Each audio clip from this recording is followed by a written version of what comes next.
Hey, how's it going? It's JPChivalry. We're going live with Umineko, When They Cry. I guess we have to make it full screen every time. Probably. Also, let's make sure. So caps lock, no. Control, yes. So control is fast forward. Okay. FF enable trick game. So A. Probably just control, right? If we mess up. Or if the... Not mess up, but if the game crashes or restarts. I don't think we've messed with the text speeds, but... Toggle slow, no more fast. I think it's at normal. Hopefully it's at normal. It's been at normal. But okay. I think we're good. So, that... And then start? Episode 1? Oh no, load, right? Shit. Can we go back? Probably load. Start the game. Story's based on events. Oh, it just does that. Okay, so that's what super fast forward does. Cool. System load. 243. Is that right? We did save, right? When we ended the stream. Strange letter. I think that's... Yeah, I think that's alright. Okay. We're good. But yeah, Umineko. It's been fun. It's been enjoyable so far. Last we left off, Maria pulled out a letter and everyone freaked out because it had Kinzo's seal on it. And the only way it would have Kinzo's seal is if he used the ring, or someone used the ring. And they're saying that that someone is Beatrice, which I don't know. I don't believe it was Beatrice, but it's possible. It's a matter of belief, I guess. Is there a curse? It's Higurashi all over again. But, yeah, so they read this letter, and she says, basically, solve my riddle, or I'll take all your money. And, that's what's going on. But anyways, am I good to go? I don't think so. Let me do a BTCV and FFC. Real quick. I still need to update those. But that's fine. Yeah, so we had to end early yesterday. I think by like the 6-hour mark, I was feeling quite tired from all the reading. But we're fine. We'll see how long we go today. I don't even know how long the episodes are. I just know how the overall experience should last, or should take.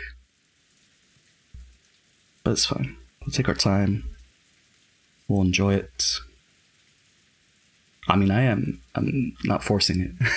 I am genuinely enjoying it. It's been a good time. I'm still spoiler free. Well, save for some things that like I haven't looked at anything new. So we're good. Oh yeah, let's take a look at the riddle again. Tips. Oh, the Witcher's letter got added. Okay. I wonder if that's... I guess just to have it. Collection of interest. Beatrice the Golden. Behold the sweet fish river running through my beloved hometown. You who seek the Golden Land follow its path downstream in search of the key.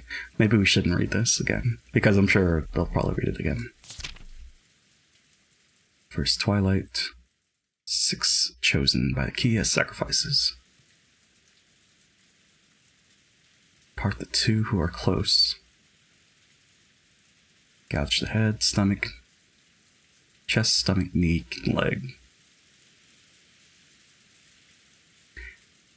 In Higurashi, it was the arms, right, and legs, right? And then Twilight, I was associating with Midnight, but what is it actually? That's a song. That's not what I want. Time between dawn and sunrise, or between sunset and dusk. Okay, I see. So does that mean that it's both? Also, what is this? Why do I have 4 messages? Steam? What's going on? Oh, right. Cards. Okay, let's not look at that. Because, I mean, what if there's character spoilers there? So, Discord, OBS, game. So, on the first Twilight... So, I guess the following day? 10th Twilight, Journey's End. When shall be all the gold? Okay, I think we're good. Strange letter that the witch had entrusted. Oh, so I think it's 10:30. Right. Oh, what is that? Okay. Yeah, it's 10:30 for the time in the game. So, if that's any significance. Strange letter that the witch had entrusted to Maria wiped all memories of dinner from our minds. Maria was repeatedly barraged with questions by Aunt Rosa and the other parents, and became increasingly ill-tempered when they refused to believe her. If we kids tried to butt in, they'd probably ignore us. My parents were all stirred up, firing back and forth about the gold and the distribution of the assets, and completely forgetting that we were even there. I'd already guessed they'd been talking like this in the shadows, but I hadn't thought they'd be so blunt. Gave all of us kids a considerable shock. From what we could overhear, all the parents wanted more money as soon as possible. Back and forth about grandfather's inheritance. Back and forth about the distribution of the gold if it was found. About advance payments and cash. It was so despicable, so I could hardly bear to watch, even though one of them was my father. It looked like Jessica felt the same way. We left our seats without being asked to and went to hang out somewhere well away from our parents. I get it. Now I totally see why grandfather hates coming down for meals. I'm so disillusioned with our parents right now. All that about money and the inheritance? How can they act like that right out in the open? Well, I'm already completely disillusioned with my old bastard. There's no way I could think any worse of him. Hee hee hee. That's exactly the same for me. Still, it frickin' shocked me. Shocked me to the core. Jessica looked down at the floor, irritated. She was always talking about how bad her parents were, but maybe she hadn't really felt that way deep inside. The depths of Jessica's shock made that clear. You're all minors being supported by your parents, so you might not understand. But getting money is neither a simple nor pretty thing. I won't try to force you to understand right now, since you're still kids. But even so, I want you to realize that your parents are just doing their best in their own way. Oh, great. George Niki's gotten all mature. George Nissan, I know you're working hard as a full-fledged member of society, but does that mean you turn into a shameless, greedy vulture like our parents whenever you start talking about money and assets? If it were only for my own benefit, then no, I wouldn't want to do that. However, when your family and your employees, your subordinates and their families are all counting on you, there are some times when you must fight. I hate that kind of fight. That back and forth about grandfather's inheritance just makes me want to puke. Jessica pretended to spit violently. That harsh reaction made the depths of her pain very clear. Let's stop talking about this. All this about grandfather's hidden gold, property and inheritance is our parents' problem, not ours. I agree. At the very least, I think children have a duty to be considerate and stay out of their parents' way when they're talking together. Sounds pretty boring. Everyone knows the phrase, adults are filthy. But we had now seen that for ourselves, and that really did give us a considerable shock. George Niki was now pretty much an adult, and I'd already been disillusioned with my dad, so the shock wasn't that big for us. But Jessica seemed to be taking it hard. Apparently she'd received a bigger blow than I thought. She always talks badly about her parents, but it looks like she hadn't changed at all on the inside. Even now, she's still a pure-hearted, delicate person who can't doubt others. I'm sure she respected her parents as much as anyone else does.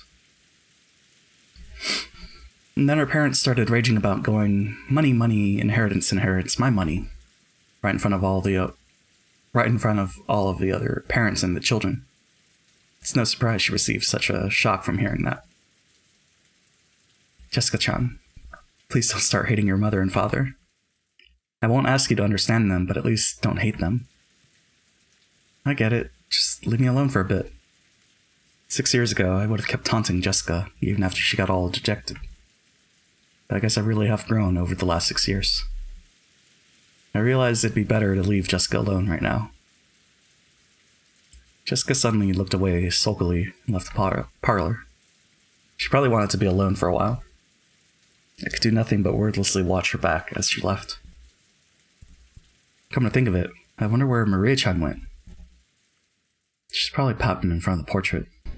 Oh yeah, there was one thing that I did look at, which was a compilation of Maria's oohs. I think it is ooh, right? I think that's what I heard. I stopped after like 5 seconds because I wanted to not see anything. But it was from the anime that does not exist. Maria truly looked up to witches, and she'd expected that coming in direct contact with Beatrice and receiving the letter as proof would surprise everyone and make them happy. However, their adults had doubted its authenticity, thoroughly bombarding Maria with questions and refusing to accept her story. Even for me, it wasn't hard to imagine how much that must have hurt Maria. We couldn't speak to Maria or Jessica. In the end, Georgianiki and I just abandoned ourselves to the sound of the falling rain in the dark night. Batman. I wonder what's happening with that typhoon. Maybe there's something about it on the news. Georgianiki started walking over to the corner of the parlor where the television was. He hadn't called me over, and I really couldn't have cared less for the typhoon was on the sea now. So without going over to the television, I loitered around the window. The wind hasn't picked up that much here, but I wonder if it's horrible over the sea. I did hear about a severe storm warning on the weather report. Also, right, it's 1986. Because I did rewatch the intro from my VOD. So it's mostly I don't think I picked up anything new from that conversation with Kinzo and Nanjo and Genji, but I mean, I guess the venomous drink that they were talking about was the absinthe. Unless there's something else. Kirie-san. Take it those big talks between the adults are going smoothly, yeah? She seemed to catch the sarcasm. Kirie-san shrugged. I wonder if that stomachache of a discussion will continue all night. It's not going to be fun. Well then, please enjoy playing vultures to grandfather's property as much as you'd like. I feel sick. I'll agree with you on that. If I could just slip away like you, I'd do it. Unfortunately, I can't. Even if I'm not allowed to speak. You spouses have it pretty rough too. Kirie-san took a deep breath, smiling bitterly. That's right. They probably wouldn't let Kirie-san speak, since she only married into the family. Still, as Dad's partner, she's had no choice but to stay by his side and support him. She probably had to bear the full brunt of this mental pressure much more than me. I wasn't going to apologize, but realizing that I'd spoken too harshly, cut the sarcasm for the time being. So, how does it look? Are they still stuck on the topic of the mysterious witch, Beatrice? More or less. His 4 siblings are always piling up secret agreements when they come together to discuss the division of grandfather's inheritance. They're saying that some unknown 5th person has appeared and is trying to make things even more complicated. There's no way that'll make for a peaceful conversation. Just when you think they're snarling at each other, they'll set up a common front. Natsuhi-Nisan's not the only one getting headaches. On the one hand, they all want a larger portion than the other siblings, so they're all rivals. But on the other hand, they don't want 1 yen to be snatched up by anyone other than the siblings, so they're also all allies. I hadn't been told the details, but the siblings are apparently discussing how to protect their shares under various situations, setting up ceasefire agreements and rules to prevent anyone from getting an unfair advantage, even preparing to resort to legal action if absolutely necessary. That they would go this far to preserve their shares was so beyond disgusting that you just had to acknowledge their resilience. So basically, Beatrice is like an assassin sent by grandfather. He probably wants to scare the hell out of his children for talking about the inheritance without him. Hehehe.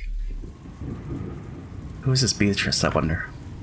If everything she claims is true, then she's a mystery figure that no one knew about until today. She also knows about grandfather's hidden gold. On top of that, she was even entrusted with the head's ring. She must truly have been trusted by him. Well, obviously I don't think she's a witch riding around on a broom. But there's no doubt she's a mysterious person who's earned the right to be called a witch. If only Maria-chan would go into more detail about that. Everyone's been smothering her, even though she's just a little girl. It really scared her, and some things they might have asked now can't be asked. I wonder if those people have ever even read The North Wind and the Sun. What we do know is that Maria received a letter from a person who took the name Beatrice. She sure is shy for a mysterious mystery person, entrusting Maria with the letter and hiding away even now, when she could have just appeared and talked to us directly. Unless she can't. Hey, Battler-kun, do you really think a person called Beatrice actually exists? Who knows? Doesn't it really seem like a false name? Like she's grandfather's representative, so she was given permission to take the name of the witch from his delusions? No, that's not what I meant. Right now there's a total of 18 people here in Rakanjima. Do you think there's a 19th person? Are there really a full 18 people on this island right now? Wondering about that, I began counting on my fingers, and it really did come out to that many. Is that right? Characters. 4, 8, 11, 14, 18. Do I think that a 19th person exists? What exactly do you mean? Just what I said. The person who lent Maria that umbrella supposedly wasn't one of us 18. So isn't it natural to assume that a 19th person exists? That this person lent Maria the umbrella? Well, yeah, sure looks that way. Then, where exactly is this person now? At the very least, she must have been on the island when it started raining. Ever since that time, the weather has grown progressively worse, so taking a boat out would be pretty much impossible. In that case, that person must still be on the island, hiding from the rain somewhere, without any of us spotting her. You know, I could have the death counter, or the counter, and then just add up every time impossible comes out. Plus and minus doesn't do anything. We could. You know, we could. Let's do it. Just for fun. Just so I know. Where is it? I launched it, right? Yeah, there we go. Shit, 47. What was 47? Oh, the deaths in God of War. Right. Okay. Well, that's fine. I could always go back to the VOD. I'm gonna say we're up to 11 impossibles. Although I guess, well, that's fine. We'll keep counting the impossibles. That's the meme.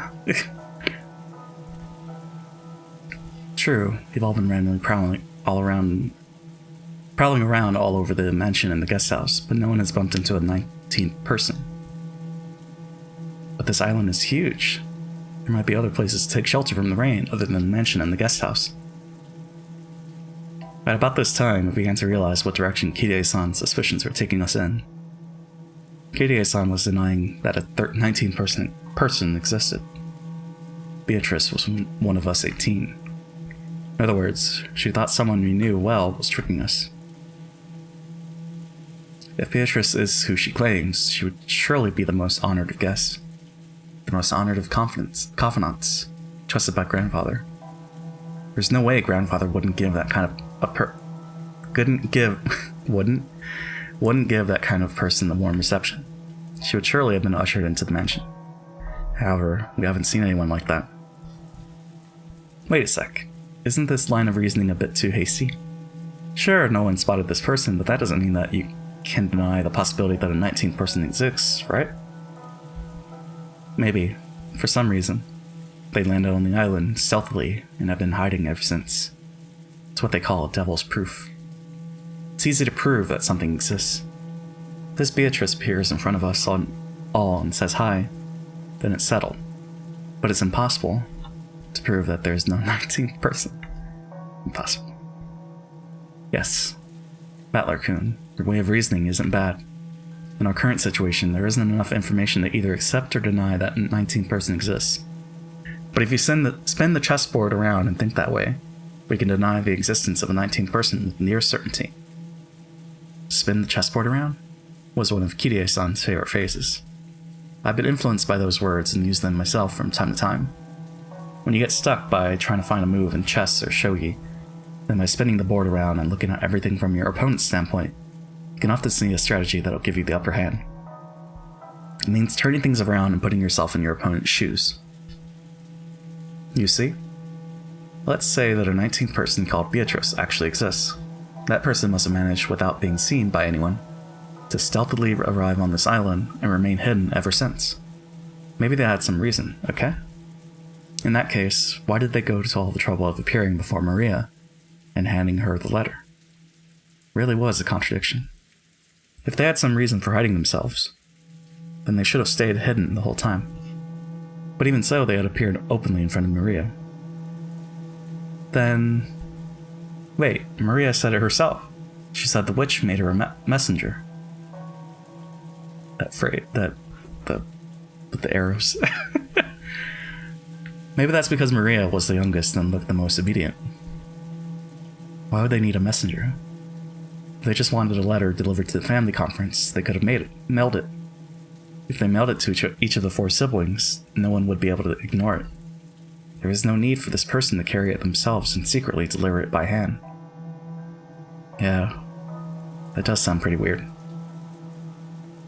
In the first place, if Beatrice existed and wanted to make her presence known to everyone, then she could have just openly presented herself to all of us. Despite that, someone pressed 2. Okay, 2 didn't do anything. Despite that, she chose the vague method of appearing through a little girl called Maria-chan, and only gave us a vague impression of who she was. Contradiction. Let's go a little deeper, shall we? She appeared in front of Maria, trying to give us the impression that a 19th person existed, and yet, she still hasn't appeared before us, and is hiding somewhere at this very moment. Think about those contradictions. You've got to keep these things in mind when you spin the chessboard around. In short, if a person wants to leave us with the impression that Beatrice exists as the 19th person, what might their goal be? If this person wanted to hide, then they wouldn't have made their presence known. And if they wanted to show themselves, they wouldn't have used the roundabout approach of entrusting someone with a letter. Which means... it's simple. Beatrice is one of the 18 people. That's why they wanted to create the illusion that there are more than 18 people. The 19th person was revealed so spectacularly. If someone were to profit from this, it wouldn't be some 19th person in hiding. It'd be one of the original 18 people. Of course, this reasoning is full of holes. If you turn over even a few of its premises, it'll simply fall apart. But I'm almost completely certain it's correct. This is starting to feel pretty creepy. Someone lent Maria the umbrella and handed her the letter? Supposedly, none of the 18 did this, and yet Beatrice was hidden among those 18. What was this person planning, hiding their true form and pretending to be Beatrice? I suspected it might have been Maria-chan play acting, but the contents of the message were extremely complicated. It's hard to imagine Maria-chan writing that herself. However, I can't deny the possibility that Maria-chan is working together with someone. Wait a sec. Maria's a 9-year-old kid, right? What could she possibly be planning, and with whom? And what about her straightforward, overly honest, obedient nature? Yes, I also understand what kind of person Maria-chan is. That's exactly why I think it's possible. That girl's a dreamer who can't help but look up to and blindly accept the existence of witches. So if a person appeared in front of her and claimed to be the witch Beatrice, Maria-chan would happily swallow it up, I think. So you're saying that if someone disguised themselves by wearing that fancy dress from the portrait, tricking Maria wouldn't be that hard? Of course. With that reasoning, all of us women would become the primary suspects. Anyway, who did Maria-chan encounter? Learning the details of that question would be the best key to solving this riddle. But this key has been firmly locked away inside Maria-chan's heart. Everyone denied the existence of a witch without listening to her, barraging her too much with questions about who Beatrice actually was. She probably won't open her heart to the adults now. In the dim hall, in front of the portrait of Beatrice, Maria was sobbing. Ooh. No one believes I met Beatrice. Ooh. Even though I showed them the letter Beatrice gave, they still don't believe. Ooh. Hit.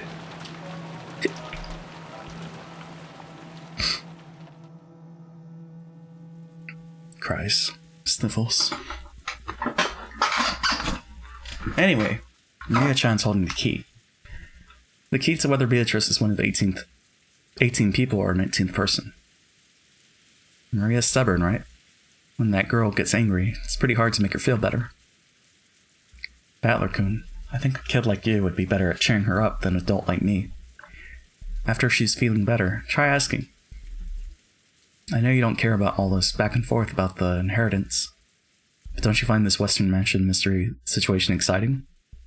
Who in the world is this person who gave Marie-chan the letter? It makes your intellectual curiosity ache. You'll just go find the flower, or the rose with the that she wants. You're actually pretty tough, considering you're still excited after being dragged through that endless money talk. Adults can be pretty amazing. I shrugged, exasperatedly. But I did notice something. Kirie noticed how dejected I was after overhearing our parents' turbulent discussion, and was probably trying to clear the air. At the very least, I had recovered enough to voice my complaints. She wasn't my real mother, so I've never felt like calling her mom, but it did make me think she's a real adult. Hey, brats, so this is where you are. Kirie, you really took your time fixing your makeup, didn't you? I think I'll make a habit of going out to touch up my makeup too. I'm sorry. A woman's makeup takes a long time. So, how has the discussion been without me? I'm sure everything was all peaceful and harmonious. Kirie-san poked the weak spot under my arm with her elbow. We decided to take a break to cool our heads a little. Looks like we'll be at it all night. Makes me want to cry. His way of talking hadn't changed, but he couldn't completely hide his fatigue. Hold on.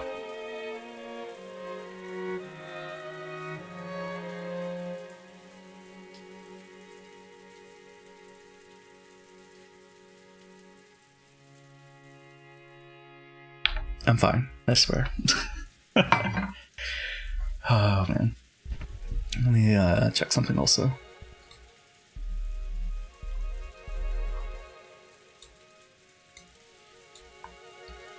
Okay. Back to the game. Wait, has the death counter been updating? It has, okay. Cool. Why's my nose stuffy? I couldn't say I was sympathetic, but he looked pitiful compared to his normal, energetic self. Still, that rain's just awful.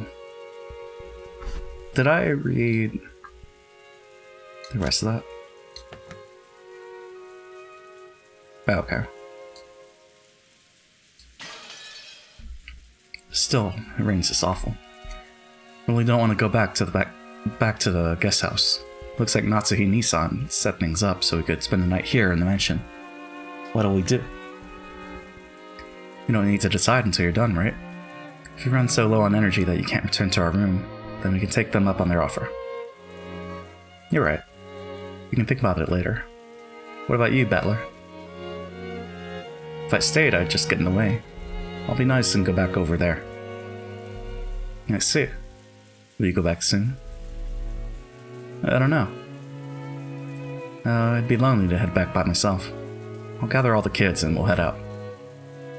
Okay, you go do that. Also, Battler, you won't be going to sleep that easily tonight, right? Yeah, I'll probably be up talking with the cousins. Sounds like we'll be up all night. Is there a problem with that? I see. If you're still awake when the adults' discussion is over, want to have a little talk as a family. Oh, what? That doesn't sound like you. Apparently, Kirie-san was thinking the same thing. What are you talking about?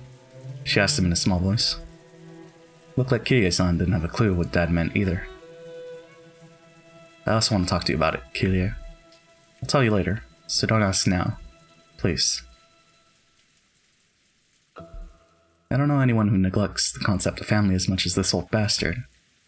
Now he's saying we're gonna have a talk as a family? Both Kirie-san and I couldn't help but get wide-eyed. Don't look so terrified. I'm the one who should be terrified. After all, at that point, he swallowed his words for an instant. Even though putting on airs of importance wasn't much like my dad. You're freaking me out, Dad. Everyone in our family is gathered here now, right?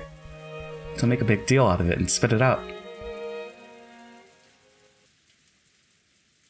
Tonight, I will probably be killed. What? There's a huge crash of thunder. Must have been really close. Dad's expression, brightly illuminated by the lightning, whispered into my eyes. Dad's face, which always looked so sure of itself, and which always wore a taunting expression, was strangely frail in a way I couldn't really explain. It was so worn out that he looked like a different person. What? What are you talking about? That doesn't sound like you. Giggle. I agree. What happened? You look so timid all of a sudden. It's not like you. I'm gonna go fix up my makeup too. Don't follow me. Dad turned away, weakly. After that, only Kirie and I were left, still wide-eyed. What did he say? Tonight he'll be killed? You don't think that mysterious letter scared him, do you? He's been watching too many serial murder movies. Kirie-san didn't answer my light-hearted words. Continued to stare at my dad's despairing back. Battler-kun, when you told Rudolph-san to spill the beans right away, he left without telling us anything. Even though he said he had something to say to both of us, he didn't answer you. Why? Spin the chessboard around. What do you see? Well, when he said he wanted to talk, but then couldn't, that's a contradiction. What, can you see something by looking from Dad's perspective? Does that show up?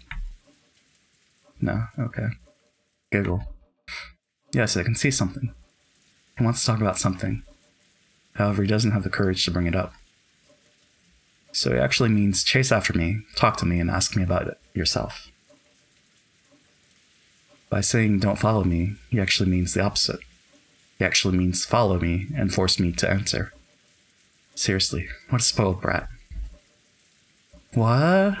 Can you really call that reasoning? That's ridiculous. Can great private and police detectives deduce the emotions and feelings between men and women? They can't, right? Figuring out the feelings of the opposite sex is an even more advanced art than exposing tricks in difficult crime cases. If you ask me, romance novels have much deeper mysteries than masterpiece mystery novels. I see. Is that how it is?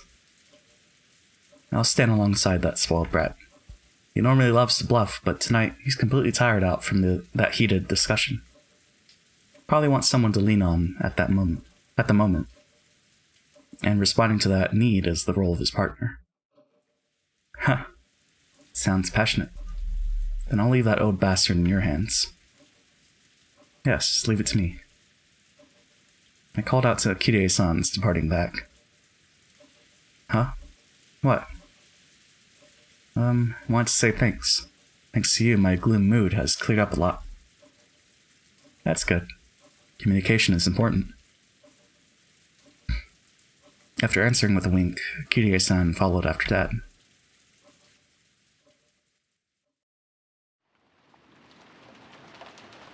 Natsuhi could be found in a dimly lit hallway. Now and then the thunder would crash, but this had no effect on Natsuhi's expression. She looked completely worn out.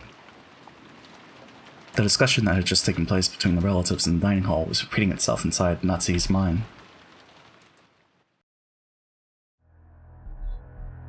Beatrice had proclaimed that in addition to the gold, all the inheritance and property of the Ushiromiya family would be given to the person who could solve the riddle. In other words, she planned to undermine the absolute guarantee that Kraus, as the oldest brother, had to succeed the family head. Originally, the other siblings had absolutely no chance to inherit the headship. To them, this proposal by Beatrice was extremely desirable. It was obvious that they would accept it. There was no need to play some clumsy detective game. Natsuhi knew that this so-called 19th person, Beatrice, couldn't exist. Naturally, Beatrice was nothing more than a fictional character used to pass the message that Kinzo had written himself. As proof, Kinzo had remained stubbornly neutral as to that letter's authenticity. He was completely ignoring these reckless claims that he shouldn't be able to ignore, that he had given up the head's ring. In short, Kinzo had wordlessly admitted that the letter held his own message. Most likely, one of the servants had given Maria the letter. Kinzo had probably worked out an elaborate plan where the dress from the portrait would be prepared. Someone, probably Shannon, would be made to wear it and deliver the letter and the umbrella. By doing that, he could make it seem like the witch from the portrait actually existed. No, if anything, that alone was proof that Kinzo was behind all this. In that case, it was the same as Kinzo trying to butt in on the siblings' private discussion. Then Kinzo, by announcing that he'd give everything to the person who solved the riddle, could weaken Kraus's overwhelming advantage. Now it was certain. Kinzo had eavesdropped on the siblings' discussion in the parlor earlier that day, so he had known how Kraus had staved off the attack by the other three, and to make the scales of battle go back into balance, he had sent out this strange letter which benefited Kraus's rivals. He was trying to push this crazy theory so that Rosa, who had a weak position among the siblings because of her age, would join with Ava and Rudolph. Then, with a 3-1 advantage, they'd be able to overwhelm Kraus yet again and make their ridiculous theories get accepted by force. And by doing that, he gave them the power to resettle what had once been a nearly decided conflict. They had now started repeatedly pressing Kraus to pay them a large amount of money, using the condition that all the siblings would guarantee Kraus's position as the successor. Talk about advance payments was being brought up again despite having been rejected once. Of course, even without the story about the hidden gold, the Ushiromiya family's store of wealth was vast. That store of wealth alone was more than enough. Even if the hidden gold was buried forever along with Kinzo's death, there would be more than enough to satisfy. There would be? Yeah. Therefore, even if they weren't that interested in the gold itself, Kinzo had managed to instill the lifelong fear that, on the off chance that someone found the gold, that person would be granted the headship. And this kind of Achilles heel would definitely be taken advantage of by someone sooner or later. The only person with this fatal weakness was the successor, Kraus. The other siblings had found. No, they had been told by Kinzo about something that only Kraus could lose, and they had thoroughly taken advantage of that. Natsuhi, as Kraus's only ally in this painful position and as his wife, wanted to fight alongside him. She kept trying to explain to him that the existence of the gold itself was a farce, and that there was no need for him to compromise. Kraus had always told Natsuhi. He had told all of the siblings. He always said that the hidden gold was nothing more than an illusion created by Kinzo. Therefore, Natsuhi had believed it as his wife, and had supported her husband on that foundation. Even so, Natsuhi's words didn't reach Kraus. Even though Natsuhi had fought so hard and had lent all of her strength, he continued to fight by himself and was trying to compromise with the other 3 siblings. Natsuhi sadly and weakly wondered why she could not be of use to him, then started getting angry. It happened when everyone decided to take a short break to cool their heads. Natsuhi had flared up against Kraus. Enraged, she had asked why she could not be useful to him. He then told her that he wanted to talk about something and invited her into a room that she was normally not allowed to enter. That room had been sealed with a heavy-looking padlock, and just looking at it had given her an uncomfortable feeling. Wait, whose room? Hold on.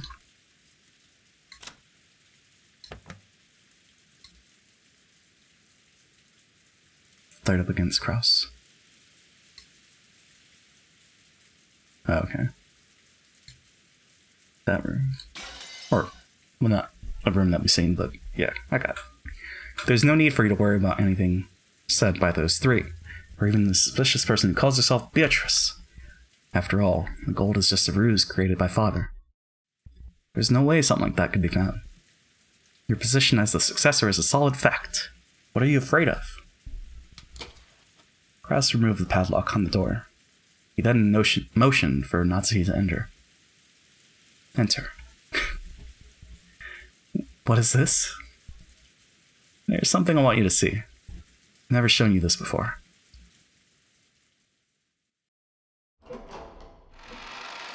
Natsuhi... The ticking. Natsuhi timidly opened the door with a dubious expression on her face. It was pitch black. She searched for a switch to turn on the lights, but since this was her first time in the room, she didn't know where it was. Kraus entered behind her, pushing her in, and when he closed the door before turning on the lights, the two were swallowed up by the darkness. Only the sound of Kraus locking the door rang out through the dark. What are you doing? The lights. I'm turning them on now. Wait. Just as he said, when Kraus pushed a switch on the wall, a flickering light turned on and lit up the room. That is... Natsuhi had her breath taken away. The room had no windows, and at a glance it appeared to be empty. In the middle of the room, a small round table had been set, and the lights brightened only that table, as if it were the leading part in a play. On top of the table, a red tablecloth of elaborate design had been set out, covered with dust. And on top of that, something, about the size of a grown man's arm, had been set down. That something took Natsuhi's breath away. Oh. It's a gold ingot of incredible purity. Without this, no one would have believed in the legend of the gold. It was an ingot of solid gold. Even in the faint light, it sparkled with a noble and dignified glint. This is not a proper ingot. I don't even know whether it was cast inside or outside the country. It took a high level of skill to make the purest of solid gold ingots. And in order to verify that purity, it was standard to have the original foundry and the name of the bank that guaranteed it imprinted on the gold. However, this ingot did not have that kind of seal. This mysterious gold bar had come from an unknown foundry. Look here. There's nothing to be afraid of. It's just a bar of gold. Natsuhi, following Kraus's words, timidly approached the ingot. Right there, Kraus pointed at the surface of the ingot. Natsuhi concentrated on that section. Right there was the thin imprint of the one-winged eagle crest. Natsuhi's breath was taken away once again. That's right. This is the legendary ingot that Father said he received from the witch, that the president of Marusu witnessed and was allowed to select at random to take back with him. That gained the trust of the fixers in the business world. I had to use all possible means to find it. I found it before the other siblings could. How could? Then, the legend of Father's gold is... it actually exists. The gold that Ushiromiya Kinzo received from the Beatrice actually exists. Impossible. Possible. So it really does exist? Natsuhi was shocked. Kraus had always said that Kinzo's gold was just a fabrication, so she had believed it, as his wife. However, the reality was different. Since he held definite proof, he had been more certain than any of the other siblings that the legend of the gold was true. Because of this, Kraus was deeply frightened at the possibility that someone other than himself would find the goal he had failed to find, costing him everything. But to Natsuhi, this truth was more than enough to split open her heart.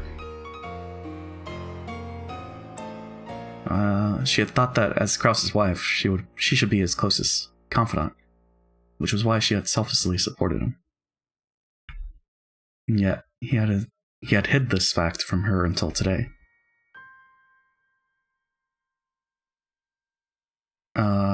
Why?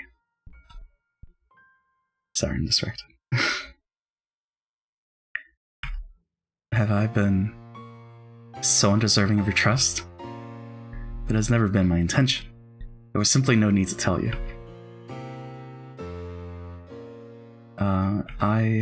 Is that all a wife means to you? Calm down. Becoming passionate easily is one of your bad habits. You're the one who's making me like that, aren't you? I've been supporting you as a wife ever since I married into this family. For your sake, I threw away the family I was born into. I've been offering up my heart and my body to serve you. And in return, this is what I get? How could you? Krause grimaced, looking annoyed. His expression effectively communicated how much he disliked this part of Natsuhi, even if he didn't say it out loud. Doesn't look like I'll be of any use to you anymore. That's fine. I can resolve the troubles with the siblings by myself. I don't need your help. That's wrong. This is the Ushiromiya family's problem. It's true that I'm not permitted to wear the family crest on my body, but I am still your wife. Even so, are you saying I'm not capable of helping you? Are you? I especially wouldn't want to risk getting you involved. It would probably make your headaches even worse than they are now. Take a rest for today. The siblings will deal with the siblings' problems. It has nothing to do with you. That is all. Jesus. Am I a fan of any of the adults? No. A dull headache tormented Natsuhi. No matter what medicine she took, no matter what scents she burned, it wouldn't heal. In fact, simply wandering alone through the dark corridors and listening to the sound of the rain seemed to be a better cure. It may be Natsuhi, but I was never Ushiromiya Natsuhi. I've been despised and treated as a borrowed womb, and insulted when I couldn't even fill that role. Even so, I've tried to properly perform my duties as a wife. But now, even my husband has rejected me. I've done my best raising my daughter, as if it were the last job left to me. However, I've had no release from my anger and sadness. They've caused me to subconsciously strain that relationship too. Because I've been excessively strict in Jessica's education, she dislikes me thoroughly. She despises me for having no interest in anything but grades. I guess the characters that I like are Battler, Jessica. Well, Battler is iffy. Canon and is it Canon or Kanan? I couldn't tell. We're gonna stick with Canon and Genji. Have no interest in and Kenzo. Just from I don't know, he fascinates me. Despises me for having no interest in anything but grades. There is no longer anything I can do for the Ushiromiya family. No. That's no good. Despite it all, I must help my husband and beat back the schemes of the other greedy siblings. The family head won't be around much longer. Eventually, Krause will succeed the head. And the next successor will be Jessica. Strictly speaking, the man who enters the family by marrying Jessica will become the next head. But it all comes to the same thing. I have to make Jessica an excellent successor whom everyone will accept as worthy to take over the Ushiromiya family. In the days to come, that greedy Ushiromiya Eva will probably be plotting to find some fault with the main family. And if all goes as she plans, Jessica will be dragged down from the succession, with George set up in her place. It is regrettable, but George is a man, and even more, has matured as a person. compared to Jessica, who was right in the middle of her rebellious period, and whose grades are slightly below average. It can be seen at a glance who is more fit to succeed the head. So in order to secure Jessica's position, I need to turn her into an excellent person. After doing that, I want to find her an excellent husband, worthy of the excellent person she will become. A wonderful man who will truly accept Jessica, and stay with her through all of life's joys and sorrows. Was Natsuhi trying to entrust her daughter with fulfilling some desire of her own? Natsuhi thought back to the days when she had no choice but to marry into the Ushiromiya family, because of that unavoidable fate. She had tried to block that from her memory. She had consciously forgotten it, and had actively attended to the life she had been given as Ushiromiya Natsuhi. And in so doing, she had built up a new life. But just now, it felt like all of that had been casually rejected. How should I think as I live my life? Do not know. Natsuhi helplessly rested her head against the glass of the window. The glass, which was cool thanks to the raindrops beating against it, felt somehow refreshing. Even though it should have been emotionless, right then it seemed to be the only thing that could understand Natsuhi. At that point, even if someone had appeared, Natsuhi didn't intend to pay any attention to them. But she did pay attention, because it was her beloved daughter.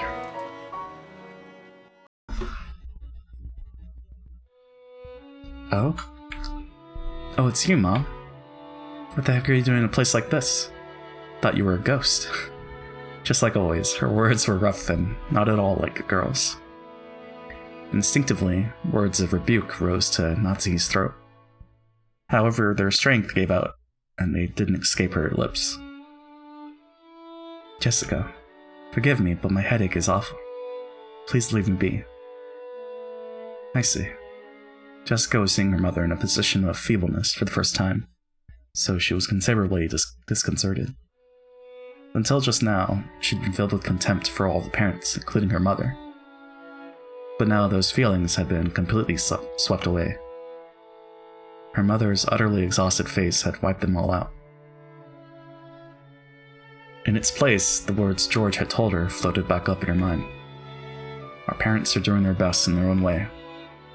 And because their families are counting on them, they can't afford to keep everything pleasant, and have a heavy responsibility to fight. Maybe her mother had been standing around in this dimly lit hallway, because no one had tried to understand that in her. Jessica hated her mother, so she had no intention of speaking kindly to Natsuhi just because she was looking a bit frail. So when she attempted to speak kindly to her mother anyway, she had to clench her fists and gather up the words from deep in her heart. Good morning, JP. How long did you end up going for yesterday? It was about 8 hours, 40 minutes. But good morning, Supa. Hope you're well. Guess you're heading off to work. But yeah, it was about 8 hours. I had to end early because I had stuff with fam to take care of. Dinner plans. But yeah, hope you're well, Supa. Dang nice. I am tired. Yeah, I just clocked into work. Gotcha. Yeah, I've been enjoying the story. I would have thought we would have started off with a murder, but I guess we're working our way towards it. We're taking it slow. We're enjoying the ride. That's great. Yeah, it's a good story. It sounds like you really got your hands full with that meeting thing. It has nothing to do with you. Please, go somewhere else. Is your headache bad? Should I go get some medicine? You don't have to trouble yourself. Please, leave me alone. Natsuhi wasn't being cold. She just wanted her daughter to go far away so that she wouldn't have to bump against Natsuhi's own short temper. But there was no chance that Jessica would realize this. Oh, okay. I'll be lurking in the background like yesterday, just listening, but if I hear oohs again, you know I'll be commenting. Sounds good, Supa. Mama! Ooh. That sounds good. I mean, the Maria is still around, so it's possible. It'll happen. But yeah, I appreciate the lurk, Supa. Hope you have a good day at work. Oh, okay. Jessica hung her head, looking sad. Seeing that expression, Natsuhi recognized the kindness that Jessica was trying to muster. She gave her head a small shake to drive away her own unkind feelings. Yeah, you squishing your relative's boobs or some old lady. It's true. It's, he was also gonna squish his the servant's boobs. It's just like, man. Gotta love Japan. Then I'll leave. I'll be with the other cousins so I don't get in the way of the adults. See you later. Wait there. She called Jessica, who was trying to leave and looked lonely, to a stop. What? Thank you for being so considerate. It isn't good of me to go to sleep and leave you alone. Don't talk like that. You'll bring bad luck. I've made you worried, but I'm okay now. I will go. If I let my daughter see me this feeble any longer, I'll only make her feel more uneasy. With that thought in mind, Natsuhi left Jessica with words of gratitude and made to depart. This time, Jessica called out to her mother's back. Natsuhi stopped and turned around, asking what business Jessica had with her. But Jessica herself didn't know why she stopped her mother. And for a while, she smiled wryly, muttering to herself as she hesitated of what to say. She was poking around in her pocket when her hand touched something, as she took it out. Hey Mom. I, was given a charm today. What was it? A charm against magic? I'm pretty sure that you were supposed to hang it from your doorknob, I think. Haha, I forget. There's no point in me having it, so I'll let you take it. Oh, the scorpion charm. Right. Did Maria... I think Maria gave it to Battler and Jessica? Is that right? It was a scorpion charm that Maria had given her on the beach. Although she heard of its various effects from Maria, Jessica's mind had gone blank, and she was just barely able to say even that much. Jessica, thinking that her mother probably wouldn't accept it anyway, immediately drew back the hand she had stuck out, grasping the charm. So when Natsuki came back to take it, she was extremely shocked. What is this? Some kind of prized toy?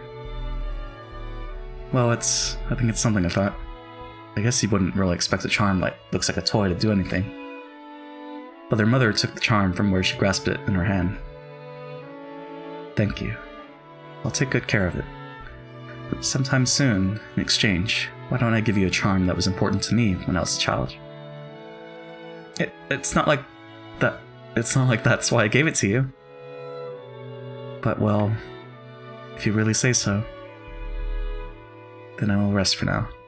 My headache is awful. Try not to stay up too late. Sure. Natsuhi put the charm in her pocket and turned away. She then disappeared into the dark hall.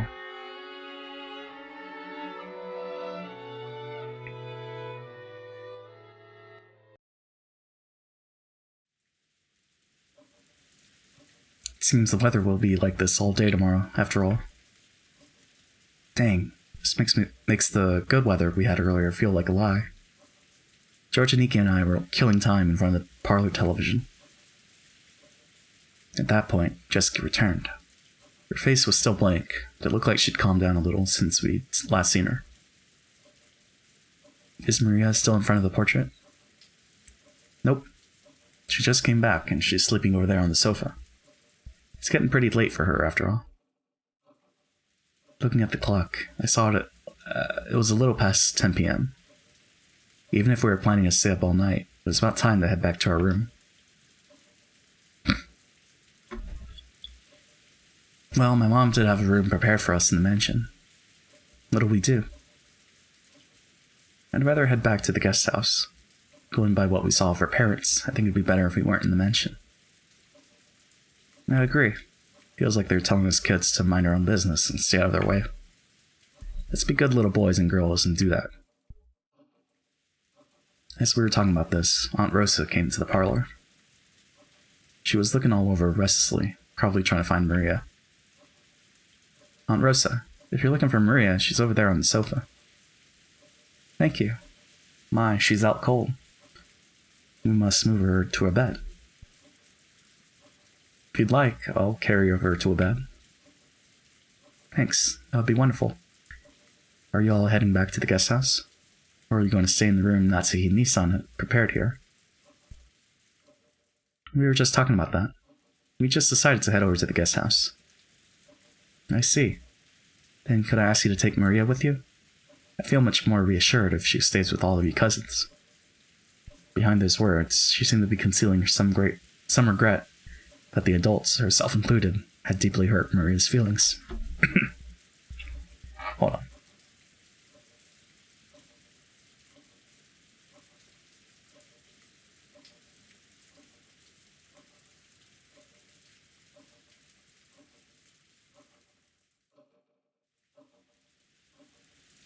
Oh man. Leave it to us, Aunt Rosa. After all, we do have an expert at comforting Maria with us. Are you talking about me? Couldn't do it myself. We'll need everyone together. That's right. Battler, weren't you the one who hit it off with Maria when you were messing around earlier? As we said this, Aunt Rosa smiled, looking truly happy. Thank you, everyone. Looks like our meeting will last until very late. So I'm sorry to burden you like this. I'll be counting on you all to take care of Maria. Hey Maria, are you sound asleep? We're going back to the guest house. Maria muttered something indistinct, rolled over and fell back asleep. Looked like she was sleeping deeply. She's really out cold. I hate to wake her. Right, I'll carry her.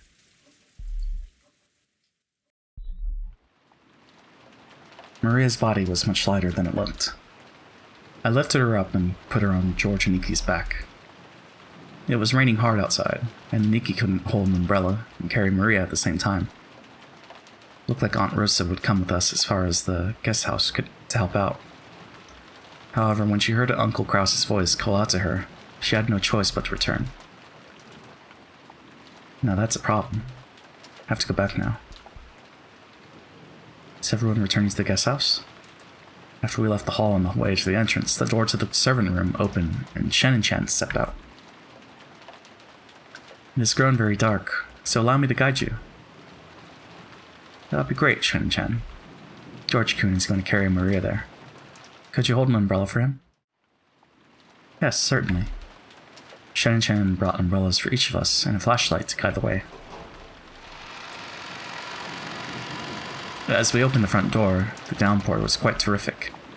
It looked like we wouldn't have any spare time to take a pleasant walk and enjoy the nighttime rose garden. Aniki, is she too heavy? Want me to carry her? It's okay. I can at least carry Maria-chan. I'm truly grateful. Please take care of Maria. Sure, you got it. I guess this is good night, Aunt Rosa. Then I will see them over there and return here. Yes, please. Aunt Rosa watched us leave. Maria, I'm sorry for everything. Rosa's mumbling voice didn't reach the person in question, nor any of the kids, but disappeared beneath the sound of the rain.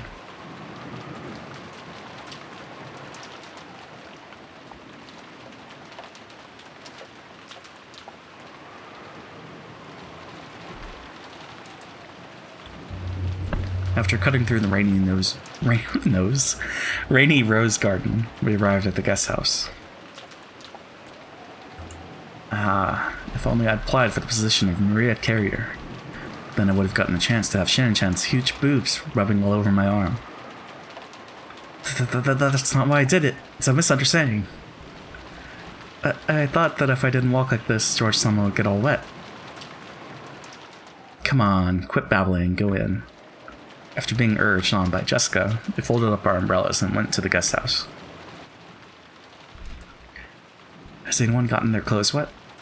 I can bring some towels if you want. You don't need to worry about us that much. Thanks, Shannon-chan. That's right. We were planning to play cards or something. Would you care to join us for a bit? Huh? Who had the night shift on today's schedule? I believe we had a special schedule during the family conference. Also, I think a few alterations have been made, so I'll go and check.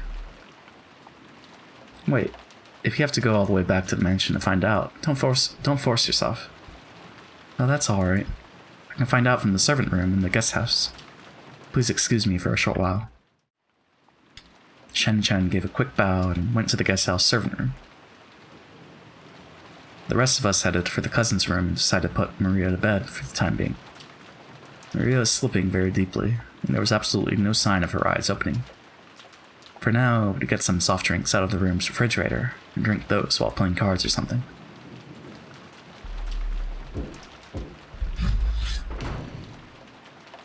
Oh, Kanin-kun? And you're here too, Genji-sama? What has happened with tonight's shift? Kraus-sama has given an order. He made some sizable changes to the shift schedule. Indeed, Goda-san now has the night shift at the mansion. Shannon and Kanin have the night shift in the guest house. Kumasawa-san and I have been ordered to sleep in the guest house. Just now, a phone call came, saying that once you arrived, you were also to remain here for the rest of the night. Huh? That certainly is a sizable change. The shifts at the guest house and the mansion have been completely reversed, haven't they?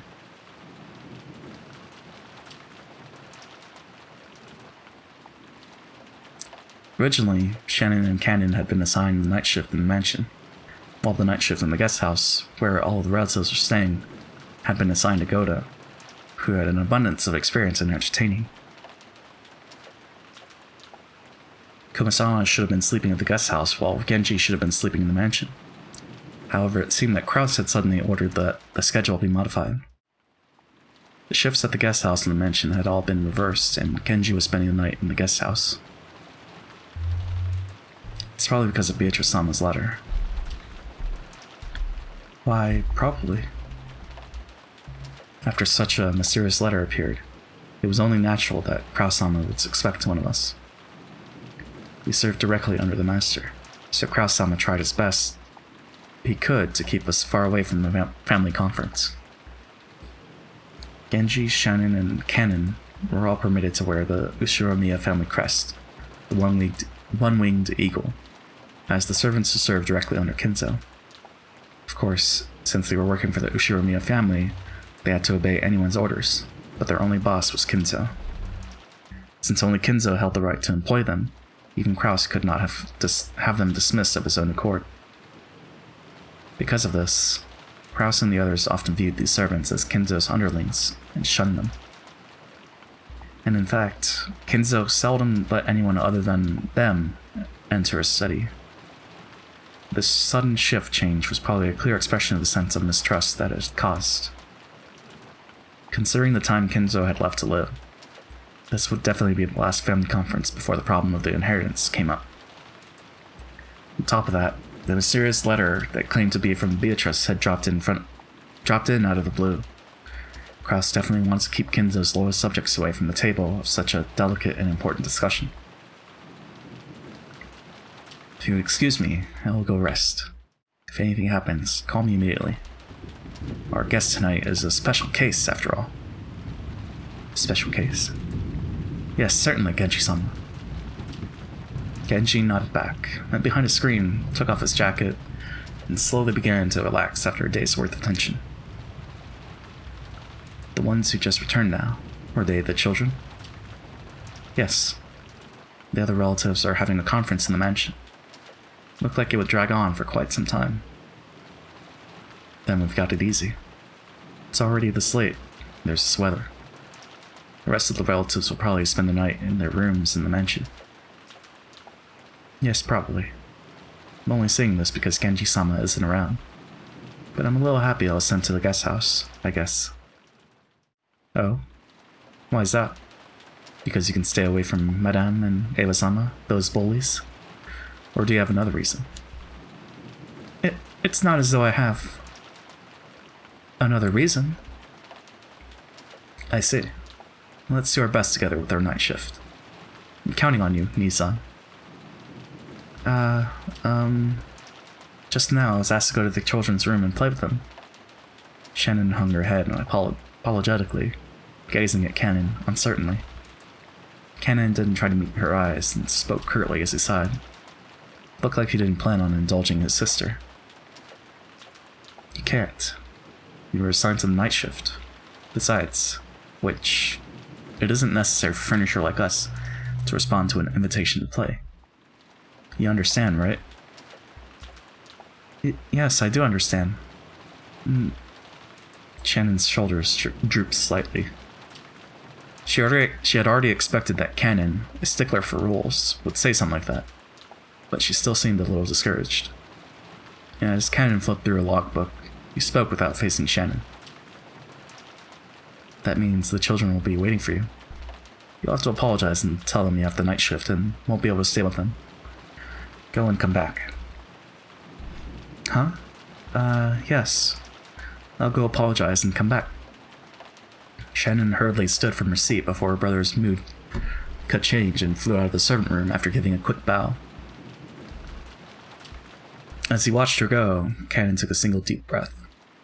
Genji's voice came from beyond the screen. Cannon, I'll be here, so you can go too. Genji-sama. Shannon was the only one called. It's not as though I was invited. That is only because you were not there at the time. If you had been, you would have been invited as well. It is good to play as a child from time to time. No, such a thing is not necessary for me.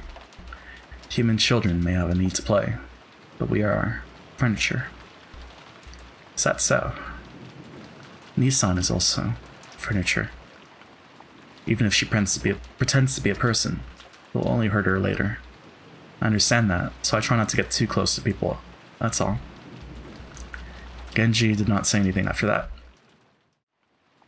After a while, he stood up and used a pot of hot water to make powdered cocoa, serving some to Cannon as well.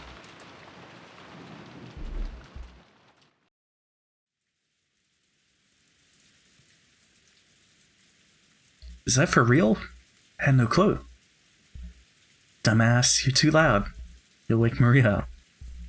Battler was so surprised that he yelled obnoxiously and scattered his cards everywhere. His voice caused Maria to turn over once, but she soon fell back into a deep sleep. Jessica gave him a jab, and he lowered his voice. Still, seriously, now that you mention it, they really did have that kind of atmosphere, didn't they? Now I see. So George and Iki is...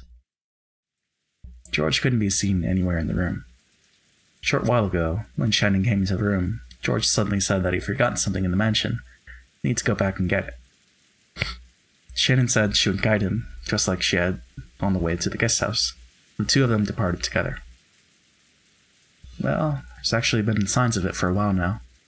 You know, questions about hobbies and favorite things. I always thought it was a bit much of it for a passing interest. And look what's happened now.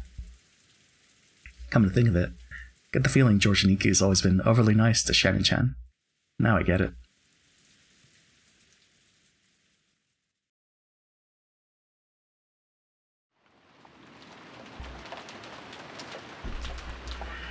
Oh, what's gonna happen?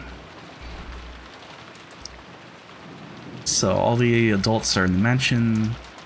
George and Shannon just went to the mansion. What is this?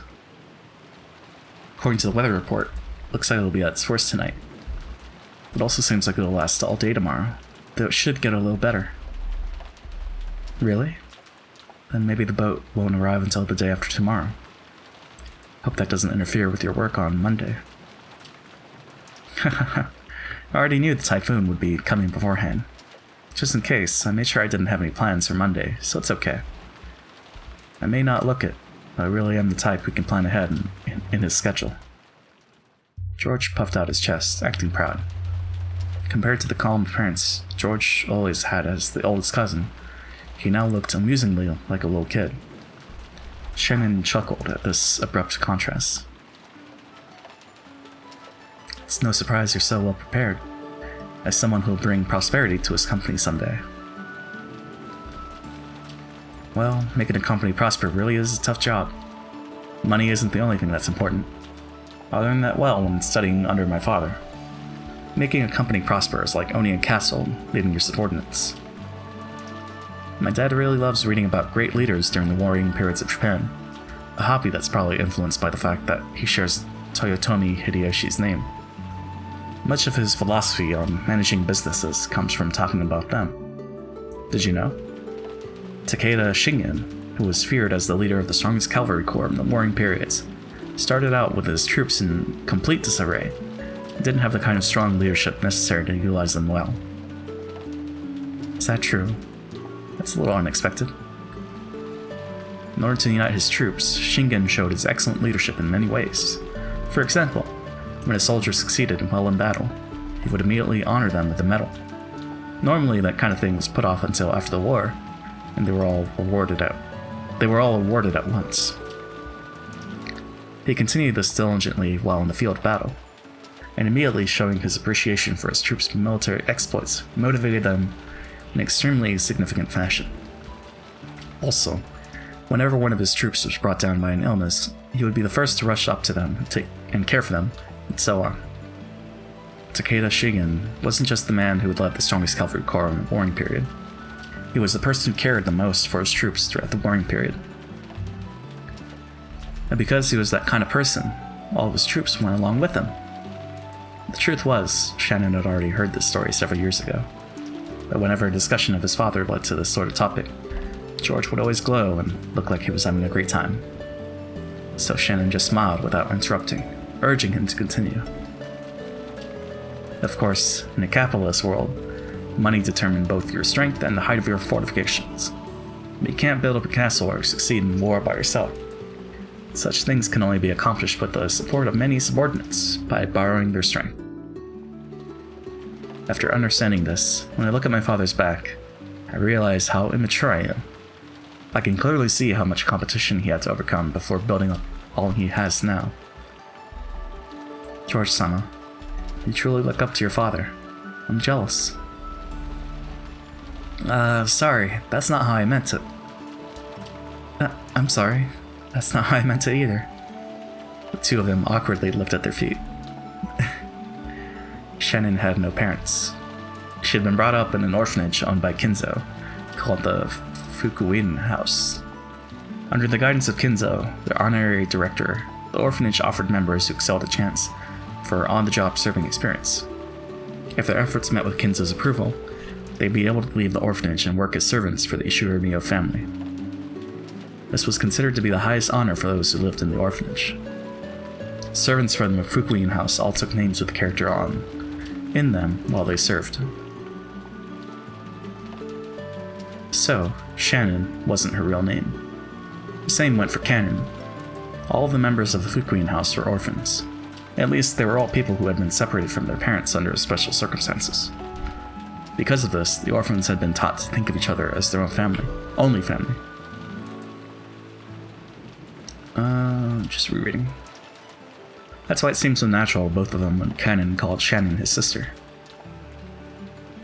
And while both Shannon and Cannon were working in the mansion today, there were several other servants possessing the character in their names, such as Manon and Lennon, who often worked in a rotation schedule. Okay. However, there are not many servants who stayed with the Ushiro family for long. It was standard for them to quit after 3 years. So you could probably say that Shannon, who had been working for 10 years, was a notable exception to the rule. Working as a servant for the Ushiro family was a heavy burden to bear, but the pay wasn't bad at all. Working for a full 3 years would earn more than what was needed to enter mainstream society. That was why, even though the orphans realized what a harsh task working for the Ushiro family was, they still hoped to be accepted. Maybe the fact that Shannon managed to continue working for 10 years wasn't because she had more willpower than the other servants. Maybe she'd gotten stuck working for 10 years because she didn't have the courage to say she wanted to quit. Kenzo couldn't even trust his own blood relatives, and those excellent servants sent from the Fukuin house were the only ones he could rely on. Because of that, Ginza would sometimes allow them to wear the family crest, as servants under his direct control, and have them work close to him. You've been working for almost 10 years now, right? Okay. You must have saved up a lot of money by now. I wonder. It's not like there's anything in particular I like to buy. After all, a few million yen isn't enough to live off for the rest of your life. So, the reason you've been working all this time wasn't to hit some target sum? Yes, that's right. I have nowhere to go outside this mansion. I've been getting along well with Milady and the other young servants. The madam does scold me sometimes, but caring for the roses and cleaning the mansion is fun. I'm not getting comfortable. But that can't be her entire life, Shan-chan. No, Sayo-chan. Sayo? Shannon cast her eyes downwards when she heard her real name. She understood what George was trying to say and fell silent. There's something I've learned as I continue to study even after becoming an adult and a full-fledged member of society. A human's life is not as monotonous or short as we thought when we were kids. All school-age kids have certain fears they can't shake. They wonder whether they'll live the rest of their lives like sleepy classes after a monotonous and boring school day, spending their time in a carefree laziness without anything interesting happening until it's all over. However, life's only like that for underage students. Compared to a human's life, the time they spend as students is nothing more than a blink of the eye, a period where they break through the shells of their immaturity. The inside of the shell might be a hot, suffocating, and boring world, but the world beyond that shell is vast and filled with limitless possibilities.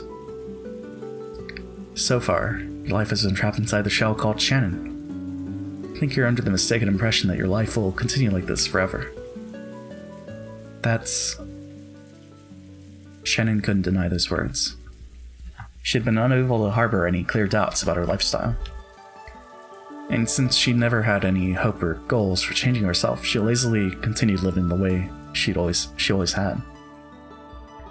And if asked whether this life was satisfying, she wouldn't have been able to nod. She may have been intentionally averting her eyes from the truth. Without George's admonishments, she would have continued pretending to not to notice as her real life slipped away, bit by bit, neglected. George-sama, is it wrong for me to continue living this way? Yeah, it is. Oh, and by the way, didn't you break one of our rules just now? George immediately gave a strict answer, then broke out into a mischievous smile.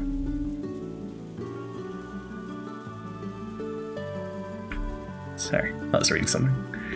Shannon already knew what she was being chided for, and she hung her head again, apparently embarrassed.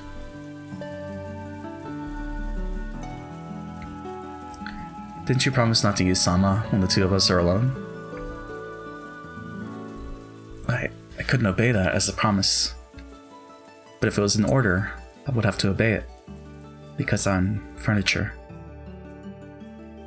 Then it's an order. Yes, certainly, George-san. As Shannon hung her head and her face red, she said George's name again, this time following it with san. Yes, that's fine, Sayo-chan. George smiled at Shannon, no, Saya, to praise her small act of bravery. I think I missed it.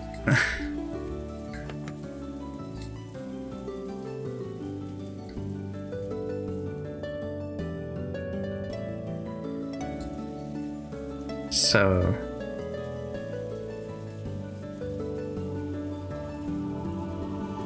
Oh, okay.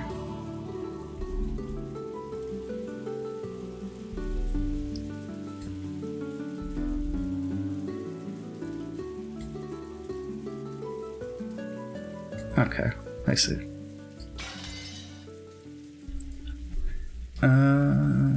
Bravery.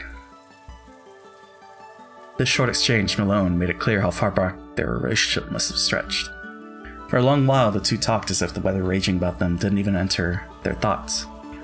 They talked about the many memories they'd built during their relationship that no one else knew about. Every once in a while, a flash of lightning would attempt to interrupt them, but this could sully neither the roses nor the time they spent blushing at each other. Aww. So George and Shannon. Let's get a glass break. No? Okay. That's right. Oh, the rain's gone. I have something I want to show you. Well, what could it be? George, who'd been speaking eloquently, suddenly started to stutter. Watching him, Shannon seemed to guess something. George timidly searched through his pocket. Something got caught in the depths of his pocket, and just like the stuttering George, it took a little while to get it out. It was a very small box. A small box covered in a deep blue velvet. That peculiar shape was enough to tell anyone what was resting inside. They're gonna get married? Shannon had prepared her heart somewhat, certain beforehand this is what he'd been planning. But even so, when she actually saw it, she couldn't avoid blushing once more. George opened the small box, took something out, and handed it out for Shannon to take. I want you to take this. I couldn't accept something so valuable. You can't take it? No. I'm unworthy of such a thing. Saya, this isn't a request. It's an order, Jesus. Take this ring. Okay. If it's an order, I mean, I guess, I cannot disobey. Yeah, that's right. Well done. Oh? Shannon, not wanting to show her bright red face, timidly accepted the ring from George's hand while still staring at the ground. That ring wasn't a simple accessory. It was a noble object, meant since ancient times to be offered to a special woman under special circumstances. Therefore, while George could order her to take it, he could not order anything beyond that. Anything beyond that would depend not on an order, but on Shannon's, no, Saya's own will. Okay, well, that's fine, I guess. So from here on, I'm not ordering you anymore, Saya. I want you to give me your answer by tomorrow, without using words. Do you understand? Or how should I? I won't order you any further. So this isn't an order. But a ring is something you'd put on your finger, after all. If you like it, you just put it on any finger you choose. Shannon had only pretended not to know. She already understood what he wanted her to do. But she was standing at a huge crossroads of her life. Look how late it's gotten. It's called a day. George turned away from Shannon, acting just a bit bluntly. I could probably order you to wear it on your left hand. You might be timid and dependent enough to actually obey that kind of an order. But I want at least this last step to be done by your own will, Saya. Understand? Yes. So, that's my order. I want you to think about it well tonight. Show me your answer tomorrow. Shannon nodded back. Today was the culmination of their many days spent together. This moment certainly hadn't come as a surprise to Shannon. We should be getting back to the guest house soon. If we take any longer, we'll make everyone worry about us. Oh. I'm sorry, I just remembered something I had to do in the mansion, so... I have to go back to the mansion. Did it sound like this? Is that true? George stared into Shannon's face as he laughed mischievously. He definitely saw through Shannon's lie. However, when he saw how she felt, he could sort of understand that she might be so embarrassed that she'd want to be alone. So, because George realized the meaning behind Shannon's lie, he accepted it.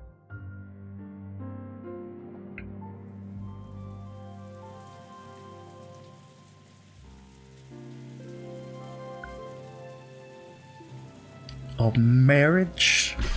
Oh, there it is. Is it midnight? What's going on? Oh, so it's 10. Gotcha. Oh, it's 11. Okay. Oh, man. Okay. I'm guessing it's at midnight. Whatever is going to happen is going to happen at midnight.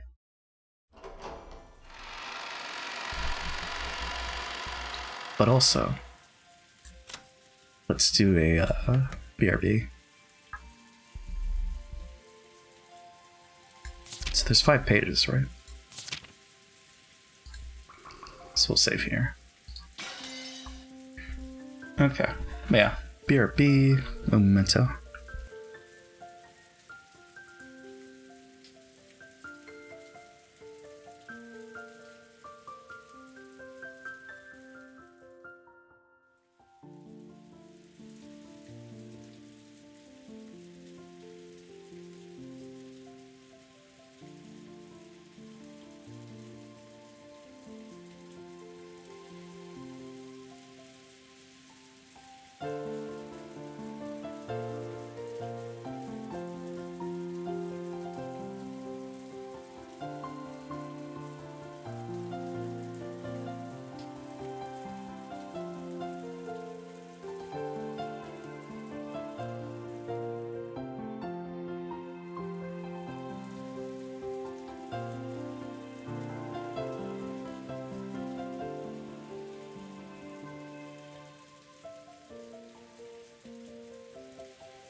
Alright, and we're back. I guess I should have put that as the lunch break. I don't know how long that BRB was, but just had some breakfast. So I want to check something. Alright, the portrait. Those who shall remain shall tell apart the two who are close. So is that George and Shannon? Shall praise my noble name. None shall be left alive. 10 twilights. Okay. Alright, let's continue. Shannon entered the entrance hall to the mansion with a tottering gait. Move the mic. There we go. A mixture of exaltation and uncertainty gave her a feeling that she couldn't easily describe. It swelled up in her chest until it felt like she was about to burst. After stopping for a second in front of the servant room to take a deep breath and calm her heart, she opened the door. Inside, Goda, who had been ordered to take the midnight shift at the mansion tonight, was absorbed in a worn-out crossword puzzle magazine. He looked up for an instant to see if one of the family had come, but when he realized it was a fellow servant, he returned to his puzzle as if nothing had happened. Genji-sama told me to come and help you. Ah, is that so? That's a relief. I was just about to go check that the mansion was fully locked up, but I felt uneasy about leaving this room unmanned. After all, Cross-sama and the others' meeting looks as though it will continue for quite some time. They might request some tea at any moment. That's true. Then what shall we do? Should I watch over... In that case, forgive me, Shannon-san, but I'll ask that you patrol the mansion. I will stay here, awaiting the family's orders. Yes. Shannon was slightly disgusted. Even though she'd come here to help out as a favor, she was casually being forced to do the job of the person actually on duty. Furthermore, after one-sidedly forcing that task on her, Goda returned to his magazine once again and became immersed in his crossword puzzle. Shannon bowed her head as a token sign of respect for her elder, then left the room to patrol the mansion. Thanks to her being a bit ticked off, she managed to suppress that floaty feeling she'd been having until just now. And anyway, she couldn't let Genji or Cannon see her looking like this. She wanted a little time to herself until her heart calmed down, so maybe going on patrol wouldn't be so bad. Oh boy. She began to hear the tumultuous voices of a family discussion come from the dining hall. Coming? Yeah, coming. Someone was speaking at great length, only to be interrupted by someone else. This second person also began to speak in a very long, drawn-out fashion, until yet another person interrupted. That kept on repeating. It was as though their displeasure was seeping out through their voices. She had been told to go to the guest house, so it would be bad if Kraus discovered her. Thinking this, Shannon dashed past the dining hall. Then she went along a prearranged route through the dark mansion, checking that all the locks were secure. She walked down the hall, checking each window. There were no humans on Rakenjima other than those connected to the family, so locking up didn't really serve much of a purpose. No one had been in the habit of locking up at the Ushiromiya head family, at least not until Natsuhi had scolded them for being careless. The metal fixtures on the windows were ice cold, and as she checked them one by one, the glow in her heart seemed to cool down. Question mark? What?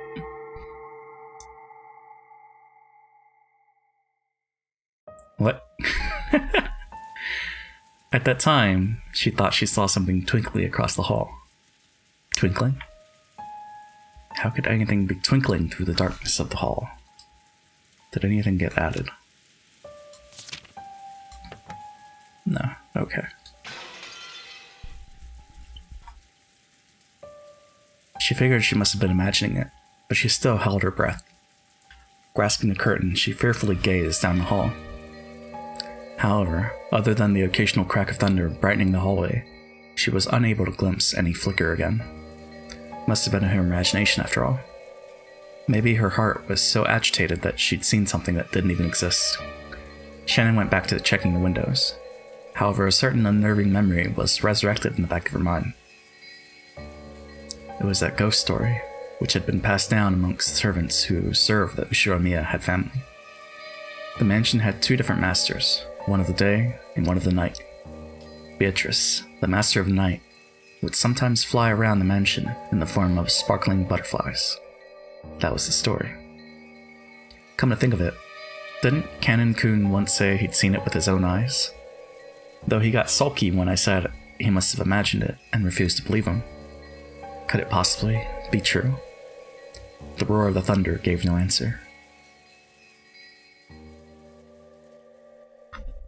Beatrice is on the move.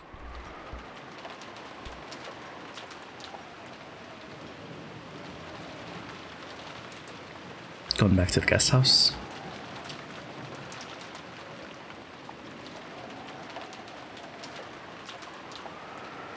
Is the rose there now?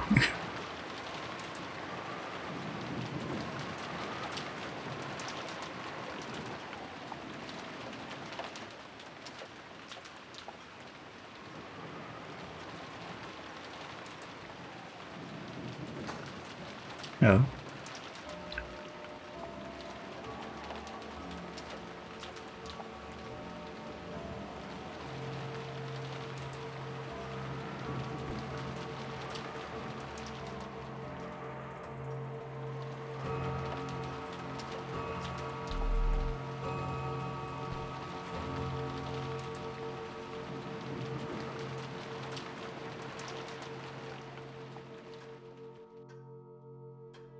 Well, it's midnight.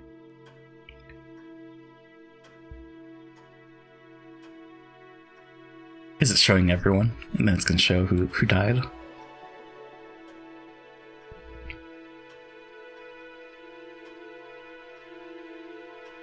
Shannon's in the hall. Goda's in the servant room. Canon and Genji are in the servant room. Kumasawa? Where's she? Najo is somewhere. George is telling Battler and Jessica. Kinza's fine.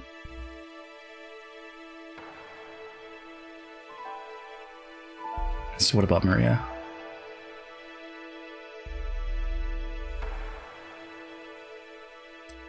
Achievement unlocked, 2400.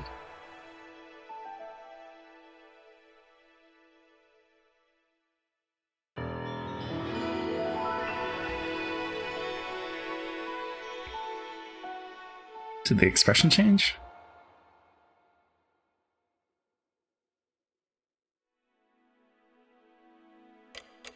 Oh?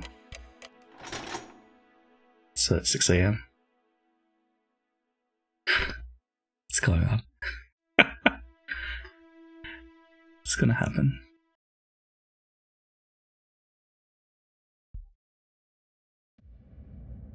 The second day, October 5th, 1986.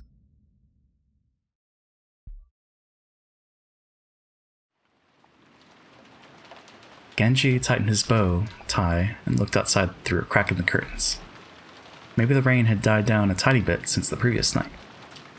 But the thick rain clouds didn't seem like they'd be letting any trace of the morning sun get by. The morning was dim and far from refreshing. Seems it will last all day after all. Sorry for keeping you waiting, Genji-sama. Canon finished checking his appearance and exited the washroom. On their normal schedule, it was rare for anyone to have to suffer going straight from midnight shift to an early morning shift. They were on a special schedule for the 2 days of the family conference. However, unless the typhoon passed today, their relative's stay on this island would last until tomorrow. Canon thought it best to be prepared for the special schedule to last an extra day. Oh, it didn't show Natsuhi, right? Hold up.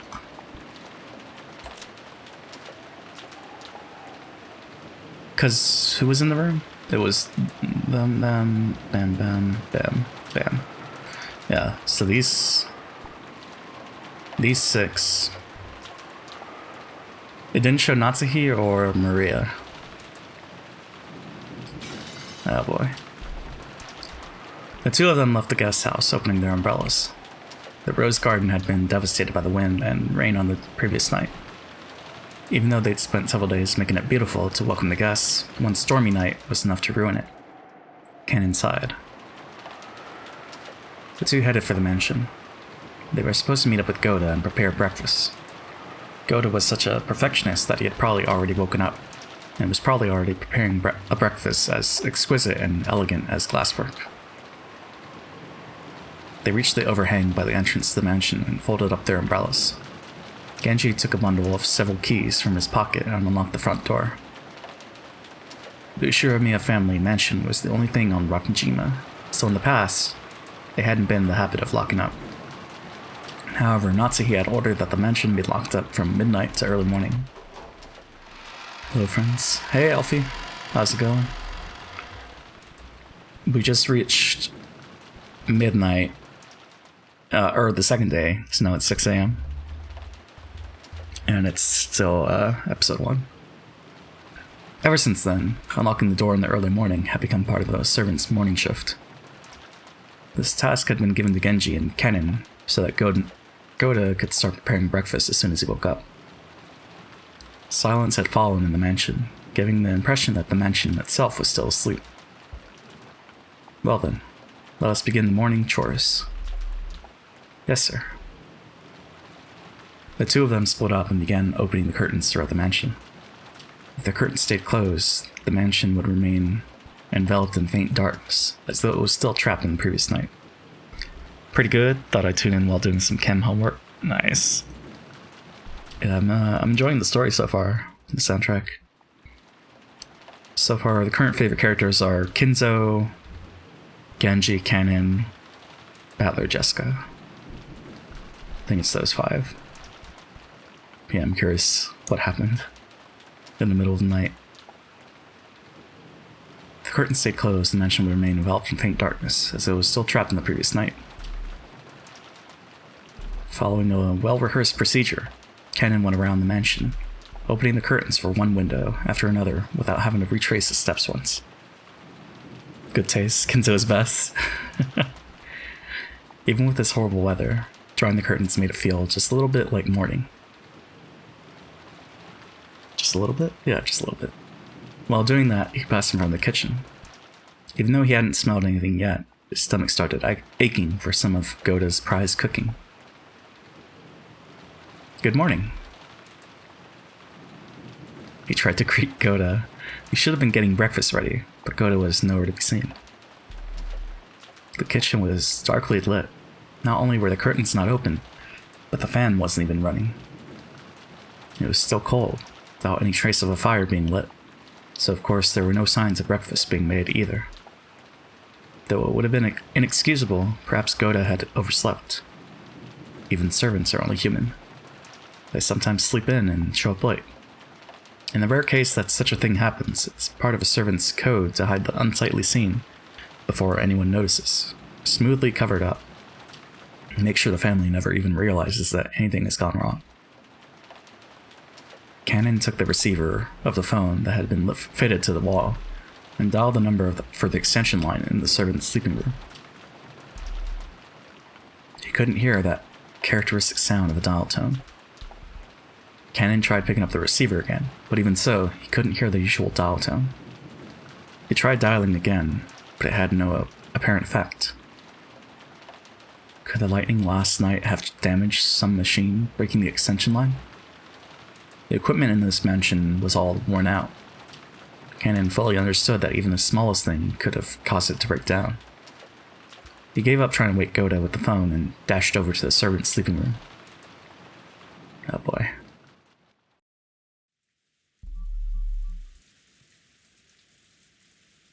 How long has it been since I stopped sleeping and started lazily staring up the ceiling?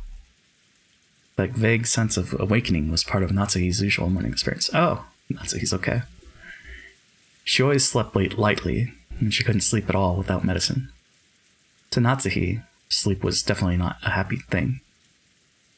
When she looked outside, she saw that it was still pouring. If she hadn't sensed a tiny amount of light, she might have mistakenly thought it was still the previous night. She herself was one of the hosts, so she mustn't wake up later than her guests. Urging herself on, she raised up her body, which still hadn't completely recovered from yesterday's weariness. No one would torment her as long as she remained inside this room. And her headache wouldn't get any worse here. This room was the only place she could find peace. So when she left, it meant returning to the world where her husband's siblings kept trying to stab each other in the back. In that case, wouldn't it be better to just stay locked up in this room forever?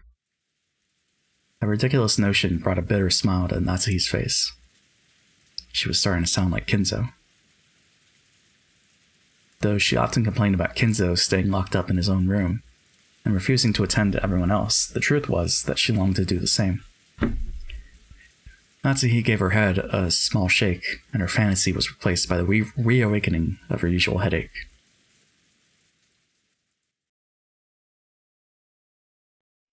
When she reached for the doorknob, trying to leave the room, her hand touched the scorpion charm that she had hung from it before going to sleep the previous night. It was Maria's charm, which Natsuhi had received from Jessica. Didn't Jessica say something about it having the power to repel magic, telling her to hang it from her doorknob? Maybe it was thanks to the charm that at least this room had been protected from the malice of her husband's siblings. As she thought this, her mood began to get a little more cheerful. I wonder if I have Jessica to thank for the little bit of peaceful sleep I managed to receive. Then Natsuhi remembered. That's right, last night, I promised Jessica that I'd give her a charm of my own in exchange for this one, didn't I?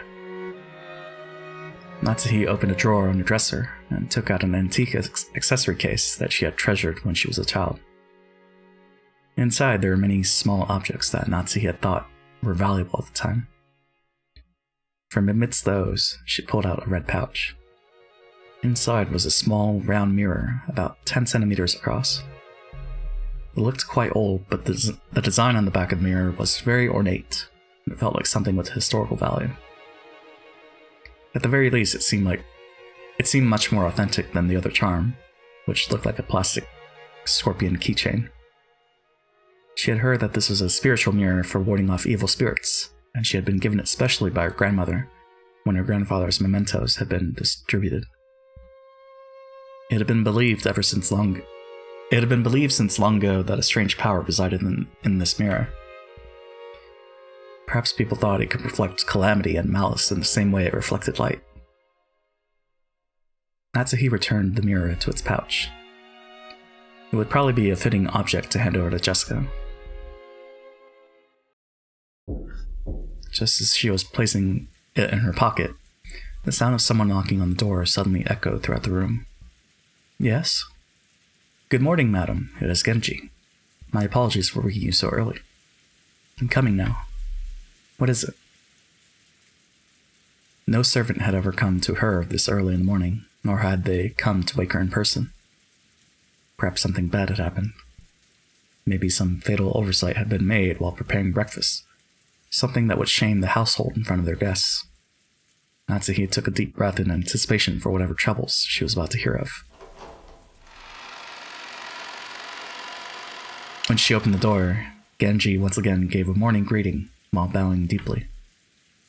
Natsuhi tentatively responded, Good morning. Did something happen? My apologies. It would seem that the telephones have broken down due to the lightning last night. The extension telephone isn't working, so please forgive my coming to see you directly. The extension telephone isn't working? That will be troublesome. Will it be possible to fix it? I'm afraid we don't know the location of the damage. Later on, I would like to call in an expert and have him repair it. Does that mean we'll be unable to have it repaired until after the typhoon passes? Then it will remain broken down for the duration of our guest stay? Will that hamper our efforts to care for our guests? We will do all we can to ensure there are no problems. Very well. Counting on you to make sure we have no blunders. Natsuhi let out a small sigh of relief. She had been prepared for the worst, but damage to the telephones wasn't the kind of trouble she was worried about. Then again, even this would probably be enough to spark sarcasm from Ava. Natsuhi gave her head a light shake. Are the preparations for breakfast proceeding well? As to that, we haven't been able to find Goda. The arrangements for breakfast have yet to be carried out. What did you say? Natsuhi was indignant. To her, this was a much bigger problem than the phones not working. And despite that, this piece of information was the part that had been postponed. Why did everything go well most of the time, and then come to something like this when the relatives were visiting? Natsuhi put her hand to her forehead and shook her head. Well, I suppose he slept in. At any rate, just see to it that someone hurries up and prepares breakfast. I don't care who. What? Natsuhi exited into the hall and turned around for a second to close the door to her room. The creepy thing she saw there silenced her completely. What? It was an unpleasant sight, as though someone had dipped their fingers in a reddish-black liquid and scratched at the door around the doorknob. It was probably some sort of awful prank, arranged by some person who wanted to make it look as though they tried to force the door with bloody hands. What sort of prank is this? How awful. I also just noticed it as I came to call you. I will clean it later. Perhaps. This is a vulgar joke by one of the guests. Disgusting. Truly disgusting. Who in the world would pull such a childish and disgusting prank? Natsuhi had a pretty good idea, but of course there was no proof. So even if she pushed the issue, it would just seem as though she was making a fuss about nothing. In fact, it would surely be better to act as though she hadn't even realized that such a prank had been played on her. Natsuhi gave the order to have it cleaned and headed off to the parlor with a squeak of her heels. Manka. Oh, hey. When Natsuhi and Genji arrived in the parlor, Ava and Hideyoshi were already there. Good morning, everyone. Morning, Natsuhi-san. I heard Goda-san would be making us breakfast, too. My stomach's been getting all excited since I woke up. Wahahaha. After all, it seems food is all you can look forward to at the head family household. Giggle, giggle. I'm pleased to see that you two are in high spirits so early on in the morning, Ava-san. With a wary expression, Natsuhi returned Ava's gaze, which was fiercely competitive despite the early hour. Then Kanon jogged in. After bowing an apology to the relatives for running inside the mansion, he noticed Genji and told him something in a small voice. Kanon, have you still not found Goda? My apologies, madam. I went all over the inside of the mansion and the guest house, but I still haven't found him. Where in the world has he gone? At any rate, breakfast is a higher priority than finding Goda right now. See to it immediately. Yes. Kanon glanced at Genji. It seemed he had something else to report, but was uncertain whether or not the words should come from him. Genji nodded and decided to give the report himself. Madam, it is not only Goda. Your husband is also nowhere to be found. Kraus? That's two. My husband? Yes. Even before visiting you, I went to his room to tell him that breakfast wasn't being prepared. But I did not find him there. Furthermore, he is not the only one missing. Rudolph-sama, his wife, and Rosa-sama are nowhere to be found. So, 3, 4, 5? Who else? Kinza? Not in the guest house? Nor the mansion? Yes. They were not in their rooms in the guest house either. When she'd heard that Goda alone was missing, she assumed he had slept in or was loafing around somewhere. However, now that she'd learned that several of the relatives were also nowhere to be seen, she began to take a slightly more optimistic view. Could last night's family conference have continued all night, up until the present moment? If so, they might have wanted to cool their heads after being shut in a stuffy room, going out for walks on their own through the rain. The part about cooling their heads really sounded like something Kraus would say. Goda had probably been summoned to accompany them and aid them in some way. Goda was not a man who lost track of time. He had to understand that preparations for breakfast would be hindered if he did not return. However, maybe the family conference had continued until this very moment, with an atmosphere that would make it hard for anyone to slip out. Yes, that theory would be quite convincing for Natsuhi. She remembered the illusion she'd felt that morning, as though the previous night had never ended. When she learned that the feeling wasn't just an illusion, she once again took a deep, wary breath. After all, that banquet of filthy vultures circling Kinzo's property was still going on. Perhaps they are still discussing the inheritance somewhere in the garden, or maybe the beach. At any rate, if we don't call Goda back, we'll never be able to begin preparations for breakfast. So what are you saying? Are Nissan and the rest still continuing their discussion? She had planned to say it in a small voice, but Hideyoshi overheard Natsuhi and managed to grasp the situation. Nissan and Rudolph sure are tough. Maybe it's just youth in Rosa's case. Just a bit after midnight, the two of us were so tired that we headed back to bed. Though I do remember that Nissan and the rest were still having a heated discussion at that point. Men certainly are unpleasant when they get all fired up. Natsuhi snorted, her face still blank. Canon, search outside. If you find Goda, tell him to return immediately and begin preparing breakfast. Certainly. Natsuhi Nissan, we don't know for sure that they're outside, do we? Couldn't they also be inside Father's study? I see. That's certainly possible. I don't know what path their conversation took, but there's certainly a chance they moved to Father's study and let him in on this discussion. I can't imagine that Father would willingly let them bring such a detestable topic into a study. You really think so? Well then, there's nothing we can do. I'm sorry, Kenji-san and Kenny-kun, but could you search outside? It wouldn't be that strange for Nissan to suggest they go outside for a walk to cool their heads. Even in this weather. I'll go to Father's study. Who knows, they might actually be there after all.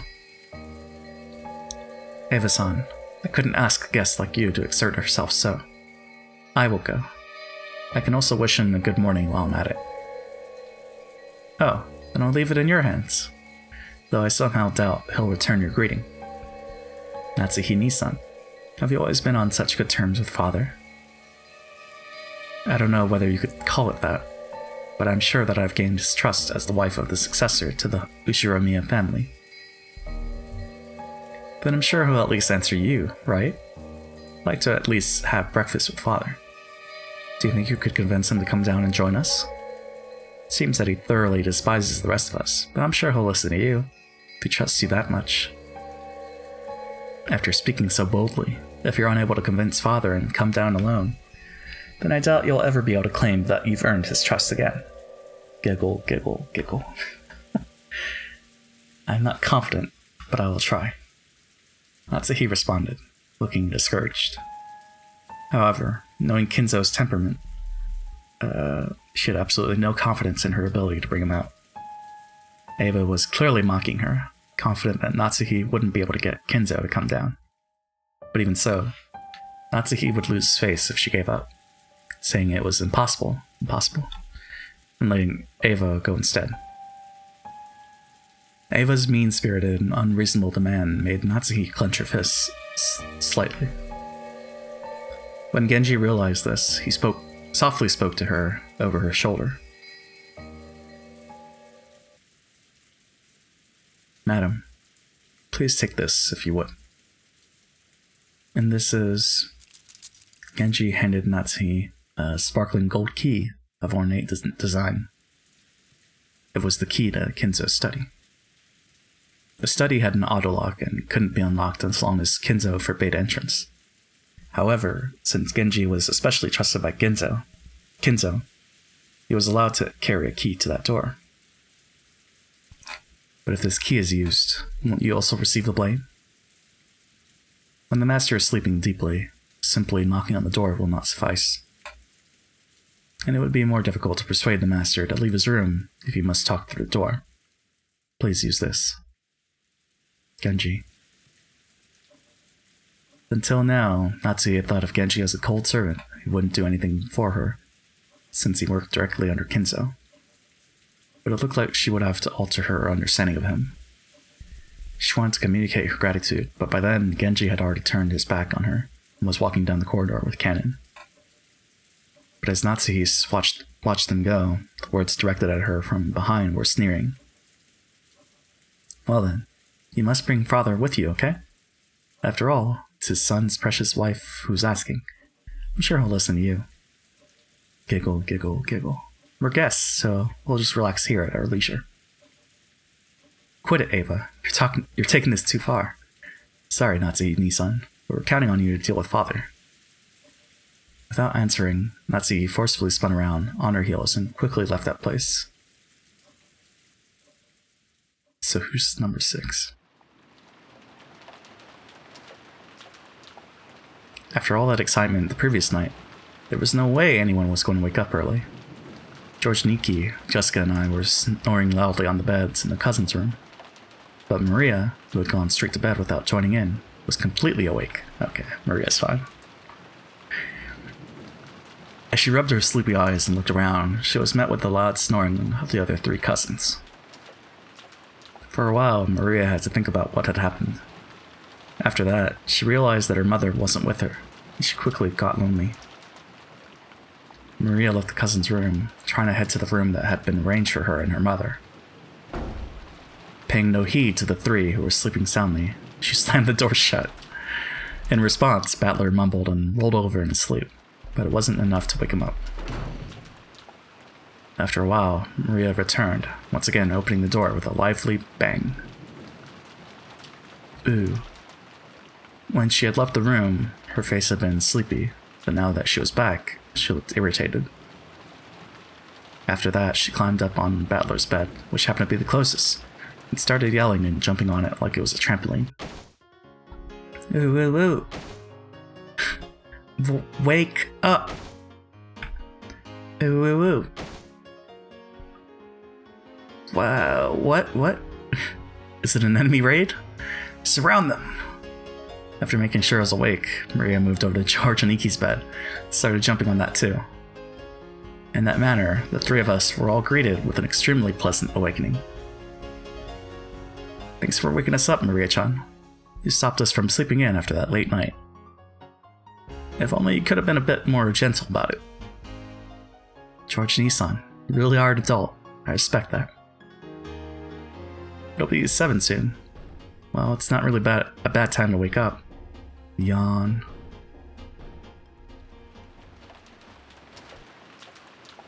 Ooh, Mama's not here. Ooh, ooh, ooh. Aunt Rosa? She wasn't in her room? I wonder if she's already woken up and gone to the mansion. Not here. Ooh, ooh. Ooh. Mama. Ooh, ooh. Maria kept groaning ooh and looking unhappy. She didn't exactly seem lonely because her mother wasn't around. It was more like she was irritated and thrown off balance because her mother wasn't where she'd expected. If we could just tell her where her mother was, that alone would probably calm her down. But unfortunately, we had no way of knowing where Aunt Rosa was, except that she wasn't here.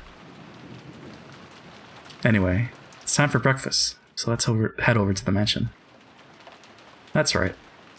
Maria, let's go to the mansion together, okay? I'm sure Aunt Rosa will be there too. Ooh, Mama's in the mansion? Then I'll go there. Ooh. Yeah, guess we should go to the mansion. Our parents have probably already gone there.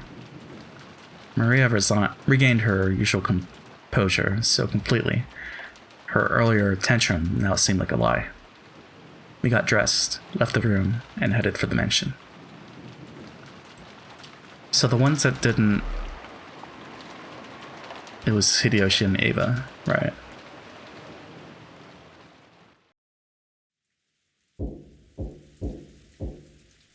Once more, there was a knocking sound on the study door, but there was no answer. He seemed to be sleeping still. I could not wake him. If she went back downstairs and said something like that, Ava would probably be amused and triumphant. Even putting Ava aside, it was problematic that Kinzo had stayed shut away during this entire once-a-year conference, not even coming down to greet anyone. Even the family head, no, especially the family head, couldn't fail to make an appearance. I wonder if I can convince him myself. Natsuki readied herself and used the key that she'd borrowed from Genji to open the door. Hold on.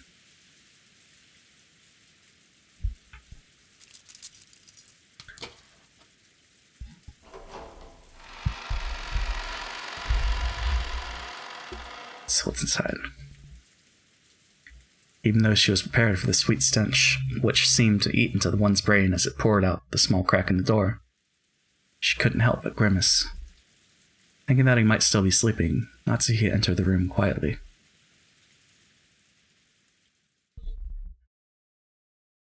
Oh? Oh. Okay. So, wait, who does that leave then? Nanjo, Shannon, Kumusawa, right. When she did, Kinzo was already awake and looking down out of the window. So you're awake? Good morning. How did you get in? Kinzo spoke with his back still facing her. His voice was not harsh, but calm, and Natsuki was slightly reassured. However, though he was awake, he wouldn't have ignored all that knocking if he was in a good mood. Natsuki wasn't able to relax. My sincere apologies. I asked Genji and he allowed me to borrow the key to the study. Oh, Genji did? If my friend thought it was that important, then I have no choice but to listen. So, what business do you have with me? Well, breakfast will be ready soon, and I would greatly appreciate it if you would join us. I will eat here. Have it brought here like always. But father, this family conference happens only once a year. Please, at least let them see your face. Go back downstairs. Are you asking me to join in as they discuss how to chew up my inheritance after I die? How foolish. Let them speak of such matters as much as they please without me. If that's what you call a family conference, it's hardly worth leaving my room for it. I'm busy. Do not bother me. His last words carried the threat that any further questions would be not be appreciated. Natsuki realized that adding any further pleas would finally bring his wrath down upon her. She didn't look forward to facing Ava's sarcasm, but there was nothing more Natsuki could do. Is that so? Understood. I'm sure everyone will be sorry to hear it, but I'll tell them. Natsuki decided to give up. Bowing silently, she tried to leave the room before Kinzo's spasmodic temper could flare up. As she did, Kinzo spoke to her. His voice was so calm and gentle, it felt like it came from an entirely different person. Natsuki. It has been quite some time since he married into the Ushiromiya family. Yes, it has been many years since I was first permitted to bear the name Ushiromiya. Do you sometimes long for your previous family? No. Marriage means abandoning your birth family. I am Ushiromiya Natsuki.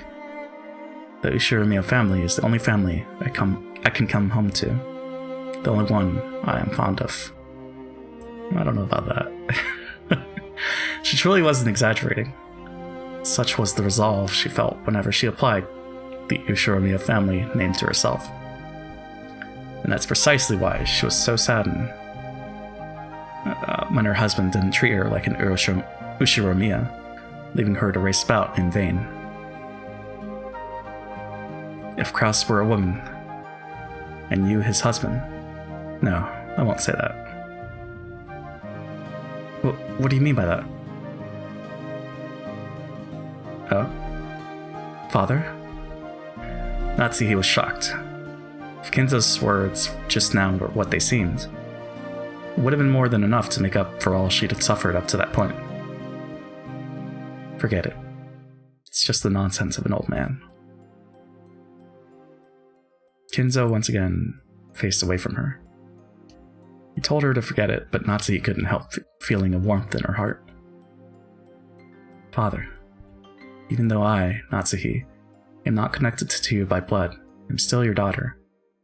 I'll most assuredly see to it that your honor and glory and everything you have left behind are protected. You do not have the right to wear the one-winged eagle. However, the one-winged eagle is surely engraved in your heart. That is irrefutable proof that you are my blood relative, one who will inherit the glory of the Ushiromiya family.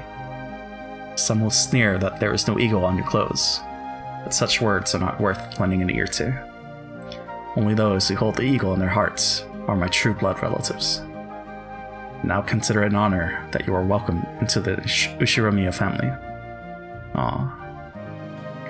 Without saying anything more, Kinzo remained with his back to Natsuhi. However, Natsuhi couldn't help but feel something warm well up inside her that she hadn't felt since long ago. When she had been just a child, Natsuhi bowed silently to his back and left the room.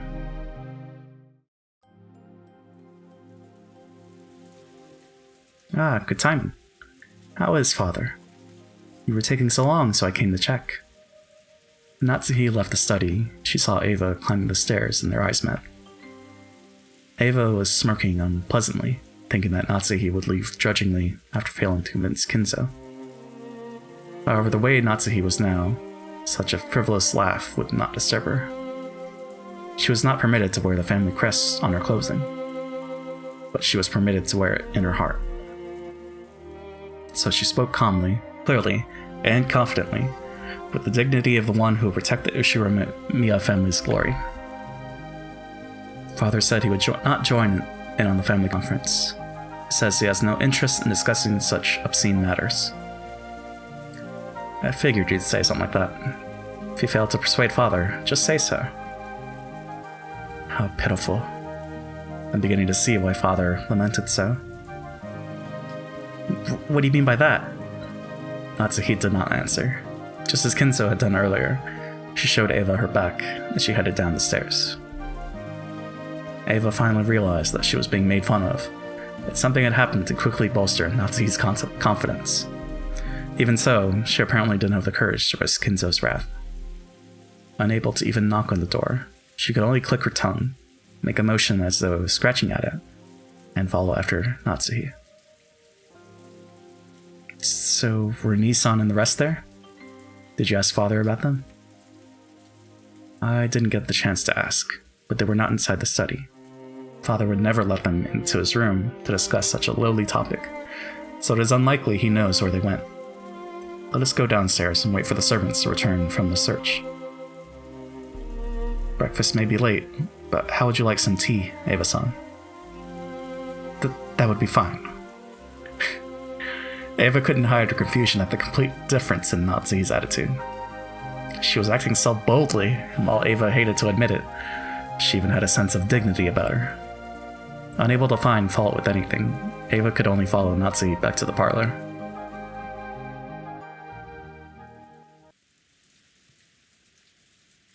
When the two of them returned to the parlor, Hideyoshi had been joined by the 4 children and Nanjo. Okay, so Nanjo's fine. So Shannon and Kumasawa, right. Genji, who had been talking with Hideyoshi, reported the current situation when he noticed that Natsuhi had returned. Still have not found my husband and the rest. Yes, my apologies. Also, Kumasawa has started preparing breakfast. Oh, okay. So then it's Shannon. Shit. Wait, so how does that work then?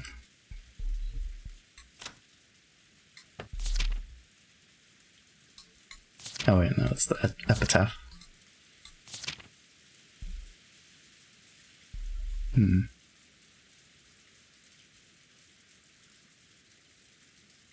Praise.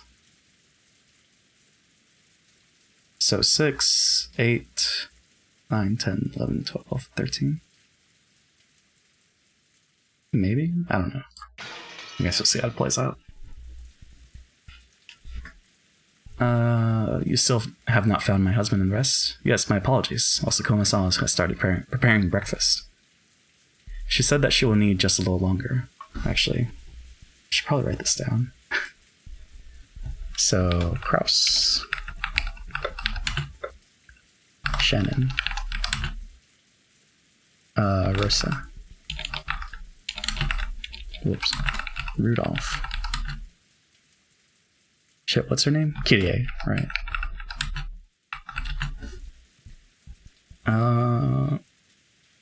Goda, right. There we go. So let me check something.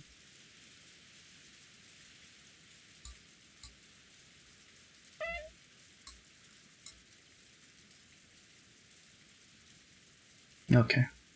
We are good. Just move that. There we go.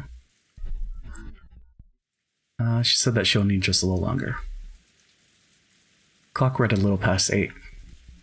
8 should have been time to start breakfast. Normally going over that time limit would be a disgrace to the host. That seems like I want to check something else. But I wonder if it's going to play audio. Probably. Yeah, okay. That goes there, that goes there, that goes there. Okay. Ken is now searching outside. Also, no one has seen Shannon either. Even Shannon's missing?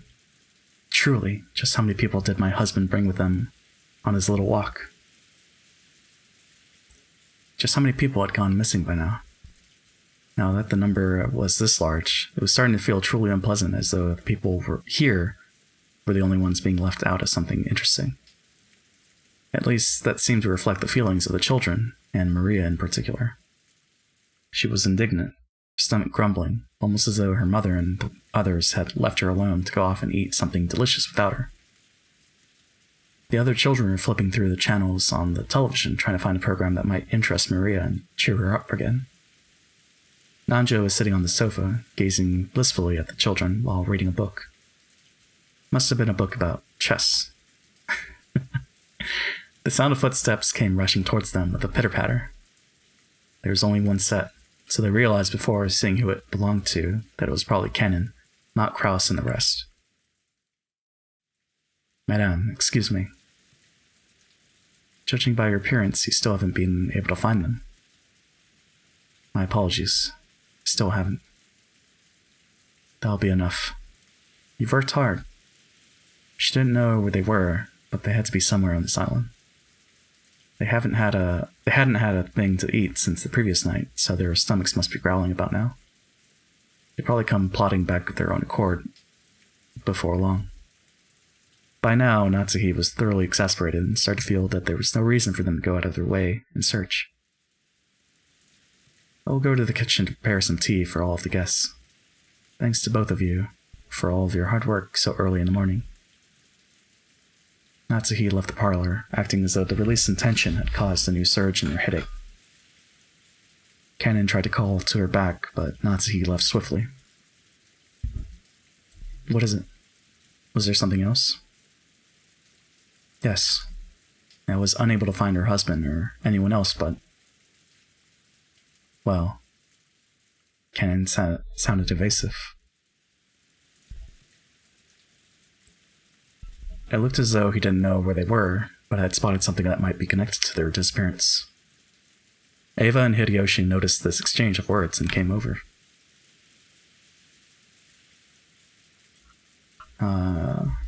They probably picked up on something strange in Kennen's behavior. Whoa, I did not mean to move that. There, okay. What's going on, Kennen-kun? Did you find Kraus, Nissan, and everyone else? Actually, the Rose Garden storehouse looks strange. What do you mean? Looks strange? It was, how should I explain it? Kennen hesitated once more. His tone wasn't at all what you'd expect from this usually fearless boy. Seeing this, Eva and Hideyoshi looked at each other dubiously. What do you mean? Are you saying Nissan and the others were inside the storehouse? No, I'm going to inspect the inside now. I just now came back to get the key, but, I don't really get it, but it sounds like we've just got to look around inside it. Where is the key to that storehouse? It is in the servant room. Let us check inside the storehouse at once.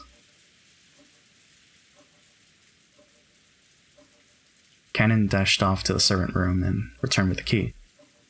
Genji left the parlor, saying that he would go check, but then Eva and Hideyoshi followed after them. What was this something strange about the storehouse that had caused the usually fearless Kennen to hesitate? It was still pouring outside, but perhaps their curiosity over this something that Kennen couldn't talk about won out. While the children made a big fuss watching television, Kennen and the rest dashed over to the entrance. Oh boy.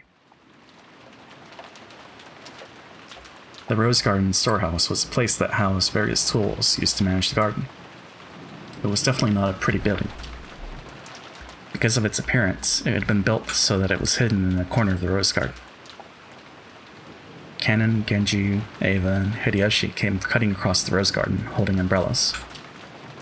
They entered a small path just off the Rose Garden, which was normally off-limits for those appreciating the garden and only used by those maintaining it. As they dashed down that, a storehouse came into view in front of them.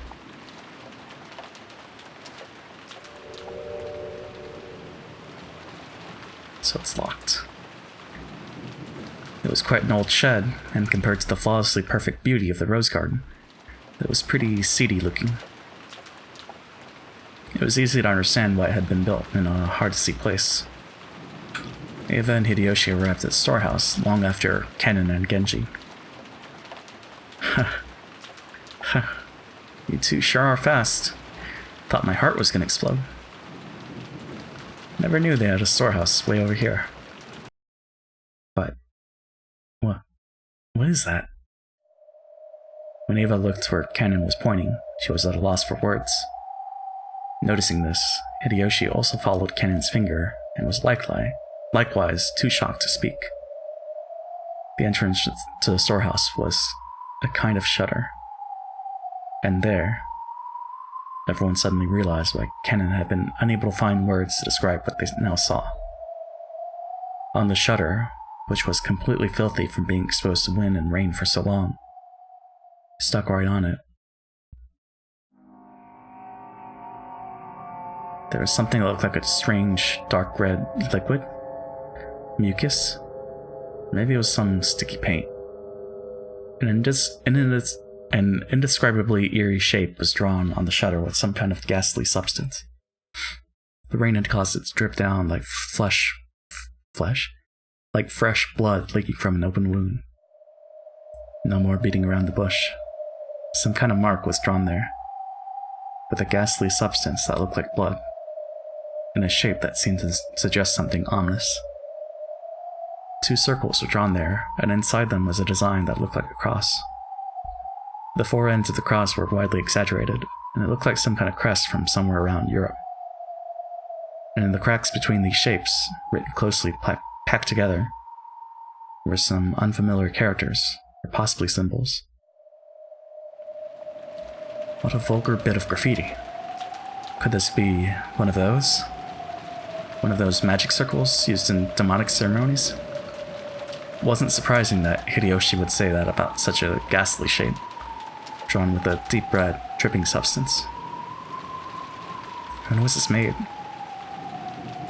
Last night, I came here before it started raining, and there was nothing drawn here at that time. We must do something before anyone else sees this. If they laid eyes upon it, it would cause them great discomfort. That's right. Even though it's just a shed, I wouldn't want to leave such an unpleasant piece of graffiti alone for even a second longer than I had to. There is some paint inside the storehouse. Let us paint over it temporarily as an emergency measure. Then repaint it again someday when the weather is good. Genji remembered that he had just recently seen another scribble, and that it too had been made with a strange dark red substance of the same color as this. That must have been... That's right, he had seen it on the door to Natsuhi's room. Canon-kun, let's remove this scribble quickly and go back, okay? Even though it's just a storehouse, it's really irritating to have graffiti around the home I was brought up in. Yes, ma'am. I'll take care of it immediately. Canon squatted in front of the shutter and unlocked it. He then lifted it up with all his strength. A boisterous noise resounded, and the eerie shape drawn on the shutter began to get sucked in through the top as the shutter was raised. At least for the time being, that ominous drawing disappeared from their direct gaze. They all breathed a sigh of relief.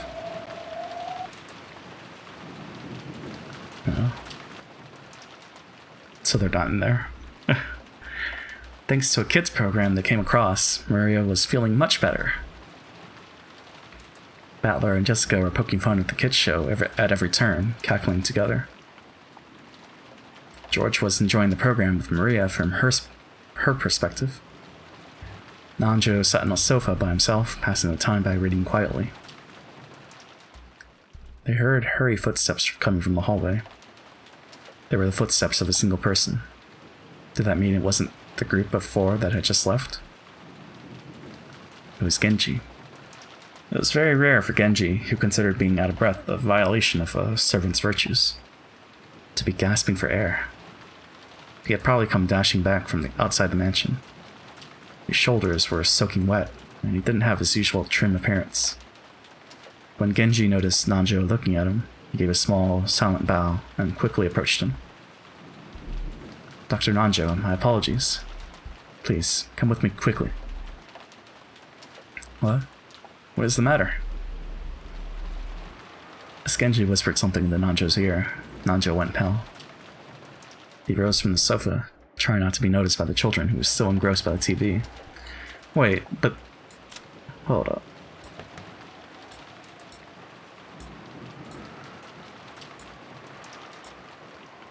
Battler and Jessica...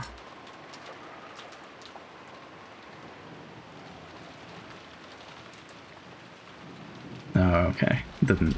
Let's see. Okay. And the two of them rapidly left the parlor, muffling their footsteps. Just as they were about to exit the parlor, they came across Natsuhi, who was pushing a serving cart loaded with a tea set. So they are in there. Genji whispered something into Natsuhi's ear, and Natsuhi went pale too, in apparent shock. Then, leaving the serving cart where it was, the 3 of them dashed towards the entrance. George noticed them running down the rose garden through the window. What's that? Isn't that Genji-san and Dr. Nanjo and... That's Aunt Natsuhi, isn't it? What's up, Aniki? Maybe something happened. They looked terribly flustered. When Jessica and Maria saw that Ava, Hideyoshi, and Nanjo were no longer in their seats and that the serving cart had been abandoned in the entrance to the parlor, they also realized that something was the matter. Could there have been some kind of accident? Let's go check it out. It's no fun if we're the only ones left out, right? Hehehe. For some reason, what Battler said sounded extremely indiscreet.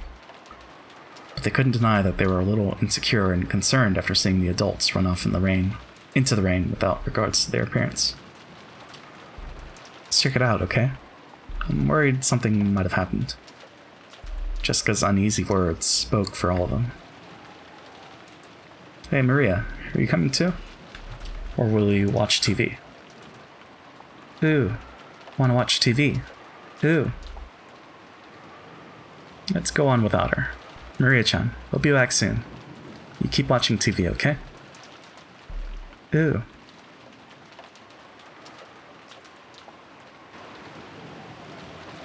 By the time the kids made it outside, the adults were no longer in sight. But Jessica seemed to have a pretty good idea of where they'd gone, judging by the direction they'd been running. Following Jessica, we ran through the rain-soaked rose garden. The wind seemed to suddenly get stronger. The malicious sound of thunder began to ring out like it had the previous night. It felt like an eerie something had surrounded the island and was trying to stop us from moving forward. Jessica, is there something over this way?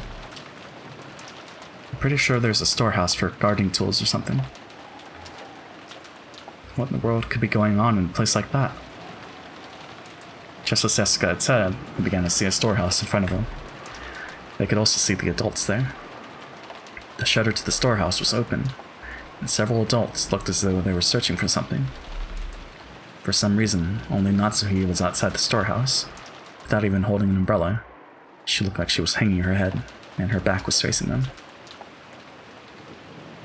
There was Genji, Nanjo, and Natsuhi, who had just left the mansion.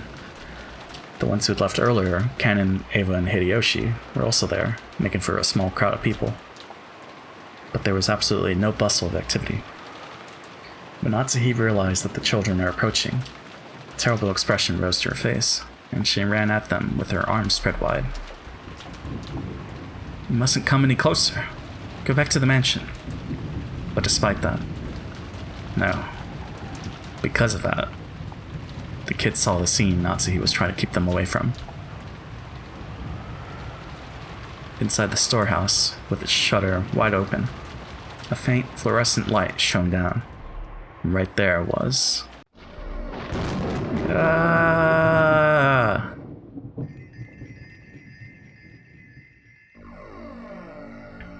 What is this music? Jessica's piercing shriek rang out. But that was just because... Oh? But that was just because Jessica's scream was the loudest. The same thing spilled out of Battler and George's mouths as well.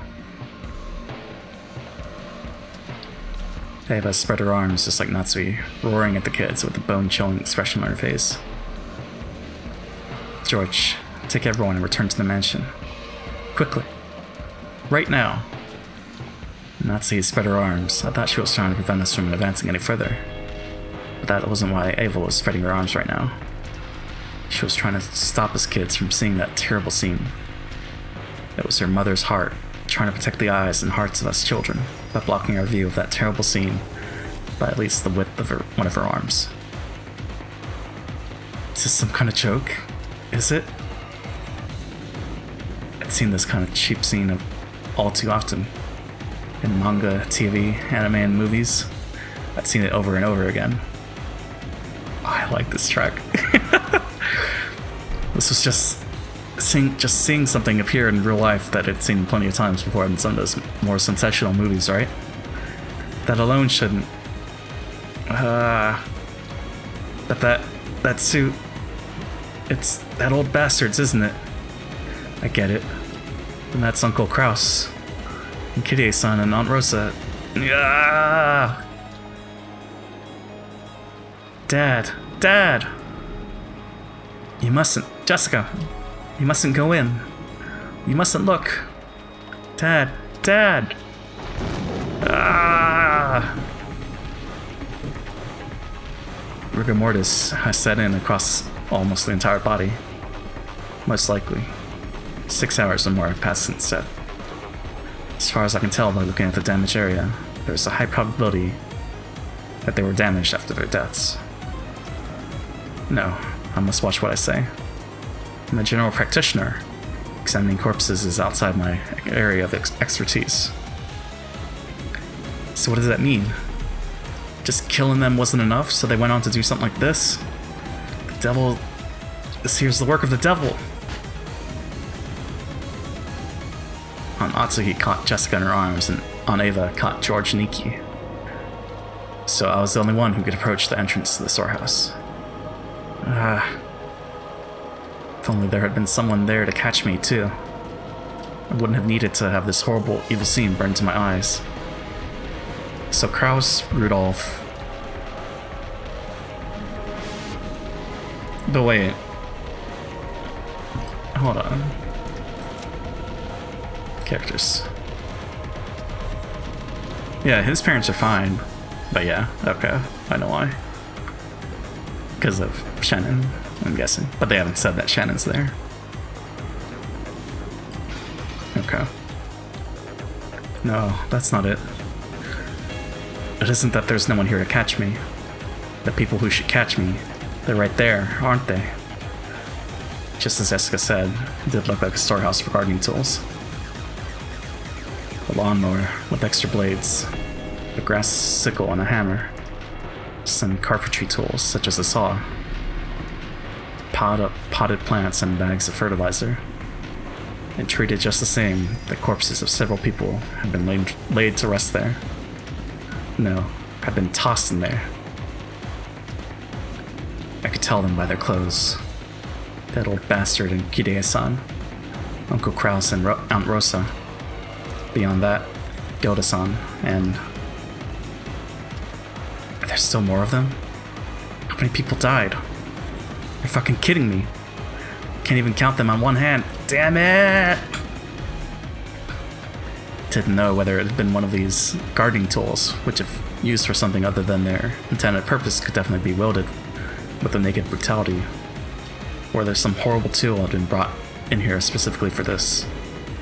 Anyway, each one of the bodies jammed in here had been given an atrocious makeup. It wasn't makeup, it was more like their faces had been plowed. Jesus. Their faces were smashed, forced into expressions that normal people couldn't make even after death. Couldn't tell where the eyes or their noses were, but I could find their mouths because they were gaping wide, their gums exposed. But their front teeth were missing, and even the cheeks that should have covered all this were all torn up and laid bare. Gross. That trending makeup you always spent so much time on, even though you're a man, isn't doing a thing now. Ah! Dad! I always thought you were going to hell. But still, not like this, right? You weren't such a son of a bitch that you have to suffer so brutally. And Kirie-san, didn't I tell you to stop going out with this guy? There's absolutely no reason for you to end up like this too. They've got no faces. No faces. Damn it, damn it, damn it, damn it! Ah! Battler-san, you mustn't look anymore. There's no way your mother and father will want you to see them like this. For your mother and your father's sake, you mustn't look anymore. Dead people are supposed to have faces that look like they're sleeping peacefully, right? They've got no faces. My dad and Kirie-san have no faces. I don't even know what kind of faces they were wearing when they died. What's wrong with me? Will I have to see these smashed monster-like faces every time I remember them? That's just great. I didn't want to remember that old bastard's smug face anyway. Just great. Just great. Oh, man. But why even Kirie-san's face? Kirie-san wasn't a crook. Sure, she ticks me off a bit now and then. But she was like a cool big sister to me. This is wrong. This is all wrong. At least Uncle Kraus has it better, doesn't he? It's not his whole face, just the side. At least he's got half his face left, right? That's still better. That's still better. No. Jessica filled her ears with the sound of her own screaming, trying to shut out my reckless words. Stop it, Battler-kun. Just stop it. Just stop it. Aniki. Aniki. Ah! Disregarding age and appearance, I fell to my knees, cleaving to Aniki's waist and sobbing. It was as if crying on behalf of everyone there. As if I was crying on behalf of everyone there. Representing the feelings of everyone there, I screamed over and over. Damn.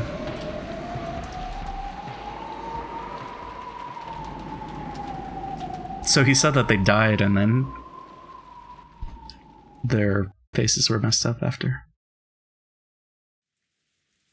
But he's just a doctor, he's not a mortician. So I wonder... Oh, Shannon's not there. But she should be, right? Because... Oh, that's messed up. Oh, so they are updated. Okay. Kraus. His corpse was found inside the Rose Garden storehouse. The direct cause of death is unknown, but it seems the side of his head was smashed after death. This is the beginning of everything. Rudolph. His corpse was found inside the Rose Garden storehouse. His face seems to have been smashed after death. He has a right to lament his ill fortune. So they're not updated. I mean, the other original ones are not.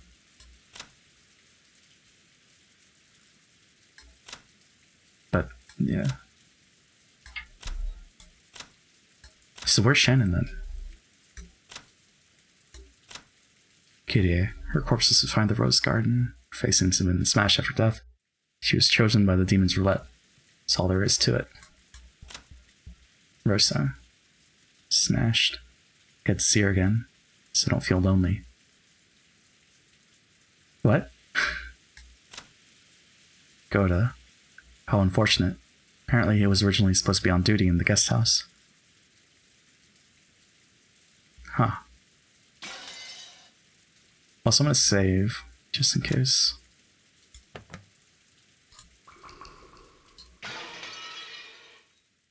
Oh, there.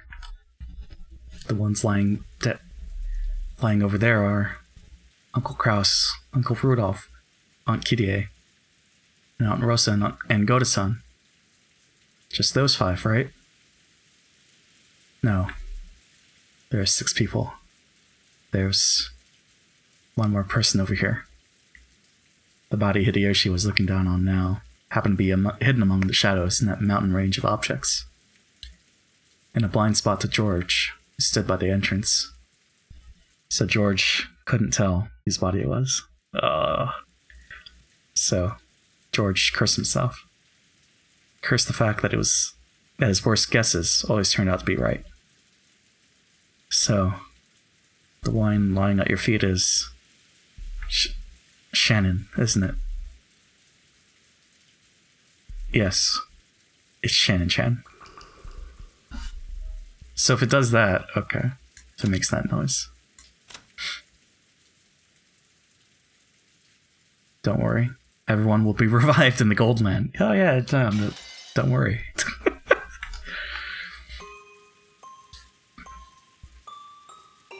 George fell completely silent. He shook slightly, his lower lip trembling. Normally, he would have wanted to run to his beloved's body, screaming and crying. However, before rashly rushing forward, he worked to keep his composure and asked his father, "Is Shannon the same as Uncle Kraus and the others?" Hideyoshi deeply understood the meaning of those words, so he couldn't give George an immediate answer. Or rather, he felt that silence was the only sincere and loving response he could give George right now. When George asked if Shannon was the same, he meant to ask whether her corpse was in the same condition as the others or not. Since Hideyoshi hadn't denied it, meant her corpse was in the same brutal state. Can I look at Shannon? No, you can't. Why not? After all, I won't be able to see Shannon's face again, right? So, why won't you let me see what her face looked like at the end? The last time you met Shan-chan was yesterday, right? Yes. I see. When you left her, what kind of face was she showing you?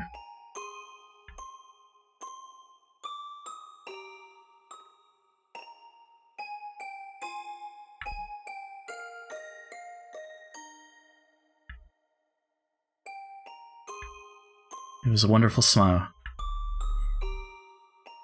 After he handed her the ring, she hesitated, even though she must have already made up her mind. Then she looked bashful, and ran away because she was embarrassed to let him see her face looking like that. That's the expression that was revived in George's mind. I see. Then I'm sure Shannon Chen would want you to leave. Would want to leave you with that smile in your memory.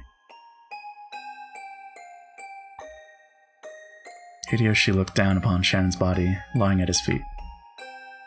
Just like the other bodies, it was in such a horrible state that it'd make anyone want to cover their eyes. Her head had been smashed in from the side, and no more than half of her expression remained. Why is it like you're sexy whispering in my ear right now? I don't know. Supa, people have died right now, Supa. 6 whole dead bodies. Oh, maybe it's because I'm slightly sad, I guess. Sexy is whispering about murders. Oh, man. If the remaining blood-soaked half of her expression had been wiped clean, would that graceful smile of hers have peeked out? You know how to get me going, Kappa. But only half of it. Without thinking, Hideyoshi slapped his hands over his eyes. How brutal. If her face was going to be crushed anyway, then if only all of it had been crushed, he might have been able to temporarily distract George from his pain by making the pathetic suggestion that it was someone else wearing Shannon's clothes. But half of her face had been left untouched. It caused the body so much humiliation, while still proving beyond doubt that the body was Shannon's and no one else's. How inhuman, how brutish. And there, trying his best to burn the image of the remaining half of Shannon's expression into his eyes, as she lay at Hideyoshi's feet, was Cannon. Cannon was not crying. Tears had risen to his eyes, but they did not drip down. But that didn't mean he wasn't feeling as much sadness as everyone else. Losing Shannon, who had lived with him in the same orphanage, whom he had loved as a sister, must have been just the same as losing a blood relative. George, I'm sure Shannon-chan is saying thank you. She must be glad you didn't end up seeing her in such a pitiful state. I'm sure she's thanking you for holding strong and showing restraint. I understand. I understand, Father. I understand. George leaned against the outside wall of the storehouse, crouching down limply. Father, I have a request. What is it? I want you to look for me. Is there a ring on Shannon's finger? Oh no. A ring? Let me see. Hideyoshi crouched down. As he did, Cannon silently pointed to one of Shannon's hands. Yeah, there is. It's a diamond ring. With a valuable diamond. Must have been pretty expensive. And which hand? And which finger is it on? The ring finger of her left hand. I see. So Shannon-chan was engaged? Ah, oh, that's rough. George, don't tell me you... Ava, that doesn't matter now. A man made a lifelong promise to Shannon-chan. The man promised her happiness for life. Who that man was isn't the issue here. Being told that by a man is a woman's dream, isn't it? I don't know where she received this ring. So I don't know who gave it to her. However, even so, Shannon-chan took this ring, then she accepted it and put it on her left ring finger. I'm sure the man who gave it to her was also happy. To most of the people there, Hideyoshi was simply disturbed by this extraordinary situation and was blurting out nonsense. However, someone who knew of George and Shannon's true relationship would understand the full meaning of those words. I see. Thank you. Father. George stood up. Traces of tears still streaked his face, but his expression had returned to his usual calm one. Let's go. Battler-kun, Jessica-chan. If we stay here any longer, we'll get in the way of the adults. Sniff. You're right. Jessica sniffled once, showing her face to her mother, who had been holding her the whole time, to let her know she was okay now.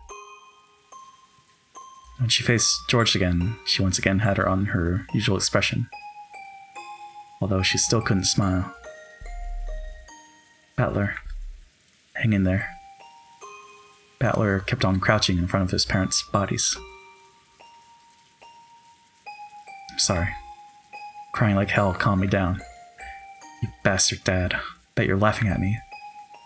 After all that shit I talked about you, here I am crying like a baby just 'cause you died. Well, so what? Guess I just got the gene that makes you cry when your parents kick the bucket.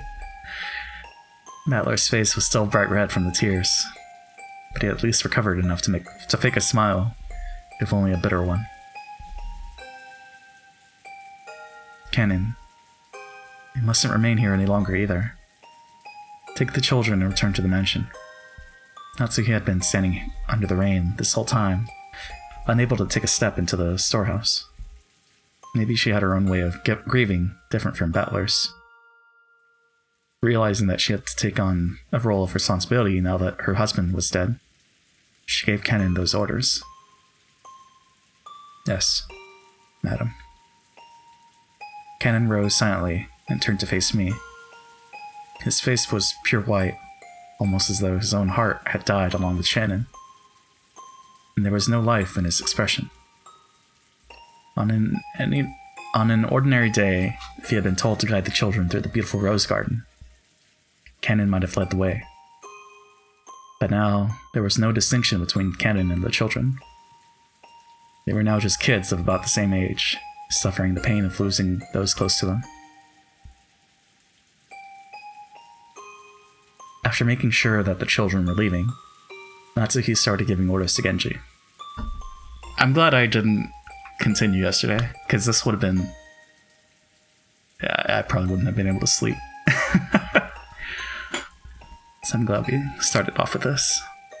Genji, contact the police immediately.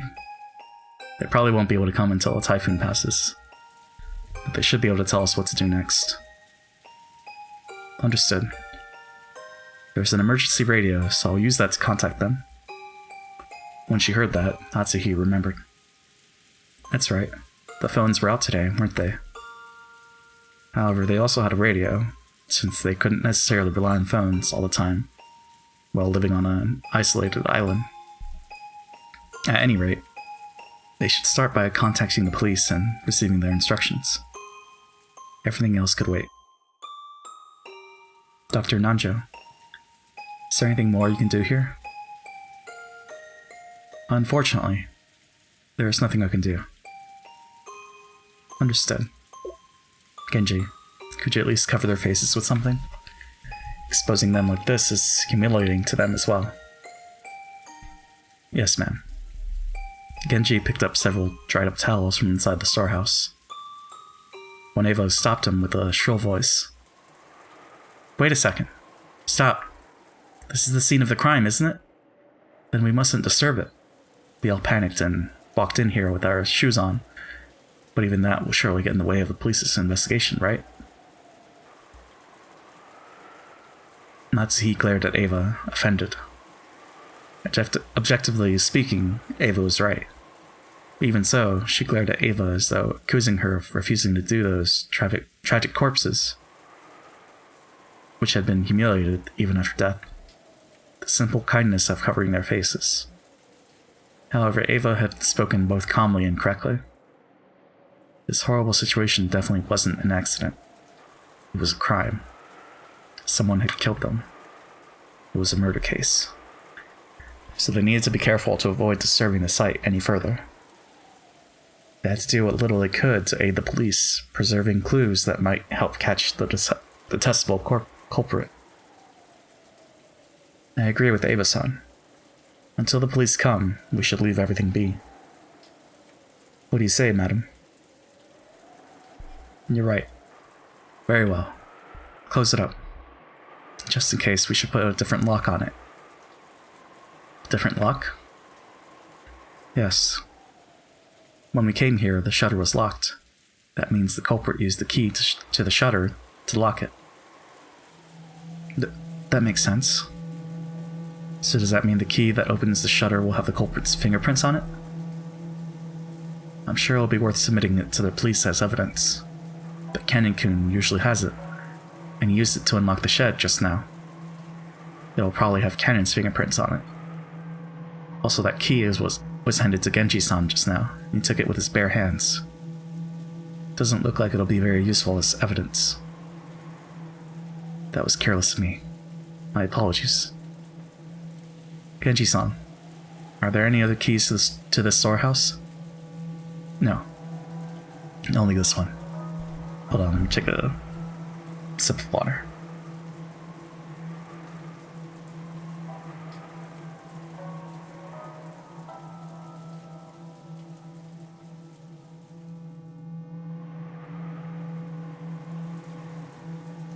Oh man. So the culprit, are they gonna get police? Like, does this span multiple days, or is it just the weekend? I don't know. So the culprit walked out of the servant room with that key, and then was nice enough to return the key to where they found it. Hideyoshi's theory sounded plausible, but was actually very strange if you thought about it. Why would they go to all the trouble of returning a key they stole? Now, if you think about it even more deeply, there are some points that are even more bizarre. When a criminal hides a body, they're usually trying to delay the point at which it'll be found, so they can use that time to escape. Also, where did the murder take place? The six weren't necessarily killed here, but it was reasonable to assume that they were killed somewhere on this island, carried to the storehouse, and hidden to delay the discovery of the crime. And yet the eerie magic circle scribbled on the storehouse shutter had eloquently indicated the location of the hidden corpses. Sure, it didn't explicitly mention the corpses, but 6 people had gone missing. In that situation, someone had made such an obvious piece of graffiti and even returned the key to the shutter. Almost as though they wanted the corpses here to be discovered.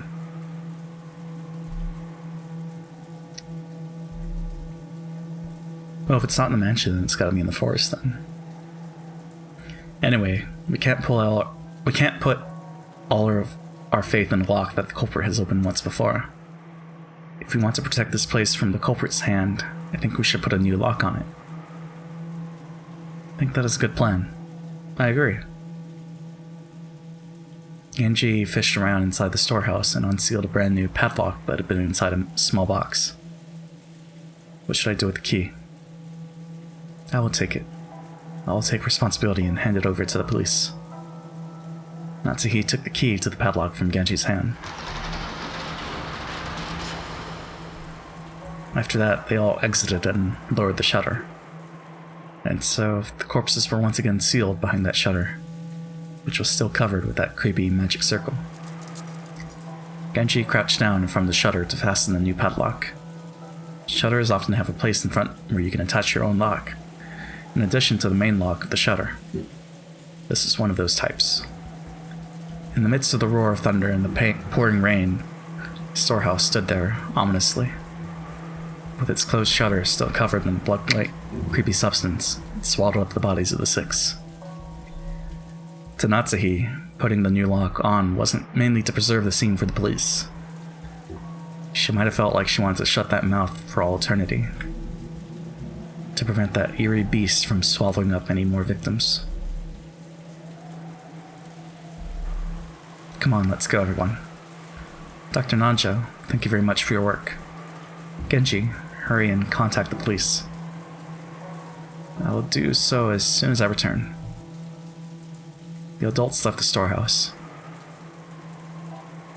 The ghastly magic circle drawn in the shutter kept the 6 bodies in its throat, looming eerily as lightning occasionally lit it up.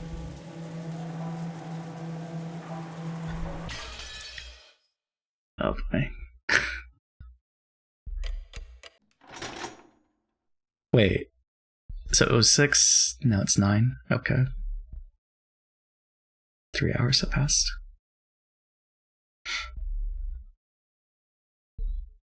I don't know when we'll stop for the next break. Because we can't do it now, that's way too early. I guess we'll figure it out. All that could be heard was the sound of the rain, the voices from the kids' TV program Maria was watching, and the engrossed Maria's cackling voice. In other words, what greeted them as they returned dumbfounded from that horrible, bizarre scene was the voice of Maria as she rolled around laughing at the TV. Those who returned to the room didn't know how to explain to Maria that her mother was dead and were trapped by a suffocating silence. At first, Maria returned their stares with a dubious look, but when she realized they weren't trying to blame her for anything, she ignored them and again immersed herself in the TV program. The children wordlessly sat down heavily on the sofa. Their minds were probably blank from their state of shock. Everyone had already cried and mourned so much, but now they just vaguely sat there, their faces seeming to have lost all emotion. Only Cannon had returned to his usual calm expression. However, that probably didn't mean he'd been able to wipe out the shock.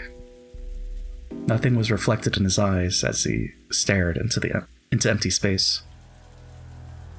Hideyoshi kept on fidgeting, and every time he remembered that horrible scene, he started muttering about how he couldn't believe it, how it couldn't have been something from this world, how it must have been the work of demons.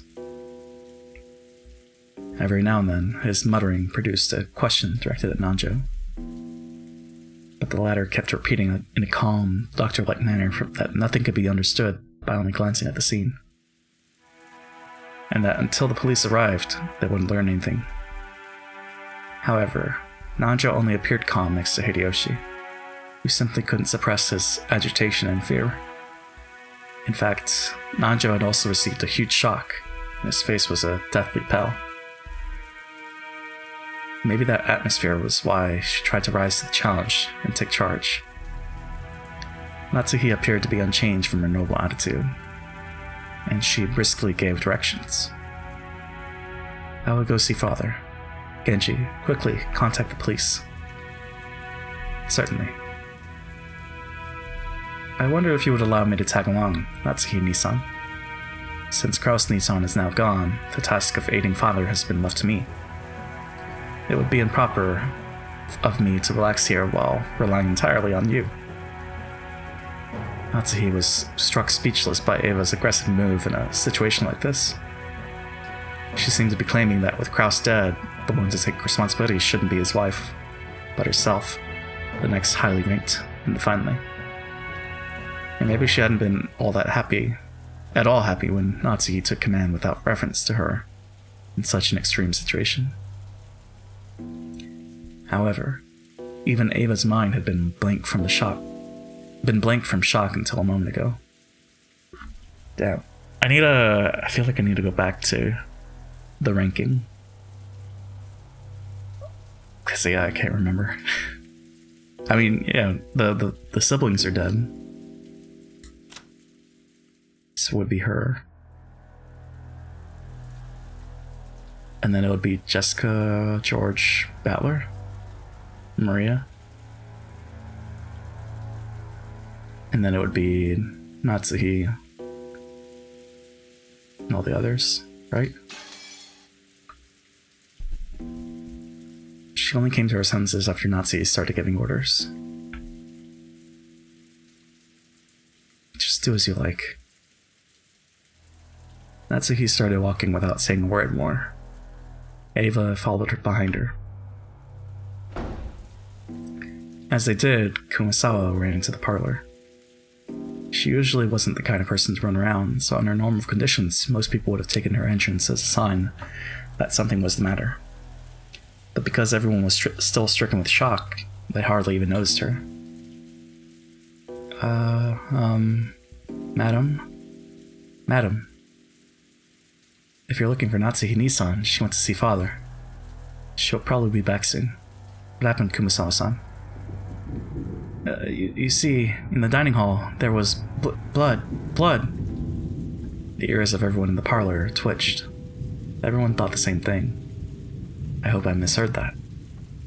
Any container can only hold so much, and no one here would be capable of handling yet another tragedy. So they all thought it. I hope I misheard that. What happened?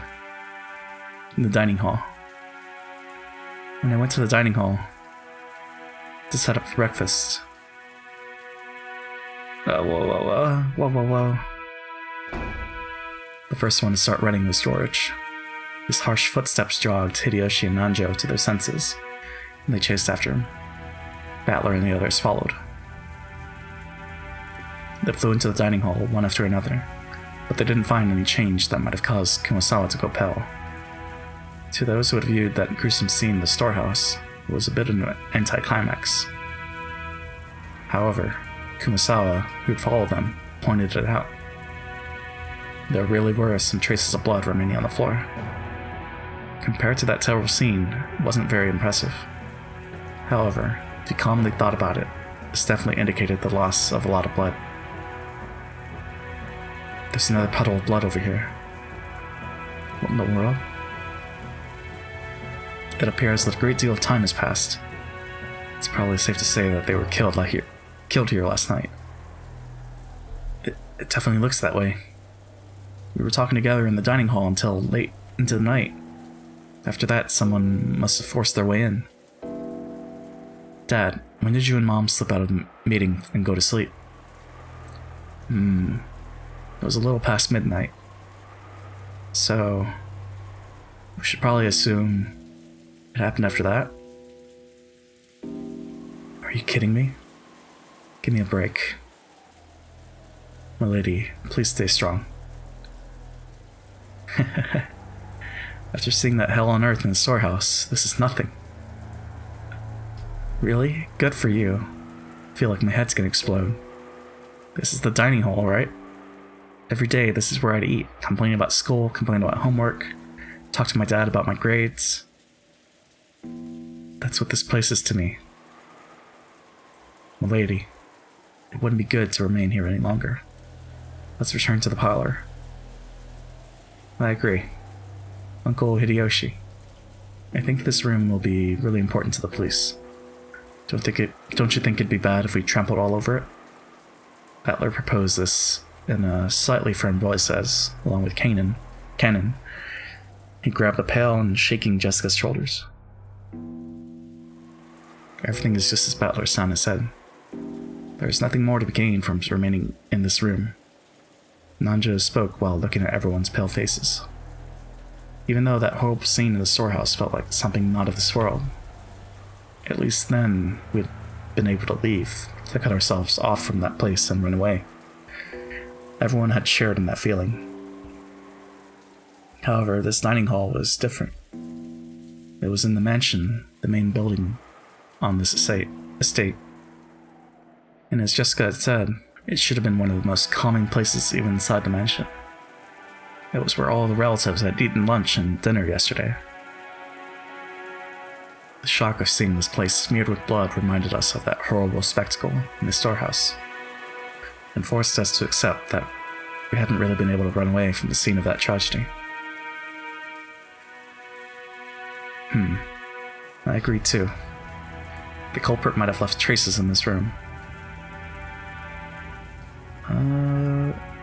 Okay. Amateurs like us shouldn't stir the place up. Let's leave quickly. Quickly. Hideyoshi also understood the meaning of what Battler had said, and pushed everyone to hurry out of the dining hall. The way we were then, looking at that blood any longer would have been too harsh. Nobody went against his words. Everyone raced each other out of the dining hall. It was almost as though the last person in the room would be trapped in there, all alone.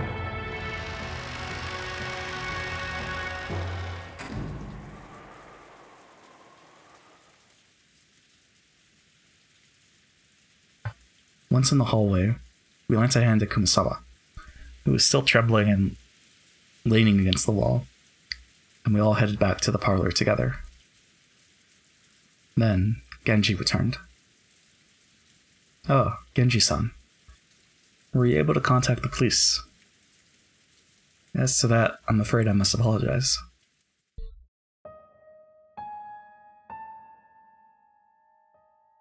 Yeah? Is it? Did it crash or no? Dramatic pause. Oh, don't tell me it crashed. Okay, good. Okay, we're good. I don't know if it was a failure of the radio or something else that caused it, but... So you couldn't contact the police? But the phone and the radio failed. My apologies. I'm gonna save, just in case.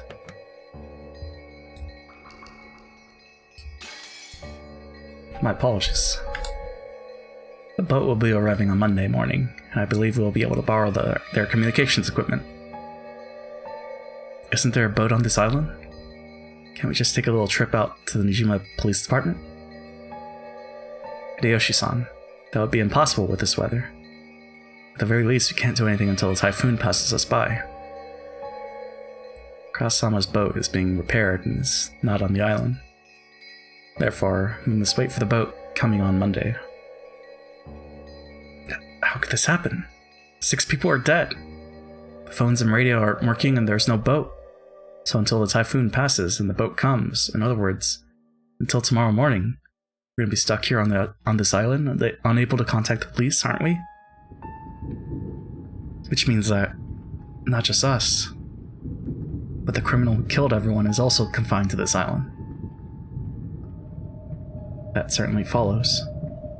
The culprit who killed everyone is still here on the island.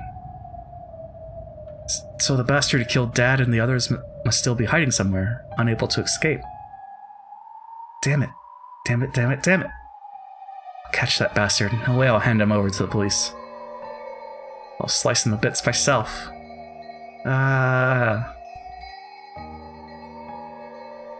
Maria had finally realized that something odd was happening in the parlor. Rather than noticing something odd, it was probably better to say she felt unhappy and neglected, since everyone was getting so excited about something only she didn't know about. Who? Jessica Oni-chan. Did someone die? The way she spoke was completely calm, just as though she was talking about someone who had appeared on a television drama, as though it was someone else's problem. Jessica probably didn't like that, as though trying to say, "Can't you tell just by looking at me, overwhelmed with grief?" She flared up at Maria. They all died, everyone. My dad and Battler's parents, Goda-san and Shannon, and even your mother too. Stop it, Jessica-chan. You aren't the only one who's sad. Maria-san, I know this will come as a shock, but please listen. Your mother has died. Mama died? Who? Yeah, someone killed her. I know it's sad, but stay strong. How many people died? 6 people. 6 people. Damn it. How could anyone do something that cruel?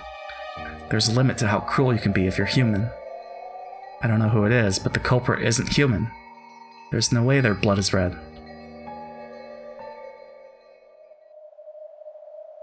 Ooh. The culprit isn't human. It's just the... chosen by the... What? Huh? Hey, Maria. Did you say something just now? Maria had just said something, but since the words were so remotely separated from the flow and context of the conversation, I couldn't understand them for a second. When I tried to ask her to repeat it again, I was shocked by the sudden sound of Aunt Natsuhi's loud voice coming from the entrance to the parlor. It looked like Aunt Natsuhi and Aunt Ava had returned from their trip to see grandfather. You can't contact them, even with the radio? If we can't use it at a time like this, why do we even have an emergency radio? My apologies. We're supposed to have a maintenance inspection every year. Wait, don't you have one of those boat signaling devices that makes the flashing light? Couldn't you use that to contact the next island? We do not have such equipment. My sincere apologies. Just then, Kumasawa arrived, pushing a serving cart loaded with breakfast. Since there was no way we'd be able to eat in the dining hall, Hideyoshi had ordered her to take it to the parlor. Why are we eating breakfast here? Ah, Natsuhi-san. I'll tell you later. More importantly, Ava, how's father? Judging by the fact that he is not with you, it seems he will not leave his room, not even for a situation like this. Wasn't there. The room was empty. What?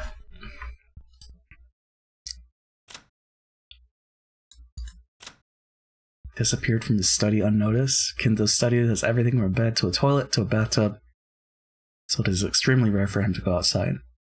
However, he does occasionally go out for a walk on a whim without telling anybody, and his disappearance invariably leads to a huge uproar throughout the house.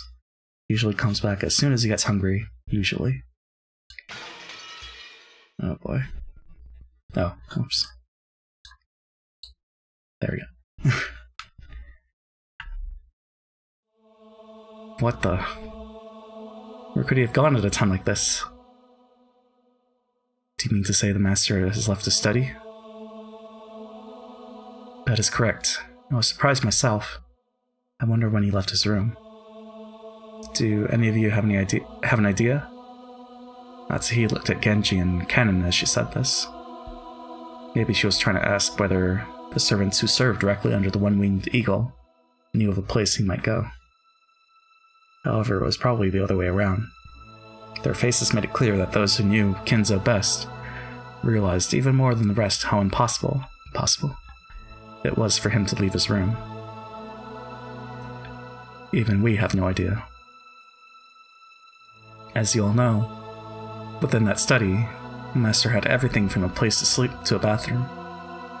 You couldn't imagine him leaving that room except for a significant reason. In that case, what? Isn't it natural to assume that one of those significant reasons came up? We still cannot be certain that's the case. Anyway, he's a fickle person, so it's possible he went for a walk by himself, unaware of the current situation. But he was in his room in the morning, and then they discovered the bodies, and now he's gone. Okay. If that is the case, then we must act in all haste to tell him what has happened and ask for instructions. That's right. Though I don't want to think about it, it's possible something has happened to him, isn't it? Rather not even consider such a sincere possibility. No one had seen Kinzo since the discovery of those 6 terrible corpses.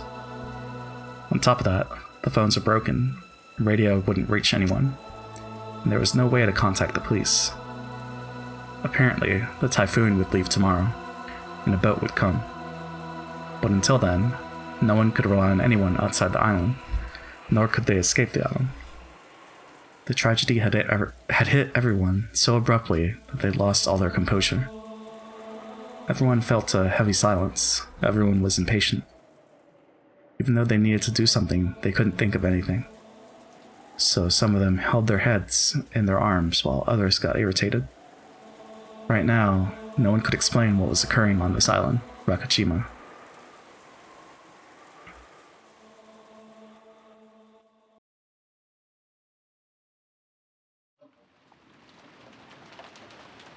After that, we ate the breakfast Kumasawa-san had made, which felt dry and tasteless. Of course, this was right after something like that had happened. No one felt particularly hungry. However, we understood logically that not eating would weaken our bodies. It would also be rude to Kumasawa-san, who had made the breakfast. Kumasawa-san had taken some unusual Western vegetables, ones that Goda-san had probably ordered for his ultra-elaborate meals, and cooked them in a Japanese style, which made them turn an unpleasant color. as to what Goda-san had been planning to cook with those ingredients. Right then, I couldn't even imagine it. If I did think about it, I'd be reminded of the way Goda-san had died, and a sour taste would fill the inside of my mouth. Everyone pretended to eat for the time being, but of course, no one made much progress. Then, we began pulling our knowledge of our current situation. First off, 6 people, which included Uncle Kraus, my dad, Katie-san, Aunt Rosa, Goda-san, and Shannon-chan, had been found in the Rose Garden storehouse as brutally mutilated corpses. And yet we still couldn't contact the police, since both the phones and the radios were unusable. So until the typhoon passed, there was nothing we could do. Furthermore, Grandfather, who we might have hoped would be able to show a little leadership in this kind of a situation, had disappeared some time ago. Goda-san hadn't made breakfast, so Grandfather's stomach must have been empty. And if he had just been taking a casual walk, we should have been able to hear him whining about how hungry he was by now. And despite that, he hadn't appeared. There was more than a small chance that he'd gotten caught up in this crime. According to my aunts, on their way back from Kenzo's study, they'd searched for him, calling out on every floor, but were unable to find him. Considering the timing of it all, it's only reasonable to assume that this disappearance had something to do with the crime. We figured Dad and the rest were probably killed in the dining hall, and then painstakingly moved to the storehouse. So maybe Grandfather has already been killed, and dragged to some strange place which we simply haven't discovered yet. No one actually said it out loud, but this theory seemed extremely convincing. We will go check that all the windows and doors are locked. We must also conduct a thorough search for Father. The children must remain in this room. Eva-san and Hideyoshi-san, I'm sorry, but please stay here with the children. I'd like to ask you the same, Dr. Nanjo. I understand. I'll wait here. Aunt Natsuhi followed the servants, Genji-san, Kumasawa-san, and Kanin-kun, out of the parlor. All that was left was Aunt Eva, Uncle Hideyoshi, Dr. Nanjo, and the 4 of us children, a total of 7 people. Let's all stick together and maybe watch some television while we wait. Though I doubt we'll find anything good in the middle of the day on a Sunday. Uncle Hideyoshi started acting cheerfully, trying to brighten up this gloomy atmosphere. Ooh, good show. Watch it. Ooh, ooh. Oh, really? You want to watch TV, Maria-chan? Then come and watch it with your uncle. Maria was the only one who joined in. Even though Maria had been told of her mother's death, she didn't show the slightest flicker in her emotions.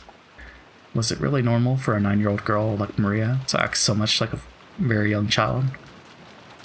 Everyone else's mood failed to improve, and they each sank absent-mindedly into their sofas. Aniki, can I ask you something? What is it? Just now in this storehouse, you said something about Shannon-chan in the ring. Did you give that to her? George Aniki didn't answer, but he hung his head and closed both of his eyes. There could be no clear response. Quit it, Battler. Figure it out yourself. You're right. I shouldn't have asked. That's right. It was me. Last night, I proposed to her. That was when I gave her the ring. I told her that tomorrow, she should put it on whatever finger she wanted, as her answer. Guess it was a pretty pretentious thing to say. That ring had been on the ring finger of Shannon-chan's left hand. Well, several years ago, Shannon came to me asking for advice. About you, George Nissan. I wondered what she could have said. Shannon was always really bad at lying. It was obvious pretty quickly that you were the one she was talking about. She asked whether it'd be okay for her to get close to someone, even though she was only a servant. She asked about what kinds of things boys like, what kind of clothes she should wear to make them happy. Lots of stuff like that. Well, I guess you could say I felt envious hearing her say that. So then she was given an engagement ring. And it all ended up right there. Different people value things differently. But being proposed to by a man, well, can be the high point of your life. So I'm sure. Last night, I'm sure Shannon was happy. From the bottom of her heart. Did I increase the speed accidentally? Yeah, I did. Okay. Whoops. Happier than she's ever been since the day of her birth. George Aniki sighed deeply without raising his head. Maybe tears had risen to his eyes. It seemed Shannon was on duty in the guest house last night. But because she was too embarrassed to go back to the guest house with me, she went over to the mansion. Think about how Shannon must have felt. When you receive an engagement ring, then no matter how much warning you've been given beforehand, it's perfectly normal to get so excited that your mind goes blank. She must have been incredibly embarrassed. And then Shannon went to the mansion, even though she hadn't been assigned there. Helped Goda-san with his work, and got caught up in his crime. If only I hadn't given her that ring on that day, in that place. Shannon wouldn't have, Saya wouldn't have been caught up in that crime.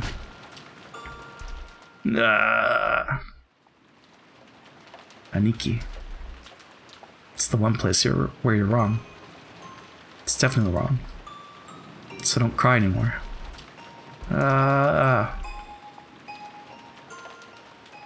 So that was fast on purpose, because that was George speaking fast. Battler-kun. Let's leave him be.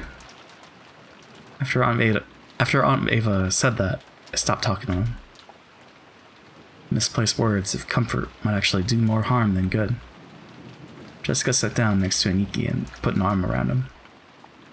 Maybe only Jessica, who had known about Aniki and Shannon's love since the beginning, and had even discussed that relationship with Shannon, could comfort Aniki now. I went over to Aunt Ava and sat down on the opposite sofa.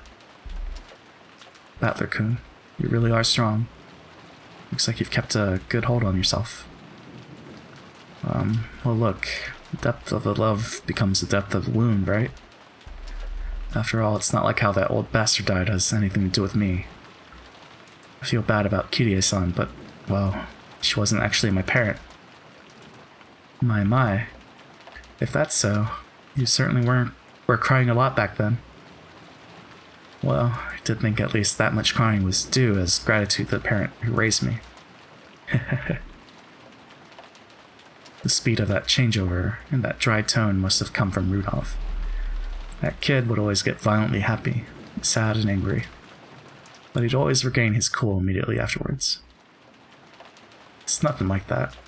I haven't really been able to get over the shock yet.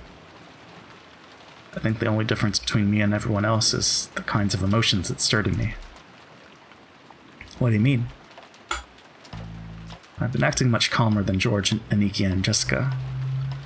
That wasn't because my sadness was any less intense or because I had already recovered. My sadness was simply getting replaced gradually with a different emotion.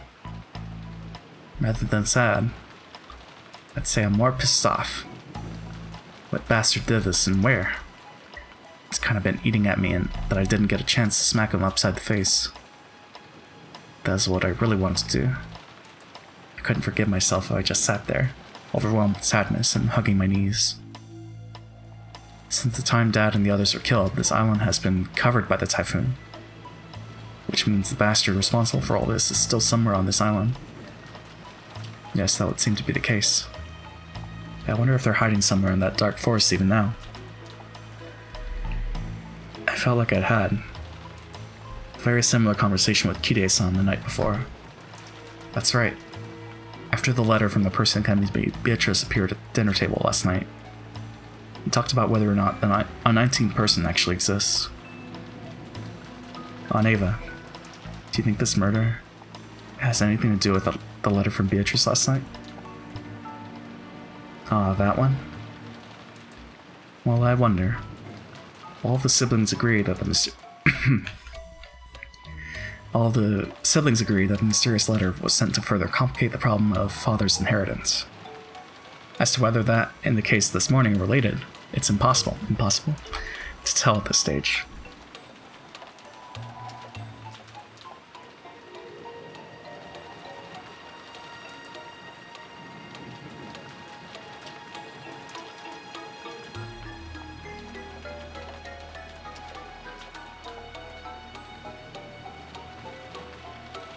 Alright, I'm fine.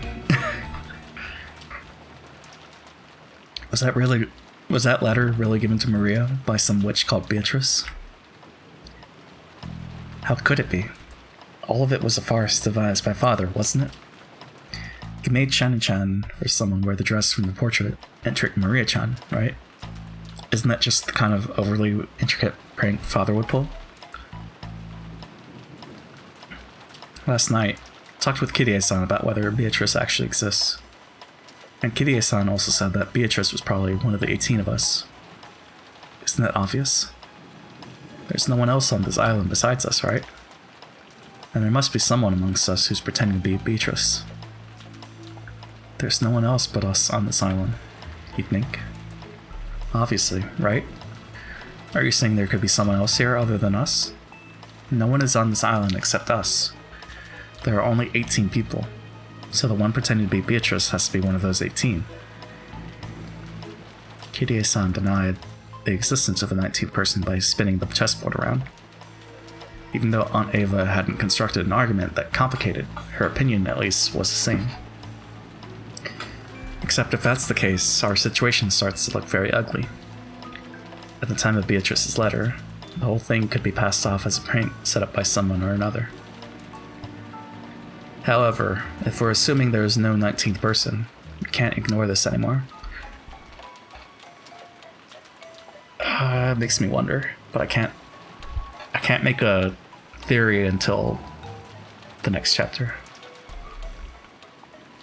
If we're assuming there's no 19th person, we can't ignore this anymore. In other words, if there is no 19th person, then the culprit who killed Dad and the others is also one of the 18, right? So, in other words, the person who killed them is one of the people inside this very mansion right now. Aunt Ava smiled meaningfully. Looked like she thought this conclusion should have been obvious from the very beginning. The culprit carried the bodies of those 6 into the storehouse. But even that was an impressive feat, don't you think? That shutter is always closed and locked, right? In other words, in order to carry them into the storehouse, the culprit would need to unlock the shutter. Understand? Is it possible the shutter was left open by mistake that day? If servants said it's always kept locked, in other words, unless the culprit took the keys from the servant room, there's no way they could have opened the storehouse. I wonder if the key in the servant room is the only one. Kenji-san said that was the case, which means the culprit knew where that single key was kept and took it. Just now I watched when Kanin-kun returned the key to the servant room. The wall was packed with keys, and I don't think a novice would know where or what those keys went to. The culprit was miraculously able to find the storehouse key among all of those. Furthermore, even though the key didn't have a tag or anything sticking to it, they knew it was the key to the storehouse behind the rose garden. That means they also knew where the storehouse was. I'll say it even clearer. The culprit knew the inside of the servant room well. Her argument was extremely plain and clear. If the bodies had been found thrown somewhere in the bushes of the rose garden, there wouldn't have been much to go on. However, there is only one key to the storehouse in the servant room, and it was stored with such a large group of keys, a novice would not be able to tell them apart. This meant the culprit was someone who went into the servant room a lot and was familiar with the location of the keys. The family members didn't normally go into the servant room, which means that One of the servants is the culprit. I'm sorry, but even I can't tell you any more than that. However, I'll tell you one thing. What's that? It's reasonable to think that the culprits are multiple in number and fairly well armed. They'd have to be, wouldn't they? They had to assault the four in the dining hall and kill them, drag a total of 6 bodies all the way to the storehouse beyond the rose garden, and arrange for that disgusting makeup and the graffiti on the shutter. There's no way that a single culprit could carry out all of that on their own, right? It made sense. It probably would have been possible for a single person with enough time, but it would take so incredibly long. Squeaks. Hey, Irvy. How's it going? It was probably safe to assume that a significant number of people were involved. Hey. How are you doing? Phew. So what you're saying is that maybe all of the servants were in cahoots? Is it going fast on purpose? I wonder. Please keep it quiet, okay? Wouldn't be right to voice mere speculation like this. If it really is true, what would you do next? They may not let us leave here alive. This is an opponent who had no trouble killing Nissan and the 3 others. Right now, the only ones I can count on to fight with me are the 3 in my family, maybe you, which comes to a total of 4 people, right? We're no better off than they were last night. In short, it'd be easy for the culprits to massacre the rest of us. Doing quite well. Excited for updated emotes to be approved? Oh yeah, that's right. I think I saw the Pepe that you posted in FE's Discord. Oh, and there's the face. And then love. How are you? I'm doing well. I'm enjoying the story of this game. It's now officially a murder mystery. So, tensions are high. So just kind of curious how this is all gonna proceed. But yeah, those emotes look great. Let me move that over there. There we go.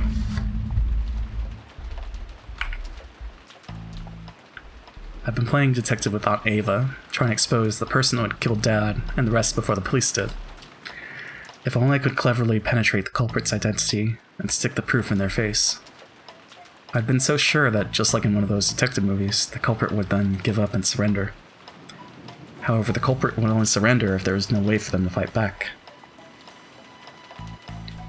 The culprits behind the crime on this island were far from helpless.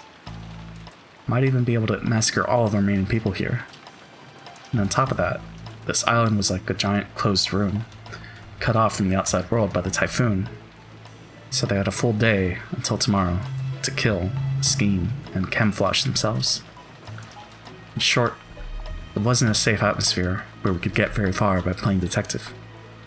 To the contrary, we were at a stage where we had to be scared stiff, since playing detective might displease the culprits and cause them to commit another mass murder.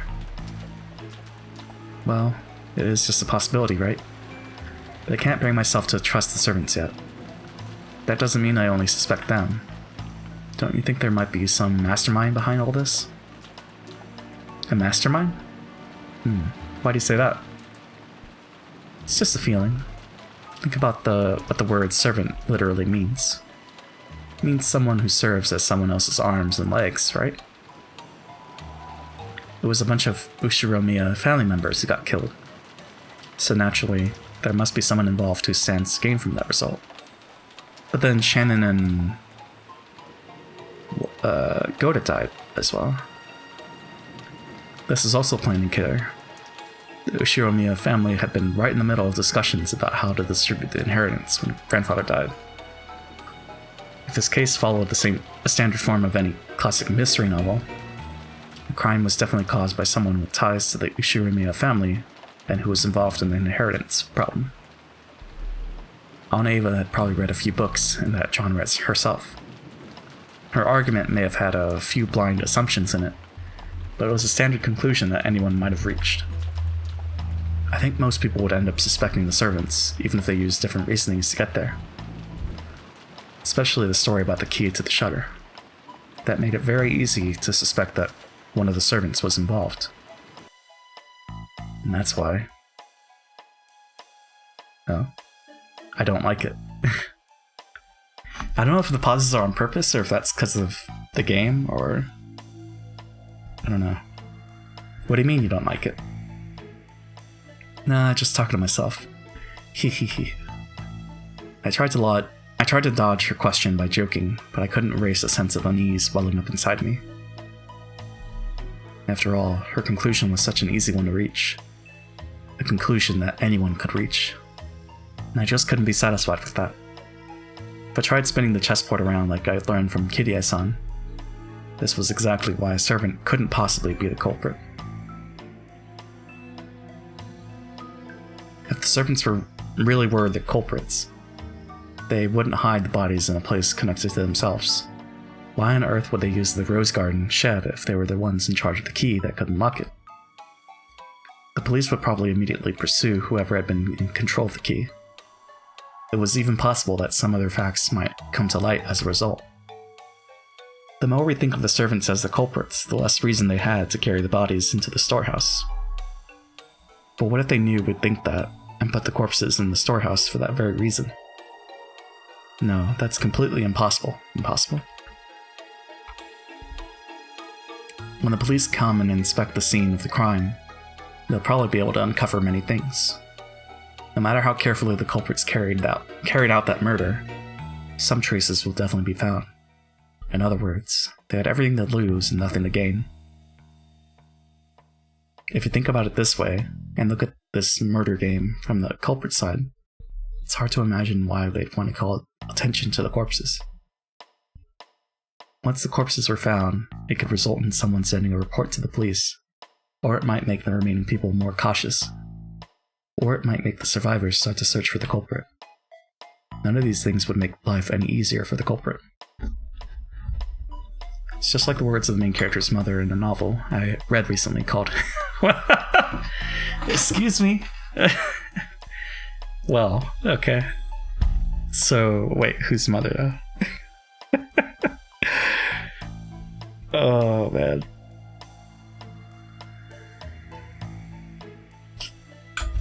Sorry, I was checking something. It's just like the words of the main character's mother in the novel I read recently called Higurashi no Naku Koro ni.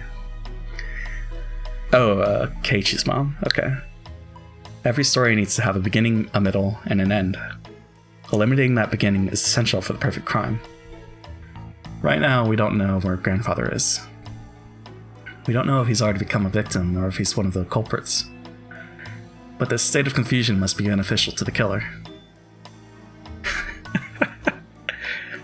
So meta. The culprit has absolutely nothing to gain by showing us the bodies in such an obvious way, and making us all realize there's been a murder. In fact, this is the perfect place to spin the chessboard around. In other words, showing us the corpses in such a flashy way must be the culprit's goal in and of itself. So at the very least, to the culprit, the appearance of 6 corpses there meant more than the deaths themselves. In other words, the culprit wanted this murder on display. To whom? To us. This is a message. The culprit's trying to shove something in our faces. I don't know what it is. At this point in time, this vulgar mass murder isn't making me feel anything except a malice directed towards all of us. Malice towards all of us. Is it? It's at the end of the chapter. Oh, it isn't. Although, what time is it? Yeah, it's 10. Yeah, let's do the 5-minute BRB there. I don't know how much more we have of this, but... Or, I mean, of this section. But yeah, let's do the BRB. Un momento.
And I'm back. Okay. Guess we're good to go. Yeah. Each one of the survivors has some kind of connection to one of the 6 victims. Uncle Krause's death brought Jessica to the grief of losing a family member. The deaths of Dad and Kirie-san brought me sorrow, while Aunt Rose's death brought Maria sorrow. Goda-san's death probably shocked his fellow servants, and Shannon-chan's death brought grief both to Georgianiki, who had proposed to her, and Kanon-kun, who had loved her like an older sister. Everyone now on this island has received an equal amount of sadness. Aunt Ava was sure that the servants were in cahoots. But then, how could you explain the deaths of Goda-san and Shannon-chan? At any rate, by this argument, the grief caused by the 6 deaths hit everyone but Aunt Ava and Uncle Hideyoshi. Even Aunt Ava, who had directed suspicion at the servants and acted as though she herself was beyond suspicion, could not be ruled out as a suspect. In the first place, she was able to argue that the servants were suspicious by focusing on the shutter's key. But if you look at it from a perspective of motive and who would gain, Aunt Ava's name rises to the top of the list. Oh, is that the it? Is it? Oh no, okay. Another scene. I know what you're thinking, Battler-kun. Huh? Hehehe, oh no. Please don't tell anybody. About how my head's so full of obscene stuff. I'm the one who's gonna gain the most from these murders. Since I'm gonna be suspected anyway, I might as well get it out in the open. I tried to dodge the issue by joking around, but apparently it didn't work. The inheritance will be divided into as many parts as there are siblings. But right now, I'm the only one of the 4 left. All the assets of the Ushirimiya family become mine. Hehehe. If Uncle Hideyoshi heard you, he'd say, "Could you give it a rest? It's not funny." I'm sorry. I was just fooling around since I'm gonna be suspected anyway, no matter how much I try to smooth it over. That's why, from my point of view, this murder might have been designed to cast suspicion on me. Unfortunately, my alibi for last night is weak. Could you tell me a bit more about last night? As you know, the discussion between the siblings of how to slice up and eat the inheritance continued until late in the night. But I don't know how late it lasted. My husband and I had woken up early that morning. We were so sleepy, and a little past midnight, they let us go. We then returned to the guest house and rested there. The guest house? Can anyone other than Uncle Hideyoshi prove that? No, wait. It's not like I suspect you or anything, okay? Hehehe. Oh, are you sure about that? Giggle. I don't know if it counts as proof, but when we returned to the guest house, we were greeted by Genji-san, who asked if we needed a towel. Is that right? It was Genji and Kanon at the guest house, right? So, I guess that checks. I think that should be enough to prove we returned to the guest house a little after midnight. Though if my theory was correct, the servants would all be in cahoots. And that wouldn't actually make much for an alibi. Hey, you've got a point there. Guess that means I'm playing detective with the real culprit right now, huh? Hehehe. However, let me say this for my honor's sake. If I was after the inheritance, I'd never commit such a bizarre set of murders. After all, if I just wanted to make them forfeit their rights to the inheritance, it wouldn't matter to me how they died. It'd be much smarter of me to try and make their deaths look like accidents. Especially if you're assuming I laid out some careful plan that involved even the servants. You've got a point there. If you're killing someone for personal gain, you definitely shouldn't make it look like a murder. Exactly. That's why I'm in such a blue mood. The police will probably treat me like the mastermind and investigate all kinds of things. Not fun at all. Aunt Ava shrugged with a bitter smile. Right, I think Dirk said that she's voiced by Takano. I'm seeing it. It was just as easy to suspect Aunt Ava as it was to suspect the servants. So if we spin the chessboard around, does that make it impossible for the culprit to be her suspicious as she is. However, if that sort of argument always works, the motive can never help us in any way. No, that can't be right. Knowing the motive must give us powerful clues towards knowing the culprit. That's why murderers from all time periods disguise crimes in complicated ways, cleverly preventing their motives from being discovered. I don't get it. I just don't get it. Every time I spin the chessboard around, it keeps flipping from front to back and back to front. Are my thoughts bringing me closer to the truth? Or are they...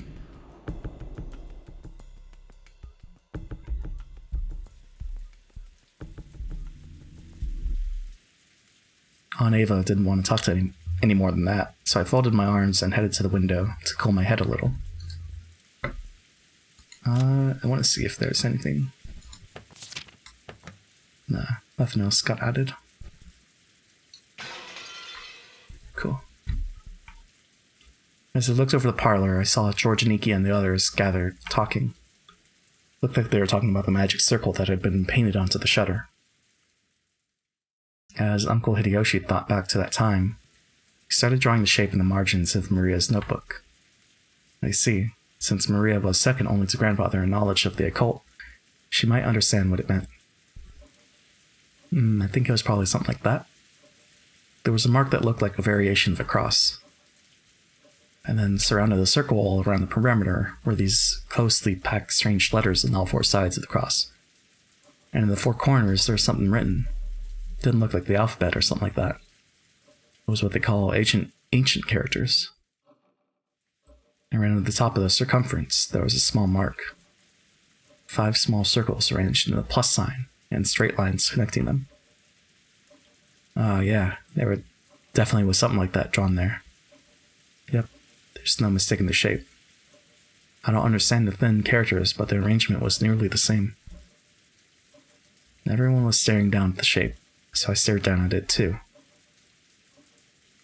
From what I'd heard, this had been painted on the shutter to the storehouse some material that looked like blood. With some material that looked like blood. I mean, that's not going to be... Like, we don't see the circles, right? So that's not like the super accurate version. I see. It sure is unsettling. Grandfather's probably the only one who'd want to draw something this weird. Seriously, where did he go? I want to grab him and ask what the hell this is supposed to mean. Jessica's voice contained impatience and anger. She hadn't gone so far as to say grandfather was the culprit, but she seemed sure that grandfather knew something about the culprit's background. Of course, if you were searching for a link connecting to the Ushiro-miya family to the occult, 10 out of 10 people would think of grandfather. Also, to a person who knew nothing of the occult, this strange mark would have no meaning, which meant that this might have been something addressed to grandfather. That's right. And the reason the crime was shown to the survivors was so they'd find this. In that case, where had grandfather, the essential recipient of this message, disappeared off to? Does this shape ring any bells? Ooh. Maria looked at the shape with a serious face. Maybe she was enthusiastic because this was her area of expertise. However, her appearance was that of someone separated from the events at hand. As though this thing hadn't been drawn on the shutter closed around her mother's corpse. My first impression was that the design resembled a German cross. Ah, it certainly does have that kind of design. Does that mean it has something to do with Germany? The German cross was originally a crest from a religious order of knights, and was supposed to protect pilgrims traveling to sacred places. So in other words, this magic circle might have some religious meaning? This is starting to sound like gibberish. When I looked over at all of them, preparing to jump into the discussion, something shocked me. Oh? What? Maria was smiling, an eerie and incomprehensible expression on her face. That's creepy.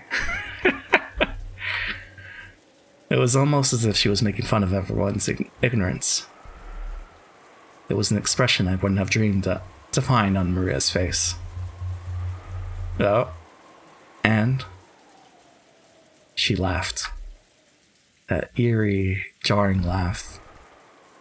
I wonder if I should have voice acting for this next couple. Where is it?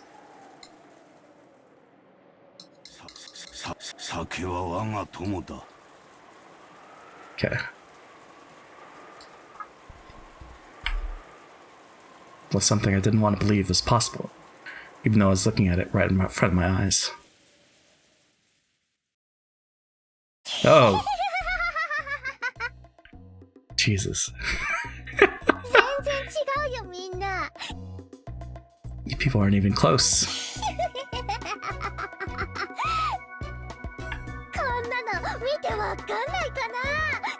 Can you tell just by looking? That caught you off guard? That got me too. Okay, I'm gonna turn off the voice. I just wanted to hear what the last was gonna sound like. Alright. But yeah, this face is not pleasant.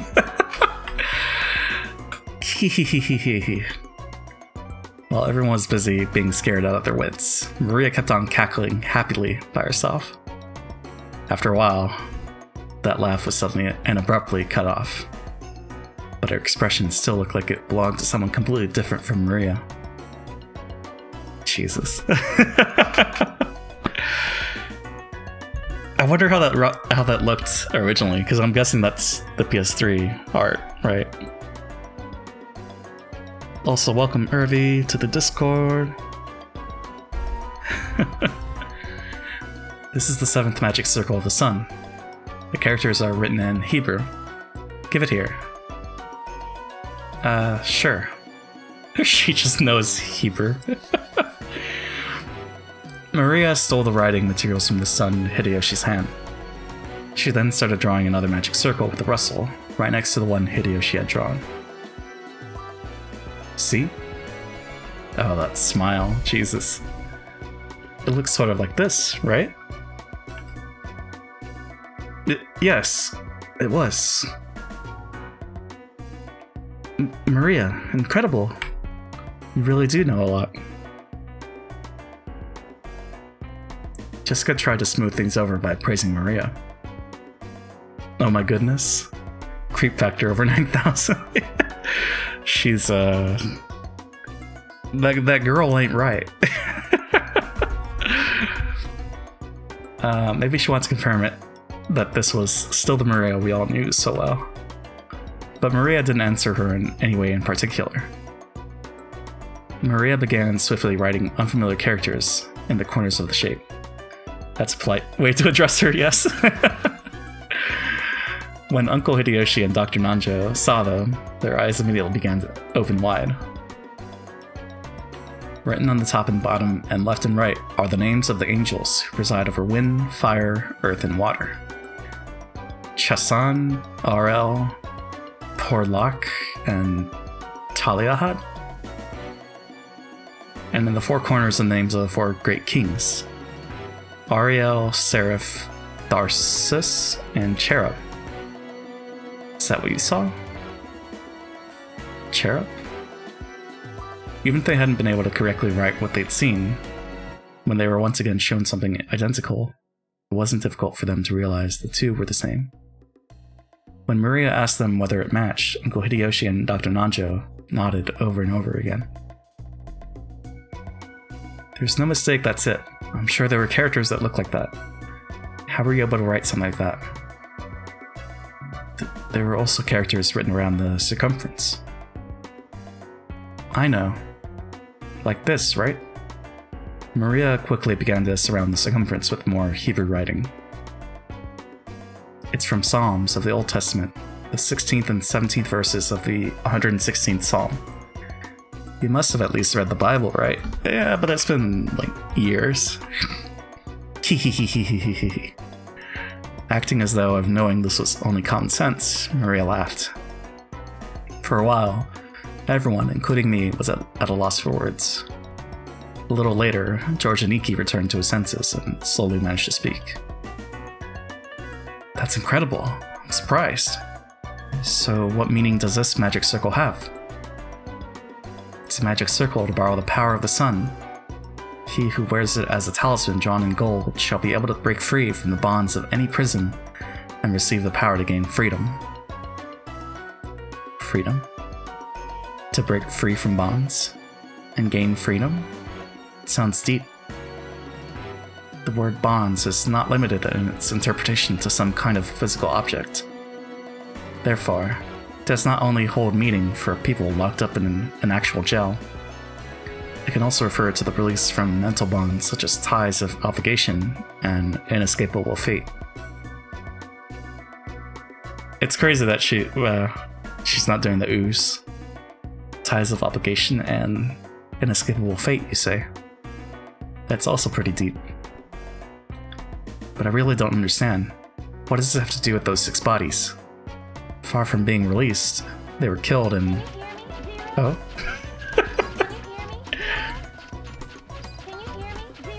Irvi! Thank you for the host. Appreciate it. Can you hear me, Zero? Far from being released, they were killed and stuffed in a storehouse, weren't they? It's not like the magic circle was drawn for their sakes.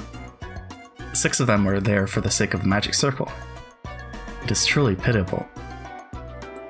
Oh jeez, and that smile again. What do you mean? What in the world do you mean when you say the 6 of them were there for the sake of the magic circle? Maria lifted up her pointer finger and waggled it as if she were making fun of us. That's written around the circumference. That laugh and that face, yeah. It's very manga. You need therapy now? It's a horror game. But man, that was a shock. It's written around the circumference. Can't you read it? Psalms chapter 116, verses 16 and 17. I'll read it for you. The Lord has freed me from my chains. I will offer to you the sacrifice of thanksgiving and will call on the name of the Lord. See? Is that right? Is that accurate? I'm not going to doubt it. But it's probably the actual verse. See, you say? I've got no idea what you're talking about. You're saying they're human sacrifices?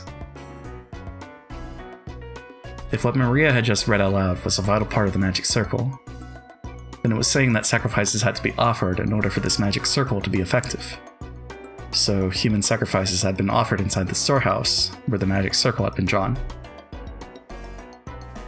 A heartbeat later, everyone else seemed to reach the same conclusion. Some people were shocked, and the others spat out that this was insane as they punched their knees. This was starting to get incredibly disturbing, and we couldn't accept it or understand it.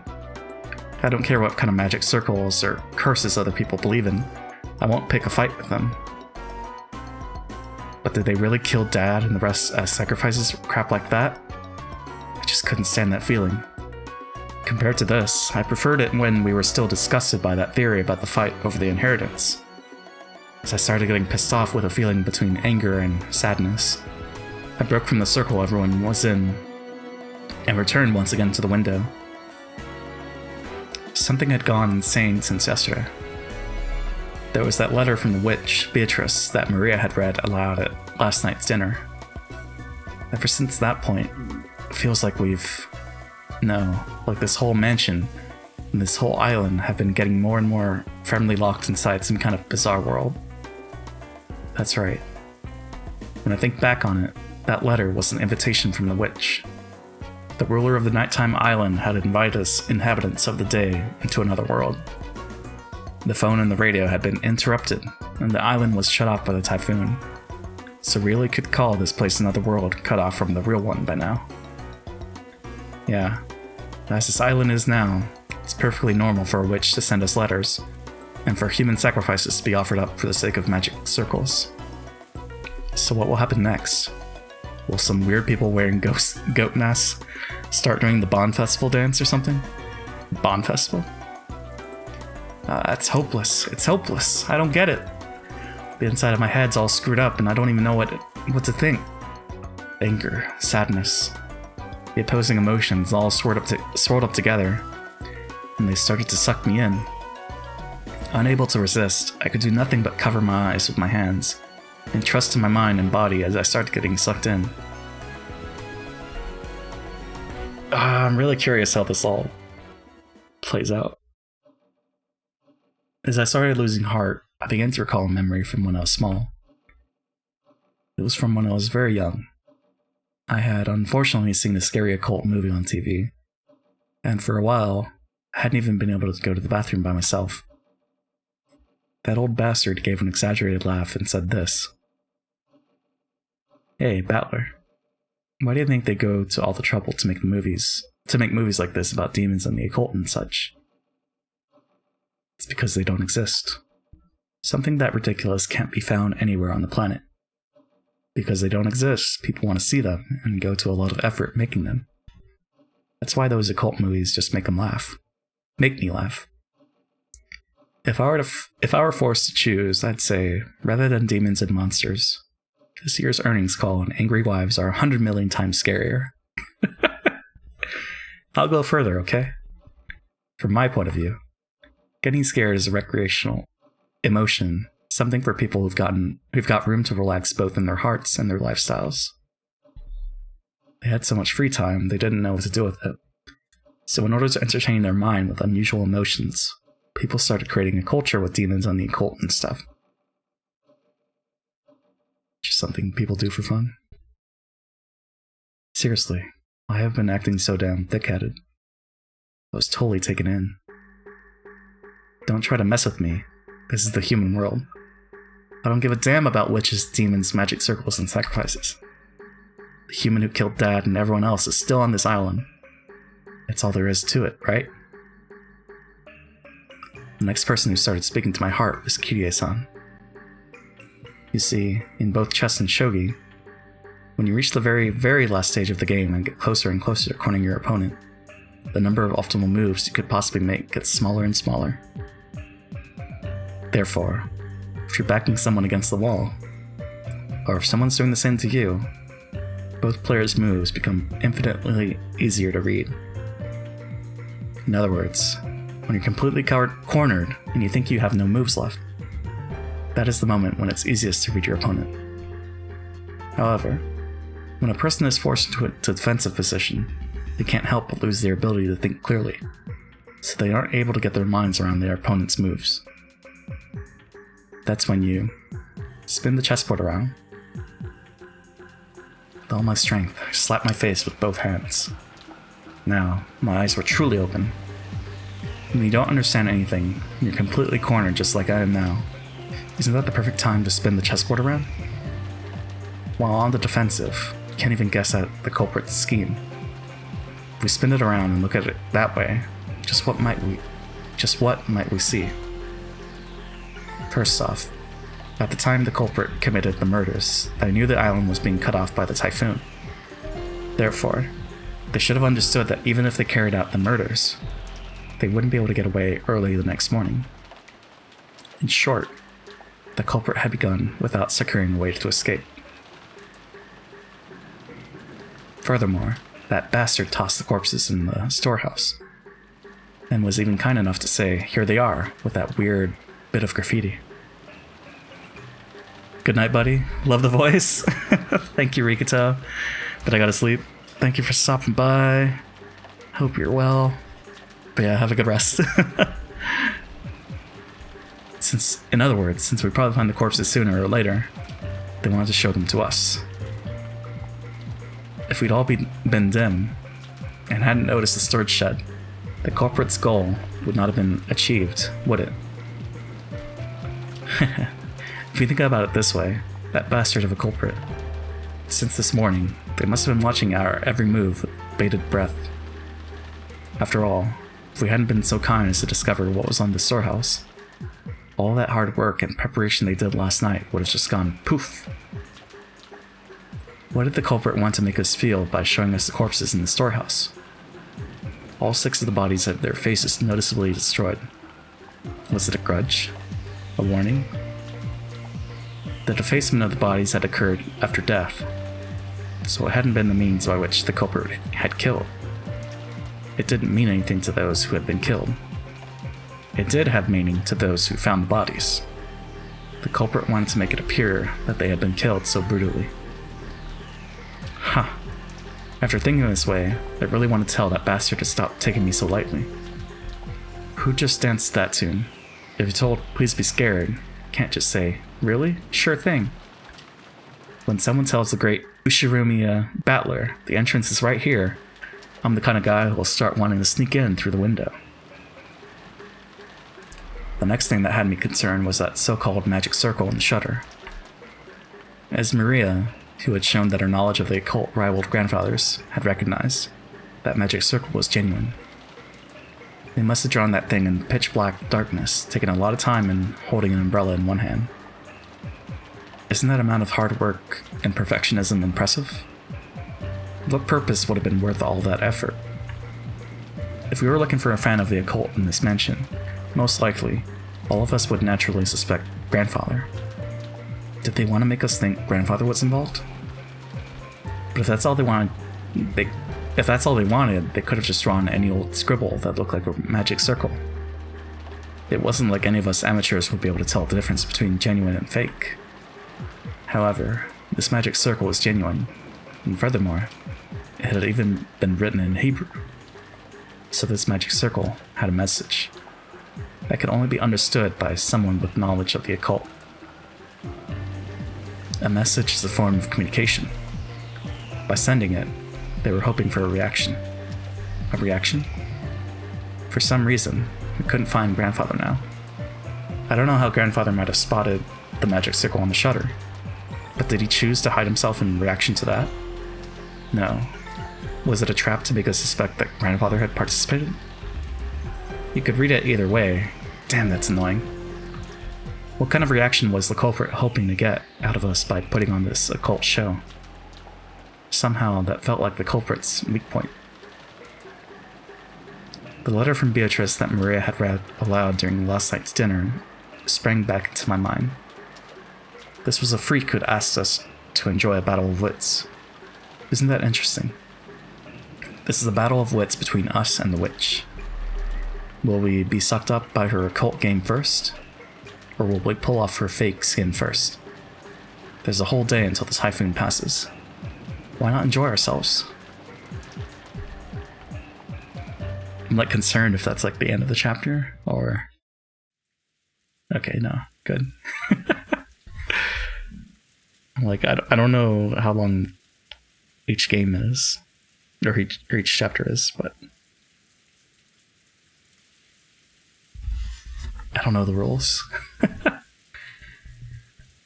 I finally noticed that the inside of the parlor had gone quiet again.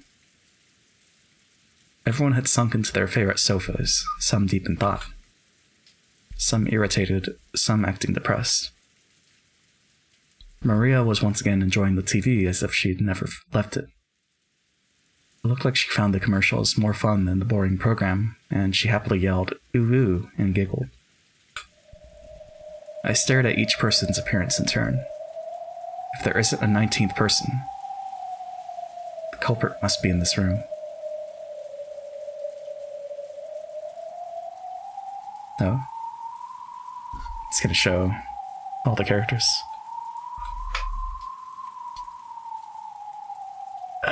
Who would it be? I mean, it's gotta be the servants, right? Or Ava and Hideyoshi. It's Battler.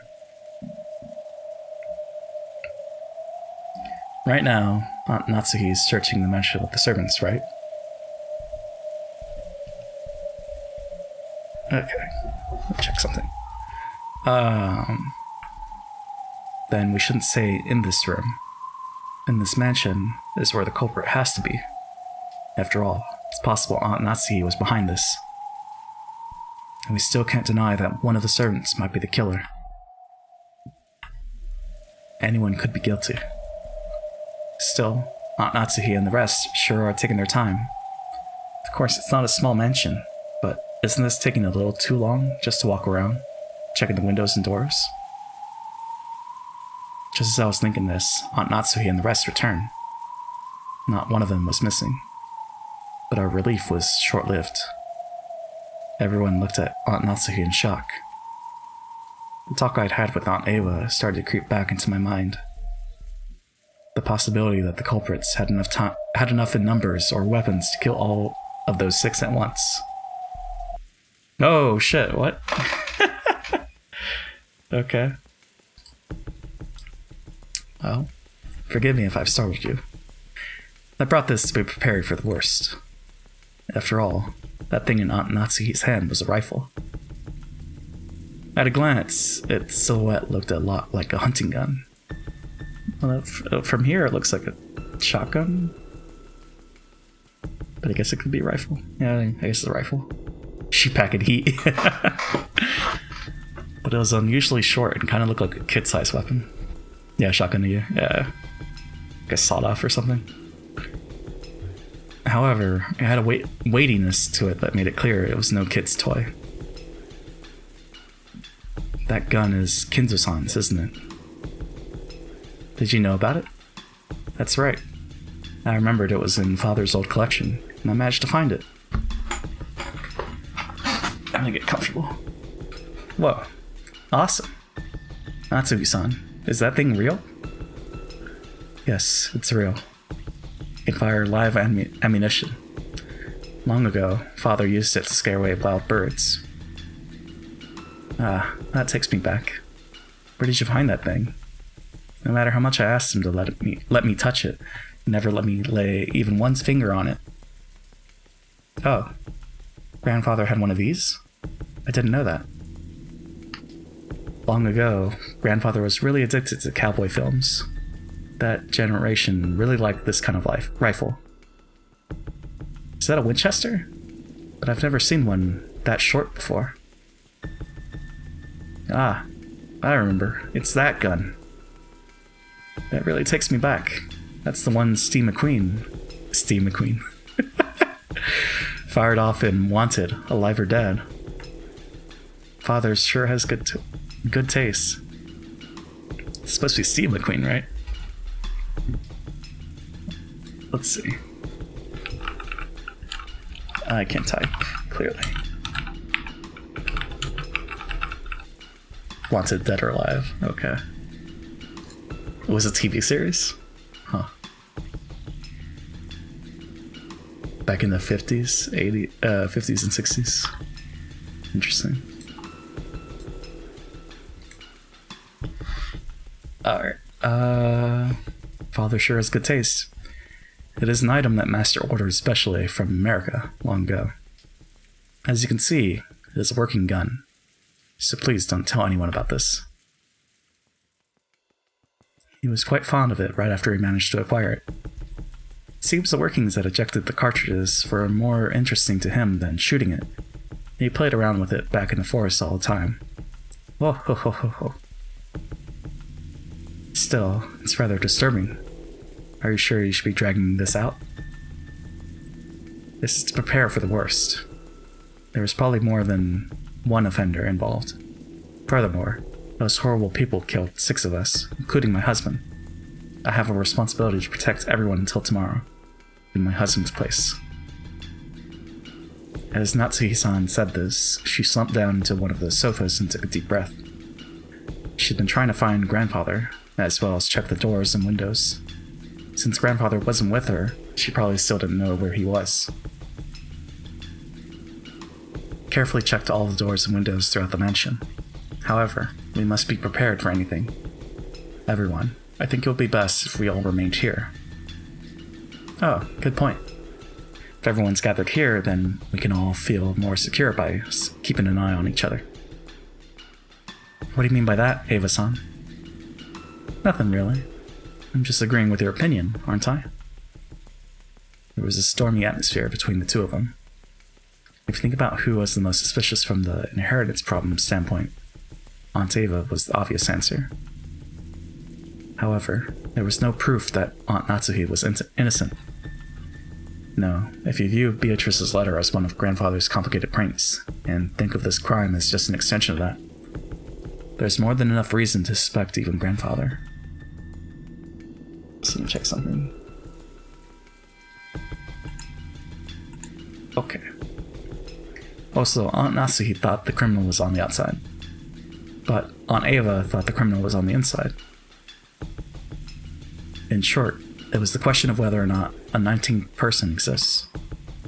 That same question had been repeated endlessly since last night's dinner, with the letter from the witch who called herself Beatrice. So is the culprit among us? Or not? And did the witch Beatrice exist? Or not? I don't know why the text does that sometimes. If you assume that something as stupid as a witch can't exist, you're basically saying that one of these relatives here, who share a common bloodline, is the culprit. If that was too unpleasant, it'd be much more comfortable to simply accept the fairy tale-like character of the witch. A witch? A witch drawing a bizarre magic circle and offering human sacrifices? If I could accept that rubbish, I'd be able to trust all the people in this room. However, damn common sense got in the way.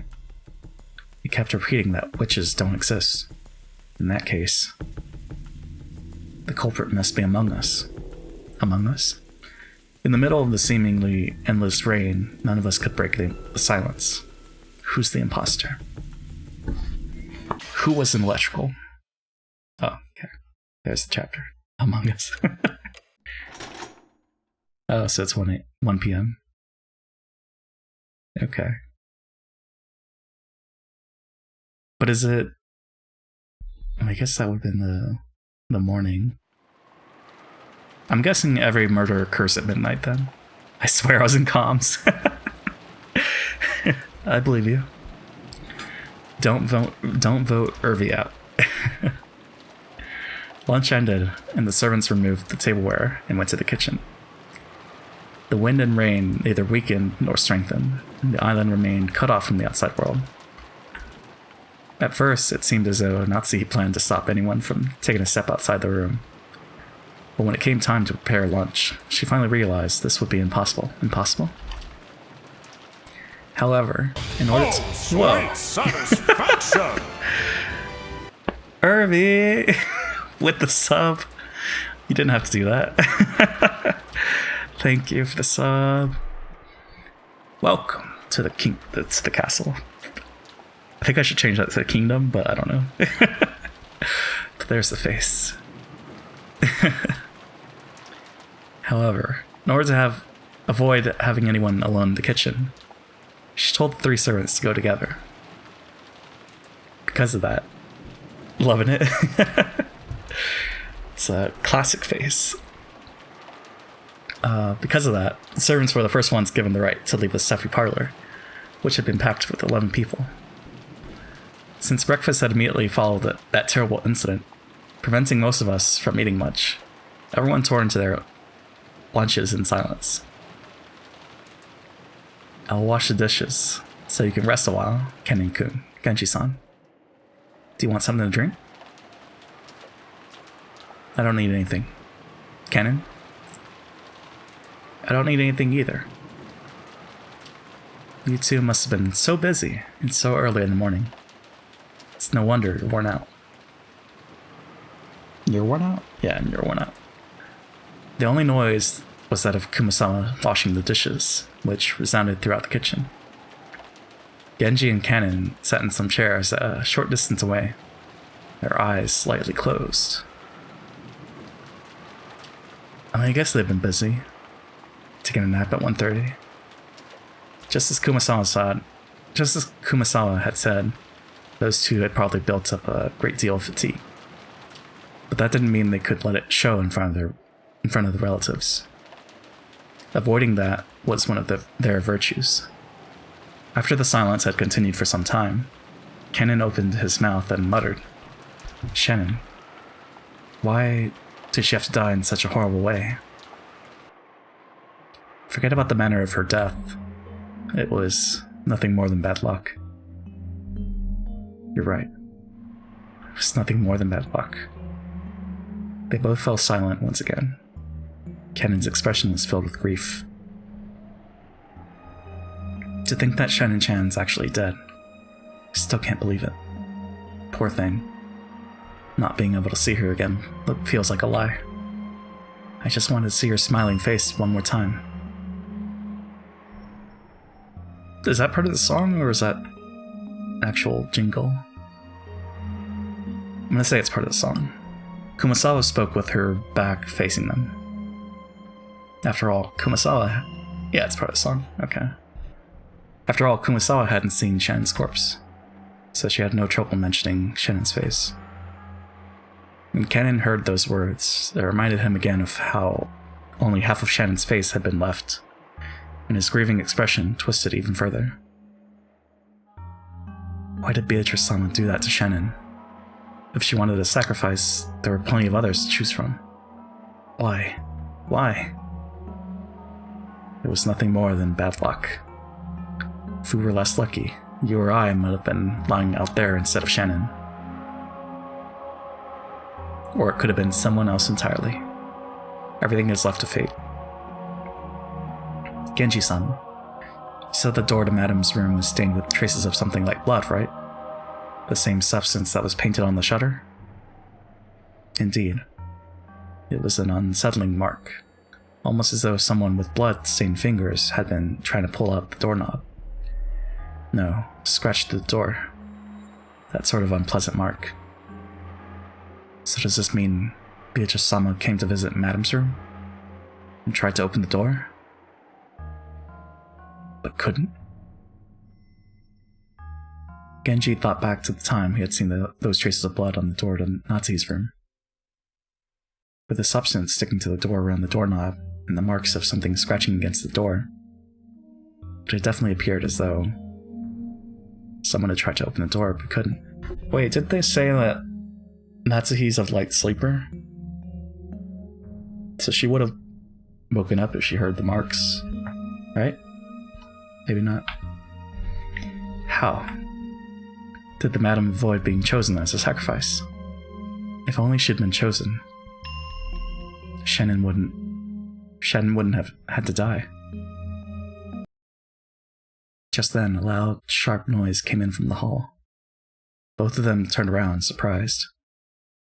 Oh. That's a pretty interesting chat you're having there. Let me join in too. Before any of the servants realized it, Battler was standing in the doorway to the kitchen. Battler-sama, how rude of us. Genji-san and Kannon-kun stood up, surprised, and hastily bowed. But I didn't care about stuff like that. I was more concerned with continuing their discussion. I told them I was going to the bathroom, so they let me go. I thought I'd suffocate if I was locked up in that room any longer. I was about to come ask you guys for some water, but then I overheard something pretty interesting. You don't need to bow your heads or anything. Please, let me hear the rest. That just now wasn't really... I've been listening to you for a while. Don't try to hide it now. So I'll ask directly. Who is this Beatrice? She's supposed to be a witch from a kid's story, but doesn't look that way now. Kannon-kun averted his gaze. It was obvious that he didn't want to talk about this, which only made me want to ask even more. While making an effort to smile, I grabbed the collar of his shirt. Last night, this would have been none of my business, but after this morning, everything's changed. Now that Dad and the rest have been killed, this is totally my business. I have the right to listen to this suspicious story, don't I? I glared into Cannon's eyes as he continued to avert his gaze in apparent pain. Since there was a big difference in our heights, Cannon had to stand on his toes and it looked like it hurt a bit. Battler-san, please let go of him. Cannon-san isn't really hiding anything. Then you won't have any problem talking about it, right? It's lonely being out of the loop, you know? When I tried to further twist up his collar, Genji-san cut between us and spoke. In his expression were faint traces that he'd made up his mind to do something. Apparently he had no intention of hiding it. I can tell you about it. Cannon only hesitated because you might have taken it badly, Battler-sama. Hesitating, huh? Not very manly of you. Whatever it is you're talking about, it's even more unpleasant having it kept a secret. Tell me about it. It's not like we have anything better to do before tomorrow comes. This slightly spooky story might be the best way to avoid getting bored. Genji-san and Ken-kun looked at each other, then nodded as though they decided to talk. Understood. Please ask us anything. We will talk. Right. Then I'll ask.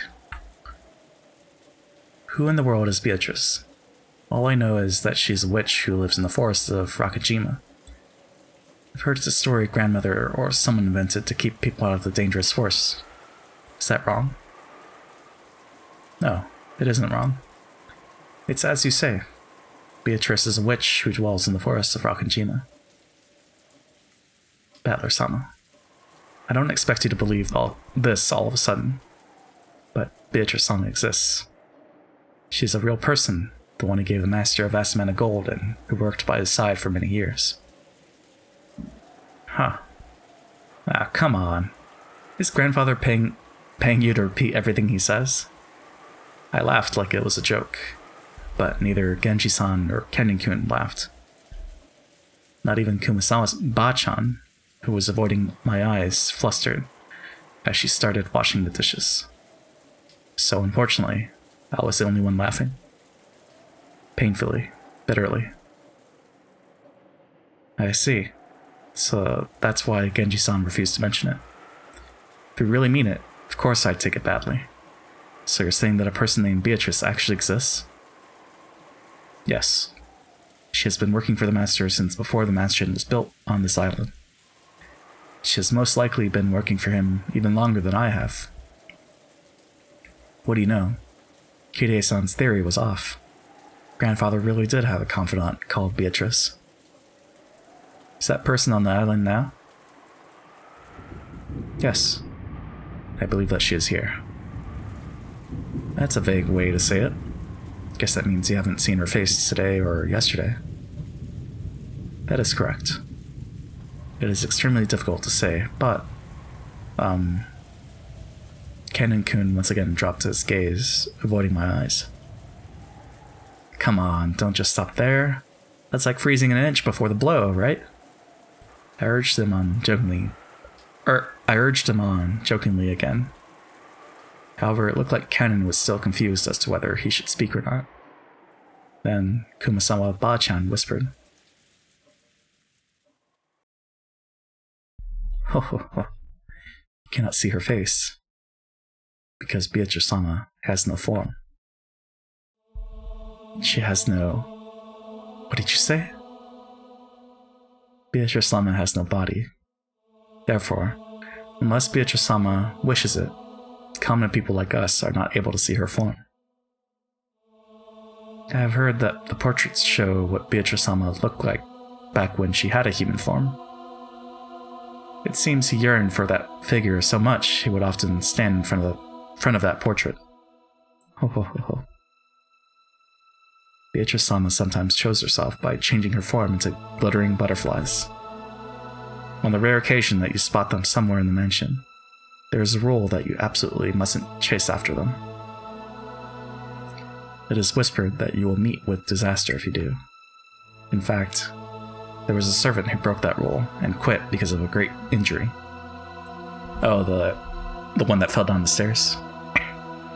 So hold on, let me drink some water.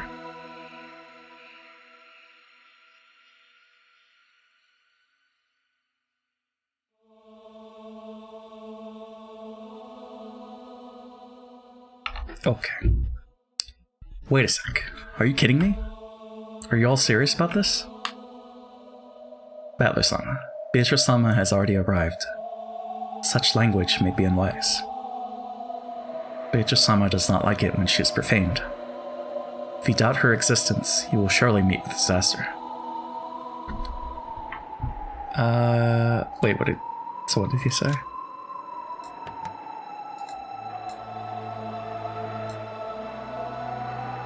Are y'all serious about this? Okay, because he doesn't believe, right? 1, 2, 3, 6, missing. Okay. Battler-san, you probably find this topic unpleasant. But you know what? Beatrice-sama does exist. She exists. Oh, wait, what? I didn't do that. Oh, that's what that does. Okay. Well, that's easy. So I was pressing the left arrow key, and that's what that was bringing up. But, never good. She exists. Beatrice-sama hates people who doubt that. Can't you tell, Battler-sama? Beatrice-sama has already arrived here. Come now, quit it. I'm weak against that stuff. Enough with the cheap threats. However, there was no trace of a joke in the eyes of the three servants. On the surface, I laughed and tried to look unconcerned, but I was quickly starting to sober up. Their eyes were also sobering up fast. Battler-san, I beg that you stop profaning Beatrice-sama. Please, trust me.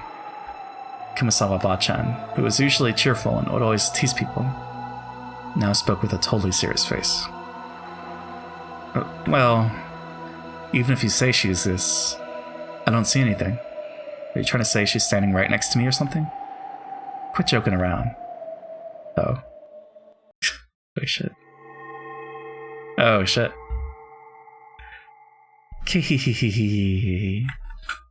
Just then, that unnerving laugh suddenly filled the kitchen. Oh god. When I turned around, Maria was standing there by the entrance. But her expression and the feeling about her presence, felt exactly the same as the servants. Not again. Whether your wavelength matches or not is determined at birth.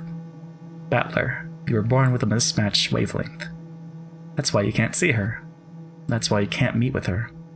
And that's why you can't talk to her. You're the type Beatrice hates the most. Maria laughed like it was funny, but it sounded extremely eerie. It was almost like she was laughing at me because I alone didn't understand. Do you want to know about Beatrice?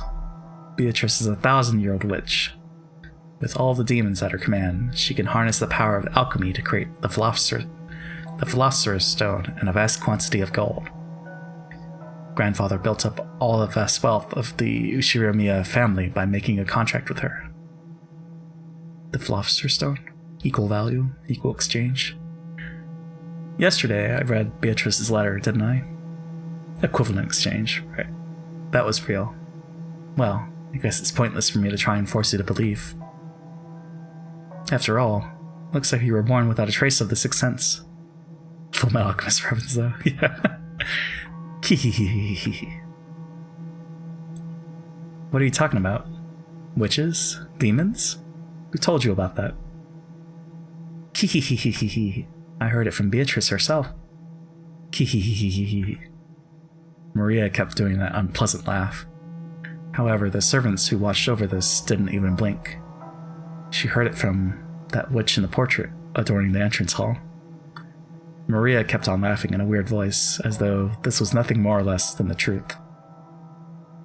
Maria, it might be rude to ask, but I'll ask one more time, okay? Who gave you that letter yesterday? I got it from Beatrice. How many times must I tell you before you understand? You don't get it, do you? Can't see it. I can't believe it, can you? Just then, Maria's laughter suddenly stopped. Battler, you still don't understand? Beatrice-sama exists. She exists, you say, but where? Like I said, Beatrice-sama exists here. That's right. Now that I think about it, I've been feeling for a while now that the servants' eyes haven't been pointed in quite the right direction. I'd figured they were just staring absent-mindedly, but that wasn't the case. The four here, Genji-san, Ken-kun, Kumasawa-san, and Maria, everyone except me, was looking at a spot right behind me. Holding my breath tightly, I slowly looked over my shoulder. Oh shit. Main character is just asking for it, yeah. Of course, there wasn't anyone there. I've known that the whole time. However, everyone in the room except me was focusing on that point as if there was someone there. Beatrice is the mighty golden witch who has lived for 1,000 years. But since she can't show her form to humans of the wrong wavelength, she can't talk to them. And you know what? That's really sad. I mean, she truly despises it when people like you, who were born without a fragment of the ability needed to sense magic, deny that she exists. You're lucky, Battler. Good thing I gave you that charm yesterday, right? Don't you realize what kind of curse Beatrice would have put on you by now if you hadn't been carrying it around? You really are lucky, Battler. Hehehehehe. Oh, that scorpion keychain? I thought that was just some cheap gift or something. But are you saying it really had some power? Hehehehe. If it weren't for that, you'd be lying in that storehouse as a sacrifice with your face crushed by now. Hehehehe. You're so lucky, Battler. Hehehehe. Is that... I don't think that's true, though. Because it's whatever's in the key. Right? Hold on.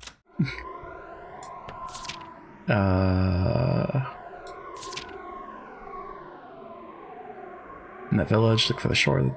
There sleeps the key. Of the 6 chosen by the key as sacrifices. I guess the key can choose. So I guess he could have been. I guess we'll see. I see. So if it weren't for that, I'd have been killed by now. Battler, why don't you believe in Beatrice? In my mind, I was thinking that the key itself had, like, the names or faces, I don't know, of who it was. But it just chooses. I'm not creeped out by this, you are? I'm not creeped out right now, but earlier when she had that face, like the big portrait face, that was a Monka. Battler, why don't you believe in Beatrice? Even though she exists. Right now, over there, look. Hehehehe. That huge Monka face, so loud. Hey, I'll bet you want to believe it now. Believe it, and thank me for giving you that charm. If it weren't for that, you'd be in the storehouse right now. But then, maybe you would have saved someone else in exchange, right? Hehehehe. You won't be sleeping well tonight? Oh no, I'm sorry, Aubrey. Right then, I burst into laughter. Playing witches. Wait, when did we hear this song? This is when he was, right, he was doing his speech earlier. Playing witches had been pretty fun up until a second ago, but unfortunately, that last one seemed to be too much for me to gloss over. It's okay. More emotes for me. Oh, you're working on the emotes right now? Nice. Then it's all useless, isn't it, Maria? If that's true, then I'm sorry, but it's all useless. When Maria saw me suddenly start laughing, she stopped. Even though she didn't understand what I was laughing at, she realized it wouldn't be pleasant for her. Thought it might hurt you, so I didn't say it earlier, but... Well, thought I'd put that charm you gave me in my pocket. But I must have dropped it somewhere. So, the charm can't be the only reason I'm alive now. Even though I should have been cursed by the witch, I'm perfectly fine. Sorry, but I don't believe in things I don't see with my own eyes. 6 senses? Wavelengths? Magic sensitivity? Sorry, but I don't believe in fake stuff like that. When I hear the girls in class start talking about how good or bad their ability to sense the supernatural is, it pisses me off. I don't know how much grandfather is paying you, but if you're trying to talk me into joining some cult, believe me, you won't be able to do it that easily. Battler-sama. You guys are free to believe whatever you want. However, when it comes to the things I believe, the one who decides is always me. This main character's gonna die. I wonder. Sorry, but I can't believe in something as shady as Beatrice until I've seen her with my own eyes. I spoke forcefully and sharply. Then Maria started cackling again. Hee. Well, that's just fine, isn't it? Eventually, even people like you with totally mismatched wavelengths will be able to see Beatrice. Very soon, she will revive. Beatrice will revive. Once that happens, she's promised to talk with me and play with me a lot. There'll be absolutely no need for you to doubt or for us to force you to believe. She will appear very soon. Hee. Oh boy. But is that true though? Or does she revive no matter what? Or because it doesn't seem like they're following the riddle, but or I don't know. After a meal, some people tend to head to the bathroom, while others prefer to relax for a bit. It seemed that several people had left the parlor, just like I did when I went to the kitchen to drink some water. In the end, Aunt Natsuhi reluctantly retracted her order that everyone remain packed into the parlor, on the condition that no one headed out on their own or strayed too far. In any case, if 11 people are shut up in the same room starting early in the morning, the air will start to stagnate. Also, quite some time had passed, so everyone was starting to recover from the shock of that morning, and their sense of danger might have been weakening too. However, it was a certain fact that 6 people had been killed inside this mansion, so no one was completely negligent. So whenever they went out into the hallway for a breath of fresh air, trying to act tough, they would quickly get scared standing there, isolated, and would eventually return to the parlor. I guess it's like the north wind and the sun. If you force someone to stay shut in, they'll resist, but if you tell them to do whatever they want, they'll come back obediently. People really do like not doing what they're told. When the servants finished cleaning up from the meal, they returned obediently into the parlor, just as Aunt Natsuhi had told them to. Sat on a sofa near the entrance, patiently awaiting orders. When the servants finished cleaning up from... Maria, almost as though she had suddenly finished playing witches, had returned to the pure Maria I knew well, saying, ooh. What in the world happened back there? I hadn't felt even an atom of the presence of this person called Beatrice, who was supposedly standing behind me, invisible. However, it felt like I'd glimpsed a little of that presence inside Maria. You're right. When Maria starts talking about witches, her personality changes. Battler-kun, you also saw it down by the beach yesterday, right? You mean that scorpion keychain? No, I don't mean like when her feelings were hurt. I think that's part of the song. Talking about her having a dual personality or something. Yeah, that happens sometimes too. That thing Maria did when she was talking about the magic circle does happen every now and then. It's freaky though. Apparently Jessica had spotted that hee Maria a few times. I just happened to catch it at a bad moment, and was pretty freaked out seeing it for the first time. So what is that? Does Maria have a dual personality or something? Or are you saying that her spiritual sense really is that strong, and she's being possessed by a spirit or whatever? Also, hold on, water.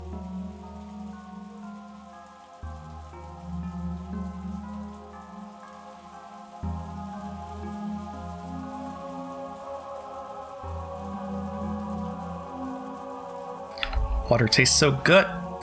Okay.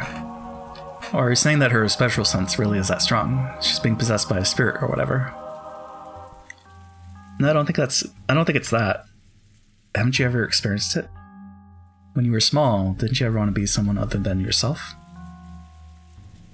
When humans are born, no one has any individuality.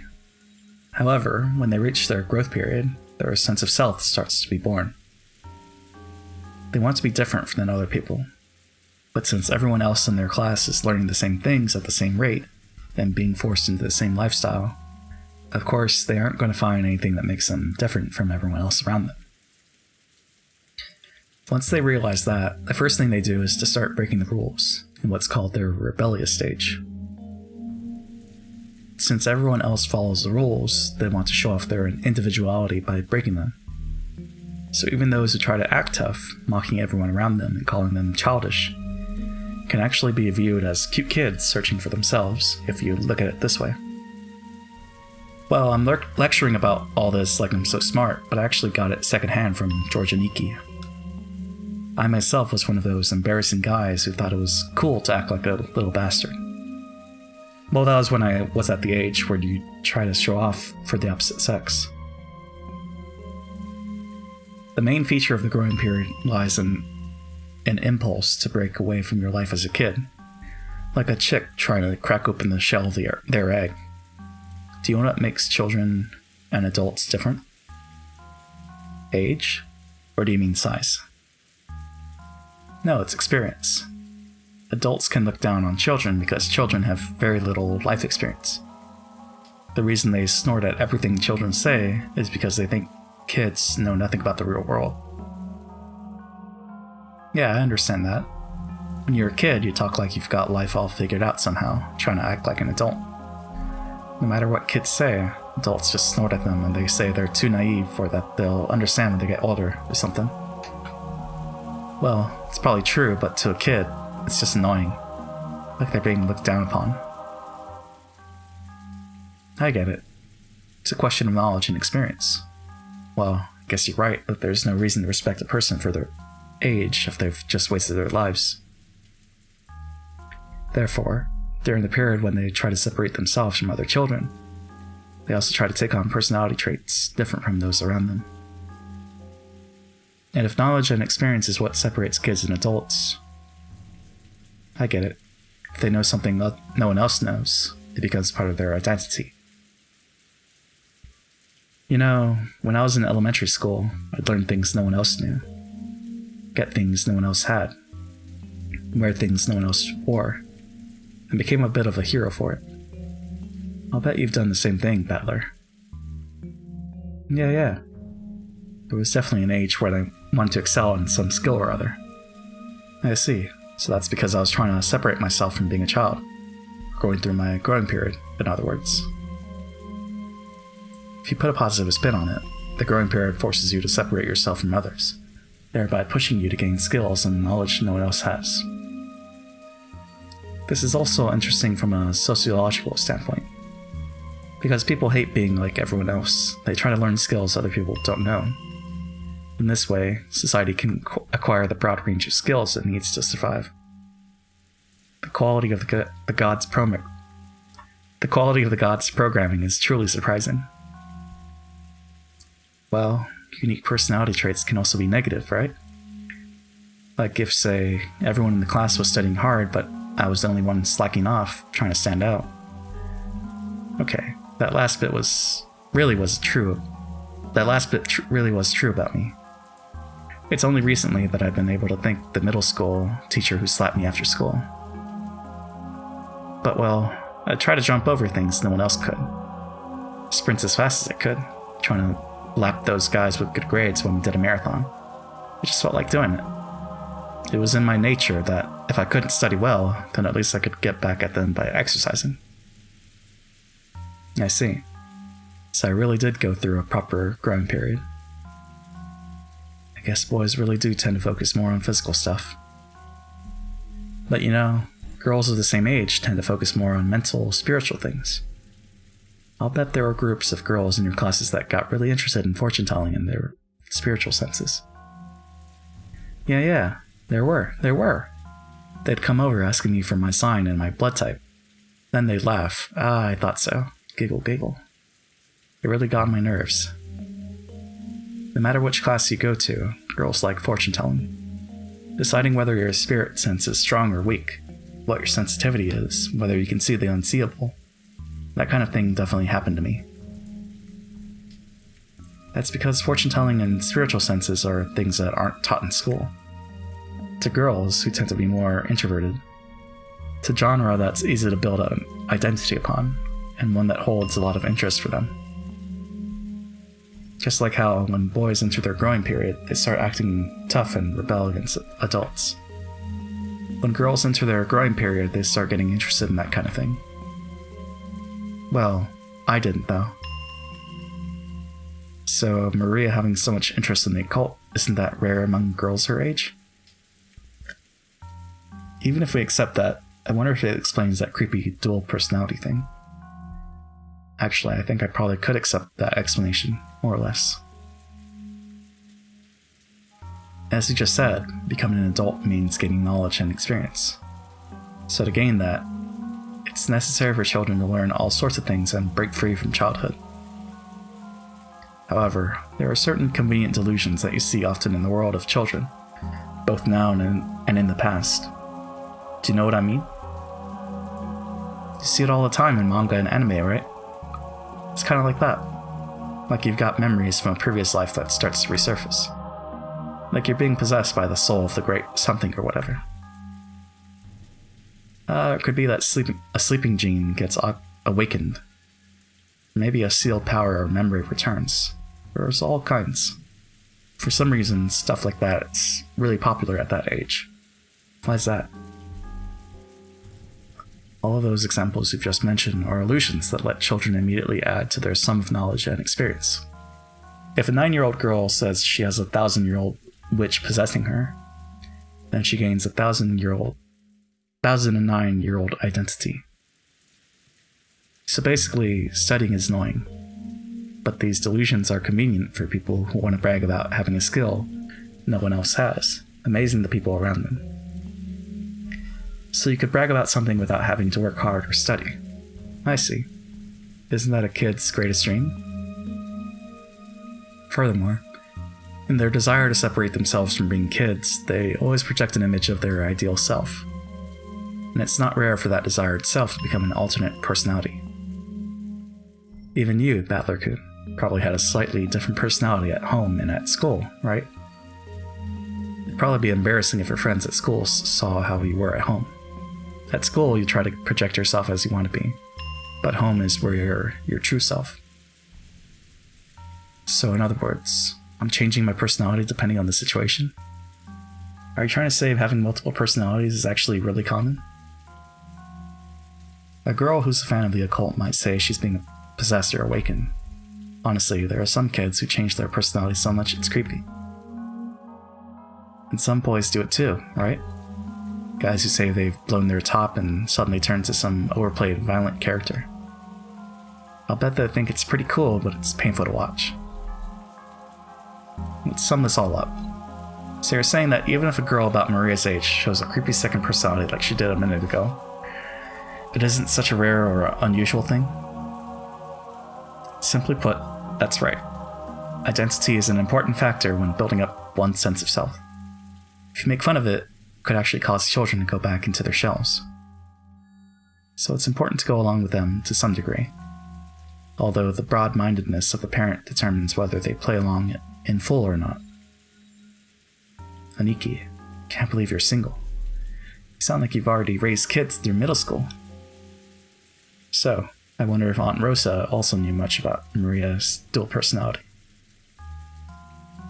She knew about it. Just between us, Aunt Rosa really hated it. She said it was unpleasant and that Maria was becoming increasingly isolated from the rest of her class. So anytime Maria started talking about the occult or laughing like a witch, she'd slap her. And it looks like Maria stopped talking that way in front of her. Maybe that thing back there was just a little game from a girl facing her growing period. Just a girl trying to show that she was different and independent by holding interest in witches and the occult. And since she wanted to be different from herself, young as she was switching between her normal personality and the personality of her ideal, a witch. At first, I found that very disturbing. But after being lectured by George Aniki, I felt like this was a path everyone walked down at one time or another. I haven't told anyone, but when I was in kindergarten, I joined up with a little gang of kids trying to form an Earth Defense Force, saying it would help protect peace on Earth. My face turns red when I remember how during what we called battle practice, we would chant EDF, EDF. Just like usual, Maria was relaxing, immersed in the TV, ooh-ooing, and laughing just like any girl her age. But on the inside, but on the inside, another personality, that of the ideal witch she respected and blindly accepted, was sleeping. But that wasn't anything extraordinary. That was perfectly natural for a girl of her age. EDF is legitimately a game too. It is, right? It's the one with the bugs, I think? Or no? Am I getting it confused with something else? Bug aliens. I've calmed down a little. The shock from my bizarre experience in the kitchen just now is fading away. It is? Oh, okay. Furthermore, they actually chant EDF as well. Massive, oversized aliens. I think I've seen it and I do want to try it. It has co-op, right? The shock from my bizarre experience in the kitchen just now is fading away. If I hadn't talked to Aniki and Jessica, I might still be frightened by the idea that an invisible witch was standing right behind me. However, can I really accept that as an explanation for what happened back there? If it had just been Maria, I could have explained it as the fickle delusions of a growing girl. But Genji-san, Kennen-kun, and Kumawasa. Oh, is it Kumawasa? I think I've been saying Kumasawa. Kumawasa Ba-chan had also been there. Is it Kumawasa? Has it always been that? No, it's Kumasawa. So that was a typo. Okay. None of them had denied what Maria said. They silently accepted that Beatrice exists. I was starting to feel a little uneasy. Aunt Ava's position was that no 19th person existed. Wow, a typo to break immersion. Just uninstall now. That the crime was an inside job tied to the family quarrels. On the other hand, Aunt Natsuhi's position was that the culprit was hiding somewhere outside the mansion. So she rejected the possibility of an inside job and supported the idea that a 19th person existed. Lewd thoughts. And in the kitchen, Maria and the servants had also supported the idea of a 19th person. But according to them, this 19th person isn't human. They said it was an invisible witch carrying out some mysterious plan. Is there a 19th person or not? And is the culprit human or a witch? For some reason, they couldn't just laugh off any of those possibilities. Not even the most ridiculous story about the witch. I mean, because I know things. I know there's more. I don't know. Never mind. I just don't know how it plays out. Jessica. All I know about the story of the witch is that the adults made it up to keep the kids too scared to enter the forest. But is the story different here in the mansion? I feel the same way you do, okay? I think it was just a stupid ghost story that parents made up so their kids will listen to them. But I can't deny that the atmosphere inside the mansion makes it a little hard to say it out loud. After all, Grandfather has proclaimed that Beatrice exists. And because of their position, the servants can't doubt that. Even Uncle Kraus and Aunt Natsuhi don't want to get into a fight with him, so on the surface, they go along with it. So it's probably fair to say that doubting the existence of Beatrice is taboo to those who live and work in this mansion. Unlike the rest of us, who only come here once a year. Is that right? Jessica took a deep breath in admiration. It looked like Aniki had guessed right. It's just like you say. No one really believes it on the inside, but on the outside, they accept that she exists. See, it's just like the way some people are about God. Even if they know God doesn't exist, they feel like it'd be uncouth if they actually said it out loud. How do you think the servants feel about it? Are they just going along with it because Grandfather, their employer, says that she exists? Well, I don't really know the details. But between the servants, the story about Beatrice has been treated like a sort of ghost story. Remember yesterday when Shannon was talking to us down by the beach? That story about how one night when she was doing the rounds in the mansion, she saw something unsettling. She did say something like that, didn't she? Back then I thought she was just being really nice to help improve Maria's mood. But it felt like she was serious when she said it. That's right, she definitely said it. She definitely said the same kind of thing that Genji and the rest had all unanimously declared back in the kitchen. In addition, some servants have also seen will-o'-the-wisps and glittering butterflies dancing around. Cannon-kun also saw something like that when he went patrolling one night. And recently, you often hear servants talking about strange footsteps heard inside the mansion near midnight. We've whispered together that the Beatrice-sama in the portrait sometimes makes herself invisible and walks through the mansion. It happened a while ago, but even I have heard footsteps while patrolling at night that resemble these stories. That's right. She definitely said that. Exactly the same thing that I had been told just now. But there's nothing to be afraid of. Beatrice-sama is another ruler of this mansion, separate from the master, so there's no need to be unnaturally afraid. If you respect her, I hear she won't do anything bad. However, she can be quite terrifying if you don't respect her, right? Correct. I've heard that just before I began working here. Someone who spoke badly about Beatrice-sama fell down the stairs and quit after receiving a large injury to their back. Because of that, there is a rumor between the servants that Beatrice-sama's anger had been brought down upon this person. If you don't respect her, you'll suffer her wrath and get hurt. So, to the servants, Beatrice's existence is just as credible as the story that if you pull pranks on Inari-san, you'll receive Kitsune-sama's curse.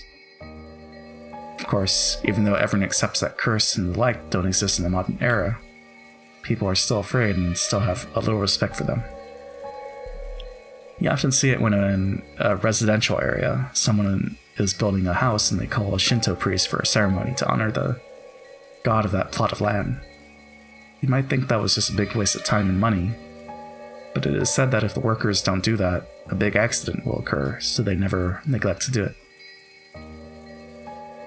You also hear about how if an Inari shrine is carelessly removed during a town replanning, there'd be a curse by Kitsune-sama. I think I might have read somewhere that when the occupying forces were trying to expand an airport, they tried to remove an Inari-san that was in the way, and the workers kept getting struck down by mysterious fevers. Even in modern cities like Tokyo, it wasn't rare to see modern buildings packed all around an old Inari shrine, leaving the shrine itself untouched. And this wasn't limited to Japan. It's probably similar to how foreigners baptize babies. If I remember right, by Christian doctrine, if unbaptized souls have even the slightest amount of sin, they will still go to hell. Putting water on a child's forehead doesn't do anything but make them cry. But if by doing just that, parents can prevent their children from going to hell, they will happily go through with that ceremony. In short, even in this modern society of reason, we were still unable to throw away every trace of belief and fear. You could even say that we accept certain sorts of supernatural things, though in a pacifier. Maybe the only difference on this island is that Beatrice is the object of that worship. So in other words, if anything happens that doesn't seem explainable in human terms, it's called the work of Beatrice. I think Shannon-chan said it herself. Windows and doors and locks that were tightly shut would be open the next time you went to check them. Lights that should have been on went out, and lights that should have been out were turned on. And if I remember, even Jessica was joking about it, saying it was also the work of Beatrice when she couldn't find her bag in the morning. Your memory is pretty good. Normally you'd say some little imps took them, but on this island it's Beatrice. Well, it's all pretty stupid though. Sounds like Phasmophobia. Just all ghostly shenanigans. This mansion has been standing for about 30 years by now, hasn't it? It's natural for things that old to get their fair share of ghosts and occult stories. Like the 7 Mysteries out of school. I need to go back to it. I haven't played since, I think Prison was released on the beta test. But I didn't actually play the Prison level. But that's where I'll spin the chessboard around. Huh? You neither? I wonder what... I'm excited for future updates. See what they add. Simply put, on this island, there's a rule that Beatrice gets blamed for anything that couldn't have been done by humans. Things that humans can't do. How many humans are here? 18? In other words, the culprit is using the rules of this island to make it look like a witch committed this crime. Which proves that they desperately want us to think a 19th person did it. I don't like it. I don't like it one bit. But Phasmo flared my anxiety like nothing else, so I struggle to play it, if at all. I see. It's pretty stressful. Those damn heartbeats. Those get me. What do you mean you don't like it? Let's assume some invisible 19th person exists and wants people to know they exist. If it were me, I'd do it with even more perfect timing. What do you mean by perfect timing? Well, the crime took place sometime between the middle of the night and dawn, right? We had some people who were talking together until the middle of the night. Some people were on night shifts, and some people had returned to their rooms and were sleeping. Everyone's alibi is really vague, so there's plenty of room to suspect that the crime was an inside job. George and Nikki on Ava probably told you too, right? That there's a good chance this crime was an inside job? Yes, I guess. In other words, if this invisible 19th person really exists and wants to let us know it, this first crime was a complete failure. No, in the first place, they chose the wrong time of day to do it.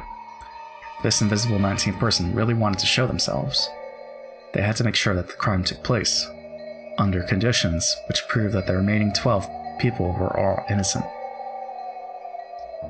As long as there's a single human we can suspect, this 19th person's attempt to highlight their presence fails. That's why near midnight, when everyone's alibis are at their vaguest, the 19th person's existence is also at its vaguest. And yet, the culprit chose to commit the crime at that time. By committing the crime then, one of the 18 would obviously be suspected. And yet, someone handed Maria the letter and called themselves a witch, even though everyone denies they did it. In other words, you're trying to say that one of the 18 is trying to make it look like a 19th person called Beatrice exists? That's a pretty crazy idea. I think Mom's theory about someone hiding outside the mansion is a bit more credible. Battler, don't tell me you actually think someone in this room is the culprit. I do. Someone's trying to force us to accept that Beatrice exists. That's right. This whole thing started as far back as the letter last night. I don't have any basis or proof, but with the chessboard turned around, this is my best guess. Seriously, it's too crazy. You sure you haven't been reading too many weird detective novels? However, it's an angle we can't ignore. Whether there's a 19th person or not, the culprit's definitely planning something involving that rule about this island. Just now, listening to Battler-kun talk, I remembered something that's a little disturbing. Something disturbing? Yes. Do you remember? Beatrice's letter. It said that Beatrice was going to collect interest. And by interest, it mentioned everything of the Ushiramiya family. Jessica and I thought back on what Maria had read aloud the previous night. Yeah, it said that. It definitely said that. That the collection of the interest was going to take place shortly, but if the riddle with the gold could be solved, she'd lose that right. grandfather received the gold and rebuilt the Ushiromiya family. In other words, according to Beatrice, everything created using gold as capital counts as part of the interest. Which means... That's pretty scary for a joke, Aniki. You don't mean everything of the Ushiromiya family. In other words, everything that grandfather gave birth to. In other words, everyone with grandfather's blood flowing through their veins. If you interpret the letter that way, these murders are just Beatrice legitimately collecting interest. If that's the case, these crimes will continue, because the collection of interest is still only halfway completed. George turned around, looking over the parlor. There were still many people who held the name Ushiromiya. Because Goda-san and Shannon-chan had been killed, he knew that not even the servants were safe, despite lacking the Ushiromiya name. So are they planning to kill us all? But that's weird, George Nissan. In that case, why only 6 people? They should have been able to kill a lot more. At worst, it should have been possible for them to assault everyone while they were sleeping and kill them in a single night. Why didn't they do that? The special clause. If someone manages to solve the riddle of the gold, their right to the interest will be lost. And remember how the letter ended. It challenged us all to solve the riddle of grandfather's gold. Jesus. Looks like we're finally understanding the culprit's message. In other words, the culprit's telling us to try and solve the riddle on the epitaph grandfather had made. On top of that, they're saying that if we just sit around, they'll keep collecting the interest. I realize this is all based on several guesses that are way out there. But not everything that happens in this world fits together in a perfect line. Most of the events we don't understand are only individual points. By fitting them into a straight line, we're beginning to understand. When the points at either end of the line are really close, the line itself is more logical and easier to understand. And when those points are really far away, the opposite is true. It's the distance between these points, that make us say our guesses are way out there. However, if the distances we span are too narrow, that means our thinking will be narrow too. Is there a difference between making guesses and reasoning? Am I just using easily made guesses to try and force this crime into a pattern I can understand? No, that's not it. When you're lost in the dark and searching around with your hands, what you're doing is relying on your imagination and making guesses. Only imagination can find the points that need to be tied together. Reasoning is nothing more than the act of drawing lines between them. If you can't imagine, can't reason. What I'm doing now might be way out there, but I'm sure it isn't a mistake either. Only the power of imagination can pull clues out from the darkness. And then I can use the power of reasoning to tie those clues together. It was a lot like the process of searching out an enemy's weak spot and striking. It's okay if I'm way out there. Find a weak point first. Then we can think about how to strike. Right now is the time to find points we can tie together later.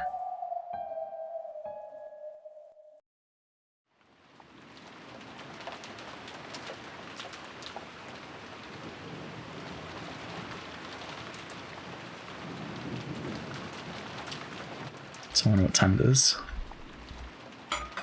For the time being, I put aside whether a 19th person existed, and announced our theory that the goal of the culprit might have been to make us solve the riddle of the epitaph.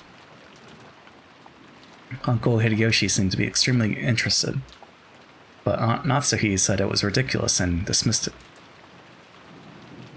Of course, if you think about it that way, even that letter from yesterday makes sense.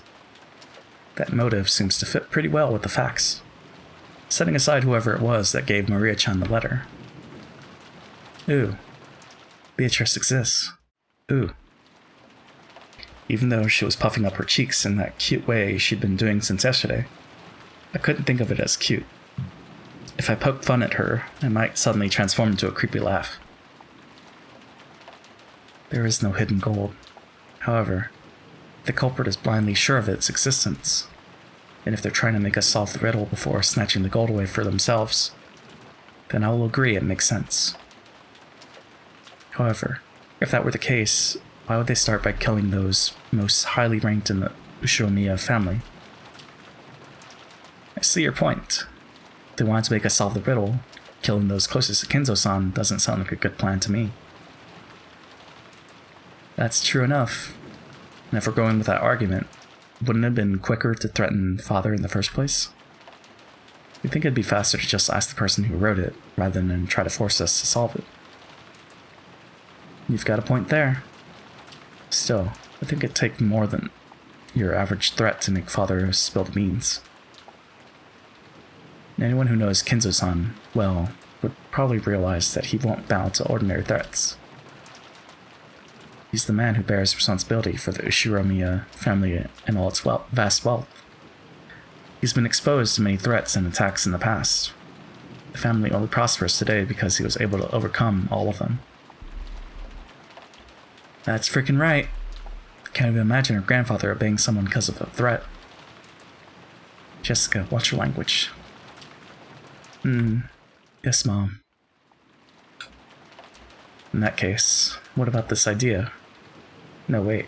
Is this one also way out there? I couldn't hesitate.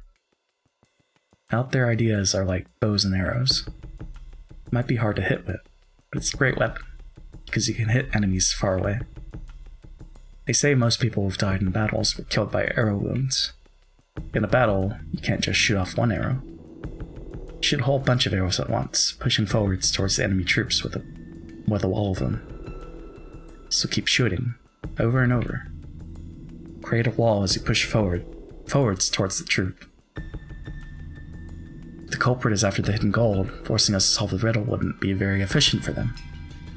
It'd be much quicker and easier to ask the person who made it in the first place. In that case, the question is this all a message directed at grandfather? In other words, these murders were a threat made against grandfather. If we didn't tell the culprit where the gold was, his family members would be killed off one by one. What if we weren't the only ones being forced to solve this riddle? What if grandfather was too? If we think about it that way, it explains grandfather's mysterious disappearance. If the culprit has already attacked grandfather, then judging by the state the 6 corpses were left in, he should have been left on display somewhere with that horrible makeup added. But despite that, we still haven't found him. So does that mean grandfather has been kidnapped and is being held somewhere? How could... You aren't saying how could... Giggle, giggle. That sounds interesting. So grandfather's being confined somewhere, and the culprit's saying will be killed off one by one if he doesn't tell them where the gold is. It pains me to imagine how you find that interesting. Natsuhi glared at her, but Aunt Ava just smiled calmly. Since we still haven't seen him after all this time, I think it's almost certain that grandfather's gotten caught up in the crime. If you think about it, you can't just ignore Battler-kun's theory, right? Be quiet, George. In the first place, where did father actually disappear? When did father? Who was the last person to see father? It was probably me. This morning, when we didn't know where my husband and the rest were, we discussed the possibility of them being in father's study. I went to check his room and greeted him there. Come to think of it, I've been holding the key to his study this whole time, haven't I? Genji, let me return this to you. Natsuhi pulled out the gold key and handed it to Genji. Looking at the key, Aunt Ava giggled. Hey, Genji-san. I'm sure the police will inspect father's room thoroughly. If there's anything hidden there, it'll just be exposed anyway. So maybe it'd be better if you just told us about it right here, right now. What are you talking about? It's simple. Father's study is a closed room with no way in or out except for that key, right? I want to verify whether that's true. There is one entrance to father's study. What about the window? Any other entrances or exits? there are none. There is no way to get in except the entrance.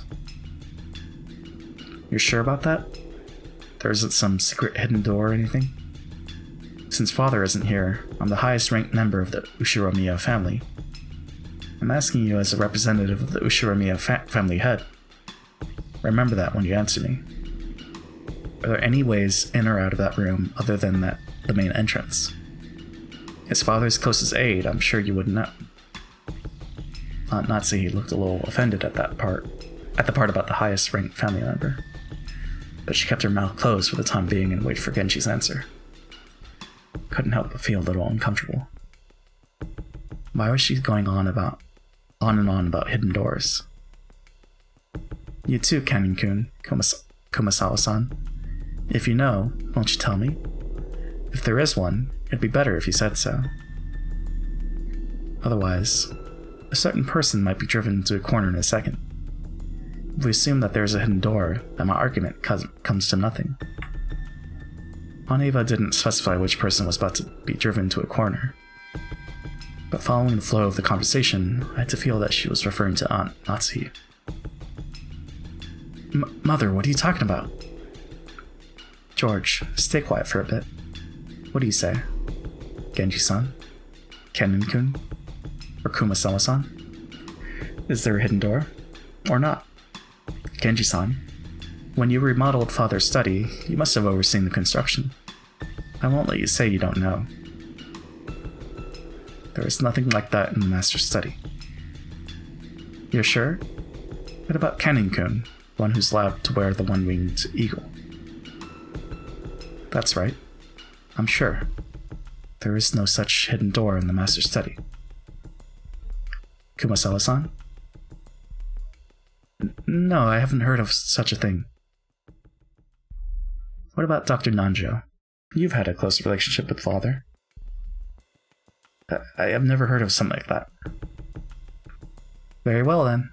So are you ready? Let me begin. It's very simple. Everyone tilted their head doubtfully, wondering what Aunt Eva was starting to talk about so proudly.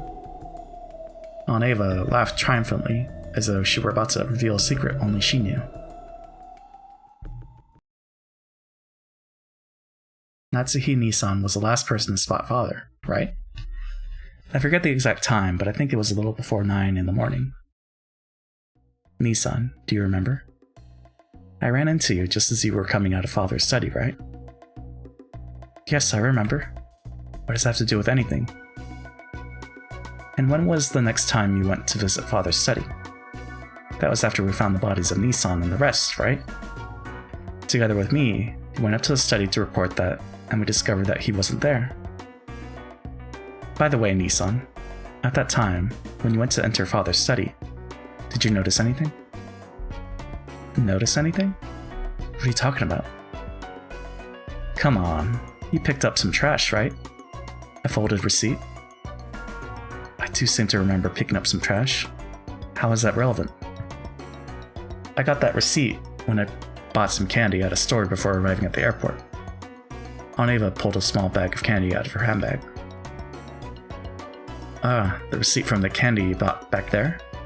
But, Mother, what does that receipt have to do with anything? George, stay quiet and listen for just a bit longer. Uncle Hideyoshi's expression was a little strict. Apparently, he understood what Aunt Eva was getting at. It really was just a whim. I definitely didn't foresee anything. Or try to set up a trap for Natsuhi and Nissan or anything like that. Actually, about that receipt. Nissan, you remember bumping into me right after the last time you saw Father, right? At that time, I wedged this into the door to the study. So what does that mean? Are you saying no one opened the door until Aunt Natsuhi picked up that receipt? Wait a second, Aunt Eva. Wedging a receipt in would be obvious. It's possible that when Grandfather opened the door, he noticed it, found it amusing, and stuck it back in the door. Jessica hurriedly argued back. She still didn't really know what this all meant, but she realized that, whatever it was, it would raise suspicions about her own mother. Are these 5-brain plays happening right now? It looks like it. some Death Note tricks. Of course, I folded the receipt up very small so that no one would notice it. But even if you assumed that he saw it fall, he would have no way of knowing how high up the door it had been stuck, right? I checked it while Natsuki Nissan was taking the key out. The receipt was still stuck, not 1 millimeter away from where I put it. I can't understand why you would pull such a childish prank. I bet you were the one who did that prank on the door to my room too. The door to your room?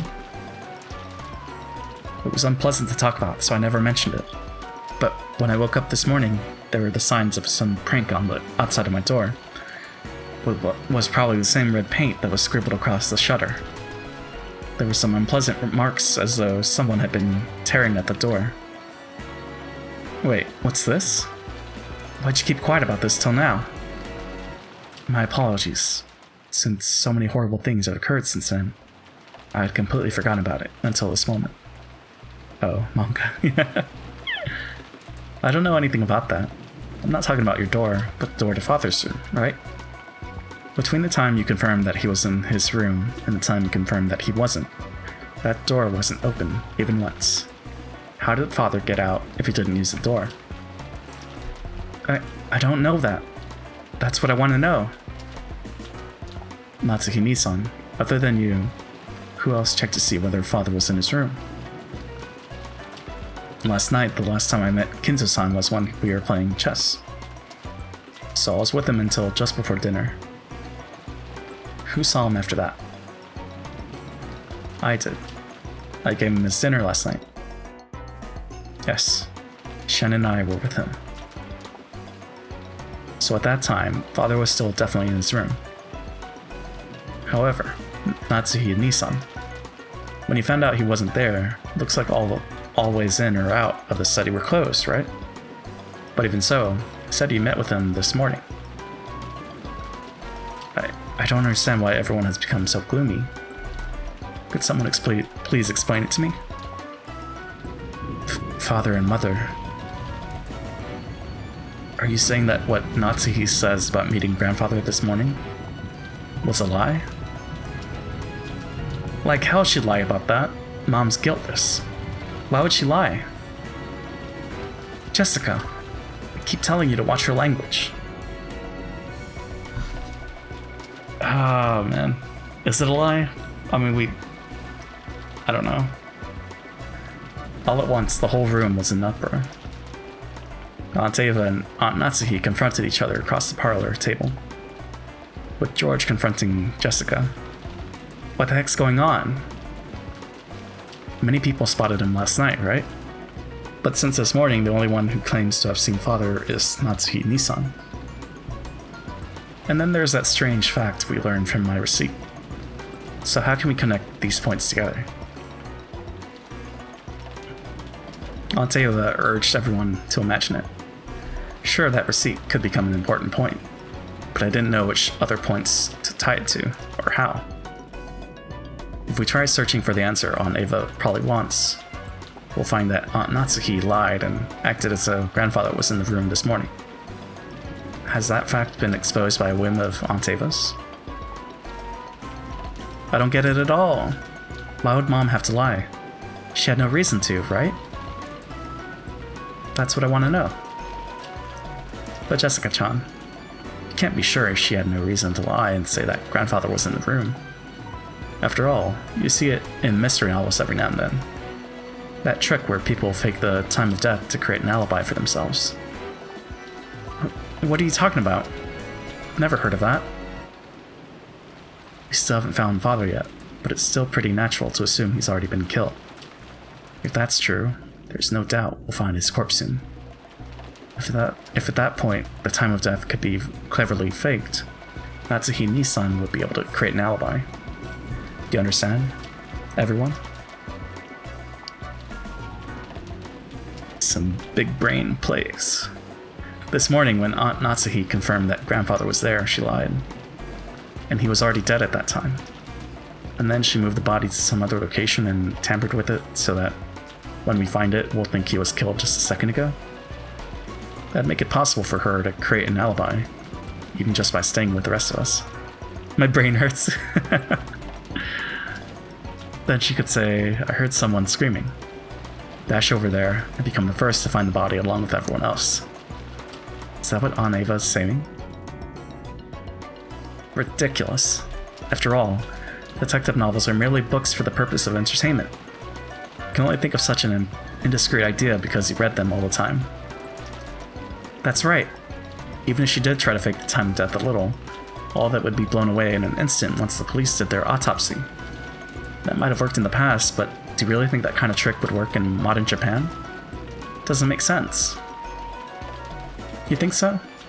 This morning, when Dr. Nanjo looked at the corpses, he was only able to give a vague estimate of the time of death, right? Autopsy results are very easily affected by the environment and individual differences.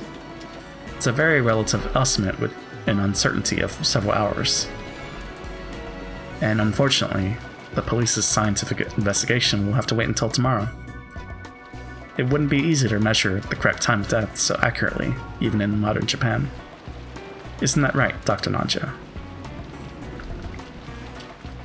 I like how, I don't know how much time has passed, but 6 people have died this day. And I don't know. I mean, they're shut off from the outside world, so I guess they're allowed this. Examining a corpse is an extremely difficult task that requires both experience and instinct. Chopping like flies, yeah. I've heard that there is a very high chance of mistaken diagnosis. I imagine it's very possible for a misreading of just a few hours to occur. However, for an alibi, that's more than enough. It's an old trick. It's a trick that works well enough. Natsuhide-san. It's not like we want to suspect you, okay? We just want you to prove your innocence so we don't have to suspect you. What is this innocence you want me to prove? This morning, I definitely met with Father, and he told me to keep the one-winged eagle engraved in my heart. Are you denying that he said that too? I will certainly not permit that. I won't let you deny that Father said those words. Or maybe Father's body won't appear anywhere. Normally a person has to be missing for 7 years before they're officially dead. Is that right? 7 years? Wouldn't that be a clever way to extend Father's nearly finished life another 7 years and keep all of his wealth for yourself? Getting some Danganronpa vibes. Oh shit. Oh wow. Look at that art. I can't let you get away with saying that. Can't let you get away with saying any more. I am Ushiromiya Natsuhi. Although I do not have the right to wear the one-winged eagle on my body, it is certainly engraved on my heart. Low man, that art, right? What do you think you're saying to the wife of Kraus, successor to the head, and the one who will act as such in his place? What's this? Oh shit, her smile. Are you gonna shoot me with that gun? Go ahead. Oh god. If only just shoot. You're just desperate because you can't think of a way out, right? Do it. Just try to obscure the truth with violence. You... Wasn't like Aunt Natsuhi had been actually holding that gun at the ready and threatening anyone. But as she was egged on by Aunt Ava, she did hold it at the ready. Unsurprisingly, once things got to this stage, Jessica and Genji-san tried to stop her. You're the imposter. No, you are! Madame, please, calm yourself. Mom, you aren't lying, so there's no reason for you to listen to this. Calm down, Natsuki-san. All I've got to do is swear that Father definitely was in that room. Why are you getting so worked up? That is correct. Natsuki-san isn't lying. Shouldn't that be the end of it?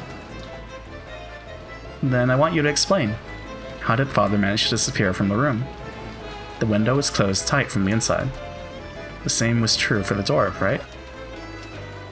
This morning, if you really met with Father, then you must explain how Father disappeared from this unopenable door, closed room scenario. If you don't, that'd mean you're lying after all, right?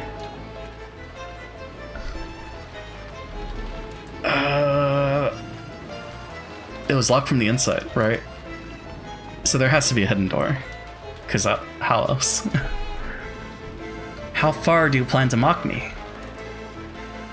If you want to argue back, go ahead. That's right. Try explaining it right here, right now. If you do, I'll apologize for suspecting you. How did Father manage to get out from that closed room?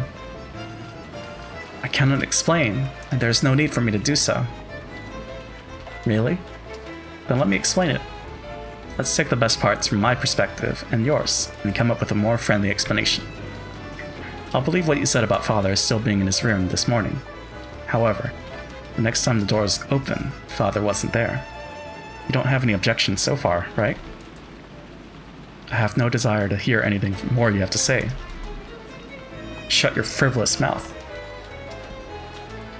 My reasoning goes like this, okay? I can confirm that on both occasions you were the only one to go through that door. And the receipt proves it. So what's the answer to the puzzle of how Father left the room? The window. He was sent out the window. Natsuhi-san, you threw Father out of the third-story window of the study into the courtyard. You... I guess, yeah, she could have done that too. But please, endure it. Eva-sama, please stop this. After that, when you left and said you were going to check the doors and windows, you took Father's corpse, which had fallen in the courtyard, and hid it. That was probably when you took some measures to fake the time of death, right? This ties in with the case regarding Kraus Nissan and the rest, and also the case regarding Beatrice last night. There's a really good chance we've got reason to suspect Natsuhi-san in all those cases.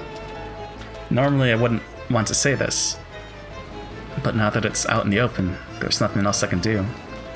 Please, Natsuhi-san, please explain how you can be innocent.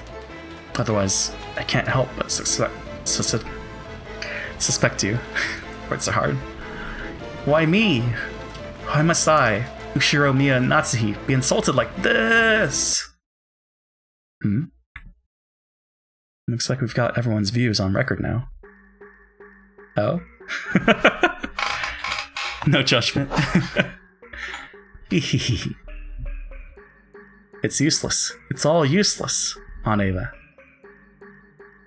What do you mean, useless? Jessica looked up at me, hanging on to my every word. Aunt Eva's expression was confident as ever.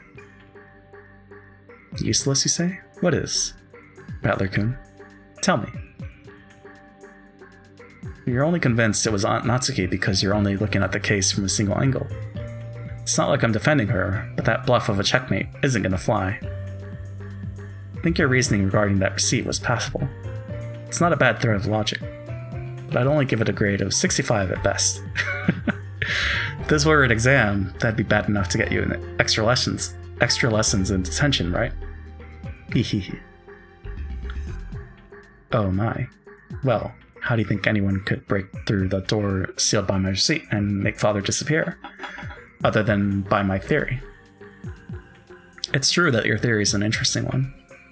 And if you could say for sure that there was no way to make Grandfather disappear, then you probably would be able to prove that the last person to see him, Aunt Natsuhi, was guilty. However, since there's still a possibility she's innocent and these accusations are false, we can't be sure about that.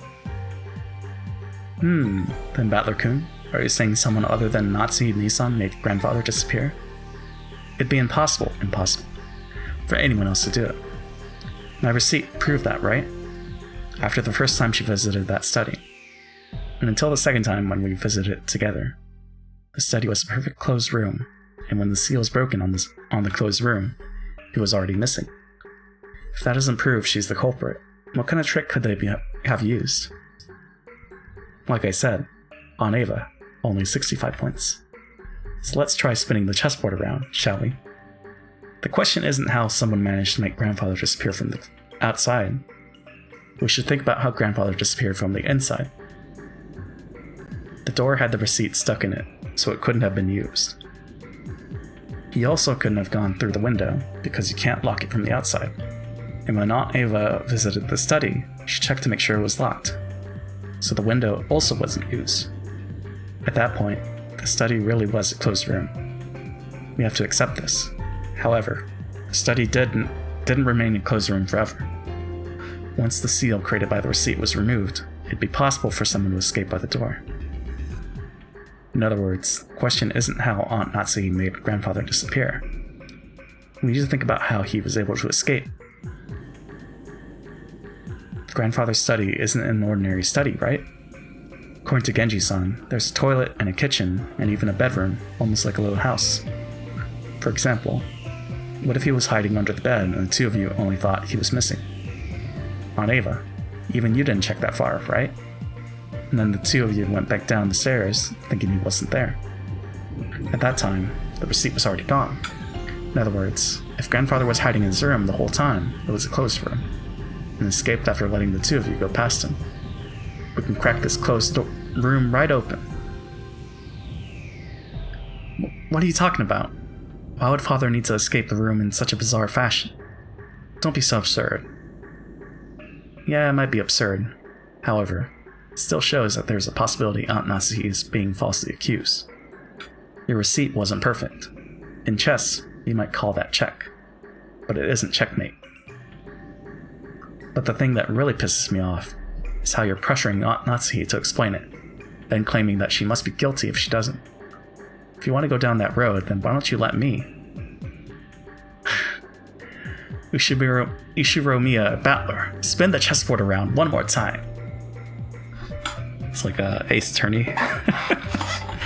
Aunt Ava, according to your own argument, you must explain to us why you and Uncle Hideyoshi couldn't have killed those 6 last night and then casually returned to the guest house. You've been trying to force Aunt Natsuki to explain, so I'm sure you can prove your own innocence, right? Especially now that all of grandfather's wealth has suddenly plopped down right into your hands. That's right. You're suspicious enough yourself, aren't you?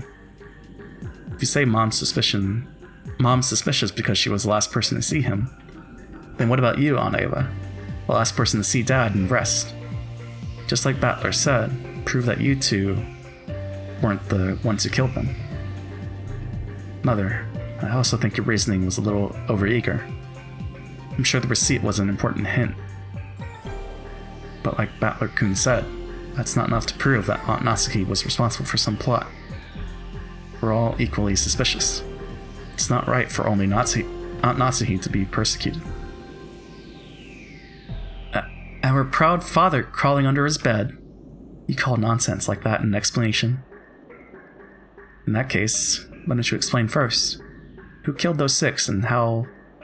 And then try showing us proof that you weren't involved. Cough. Cough, cough, cough.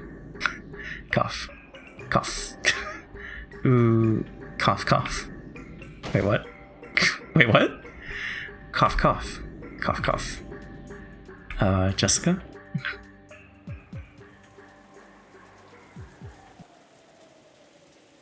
Milady! Milady! Jessica suddenly started coughing. At first I thought she was just choking after yelling too loud, but before long I realized how painful it looked. Jessica kept coughing and choking, down on her hands and knees. Jessica, hang in there. Dr. Nanjo. Jessica-san, your inhaler, quickly. No, wait, I have one with me. Oh, sorry, she has asthma. Forgot about that.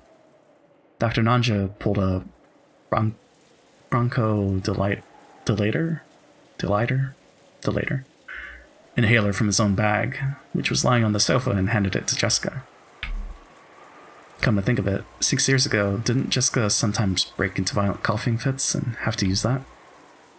However, 6 years ago, I never saw Jessica look like she was in this much pain. Aniki, was Jessica's asthma always this bad? It's gotten a lot worse these last few years. It's no problem when she's normal. But when an attack comes suddenly, she can't stop coughing anymore. Cough, cough. Ooh, cough, cough, cough, cough. Cough, cough, cough, cough. Milady, your medicine. Here. Cough, cough. Taking the inhaler from Canon-kun, Jessica used it with a practiced hand. Looked like her throat would still itch for a while, but she had it under control. Are you okay, Jessica? You scared me. It's no big deal. Don't worry about it. Beads of sweat covered Jessica's whole body, and she couldn't hide her rough breathing, but it looked like her sudden attack had calmed down for now. This disturbance had made the dangerous atmosphere up until now seem slightly unfocused. That's fine. That kind of battle of mutual suspicion is completely unnecessary. When you think about it, finding alibis for each other and looking for the culprit is probably meaningless.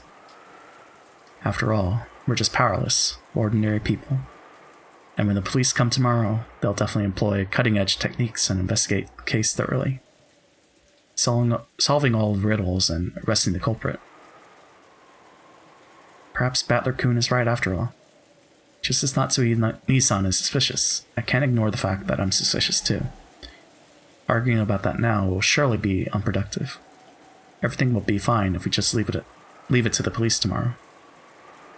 But don't you want to know too, Battler-kun, who the culprit is? Don't you want to let them know the pain you feel from losing someone precious to you as soon as possible? I won't deny that. Even one day would be too long to let the wonderful bastard who's behind this go. But that doesn't mean that I want to suspect one of the 18. Even though I said what I said earlier, I don't even want to suspect you, Aunt Ava. To me, you're an awesome aunt who is always fun and playful. I don't want to trade insults with an aunt like that. I wouldn't want to do that with anyone here. Right? Everyone? I feel the same way as Battler-kun. It's pointless to trade insults. It's probably just the stress built up because so many people have been crammed in one place since morning. Probably. It is only natural. It may not be my place to say it, but I think we should all relax as much as possible.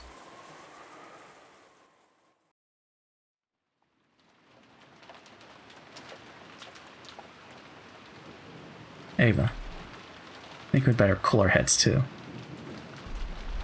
I think we should do the break. Since it just scene switched. I mean, it didn't. I mean, it's kind of like it's a little break. Anyways, let's do the 5-minute burpee. Umineko.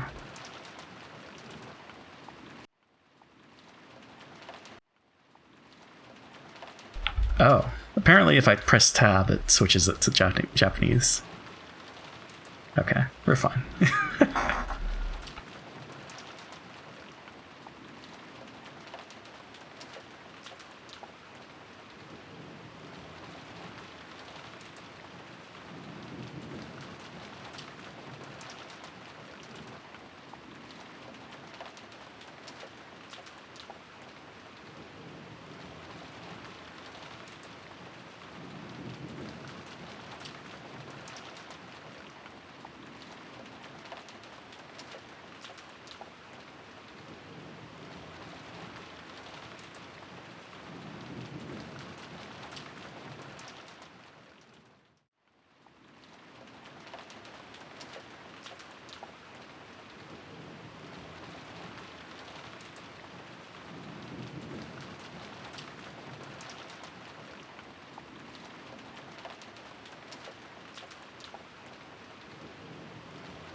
I think we're back, and the ads should be over.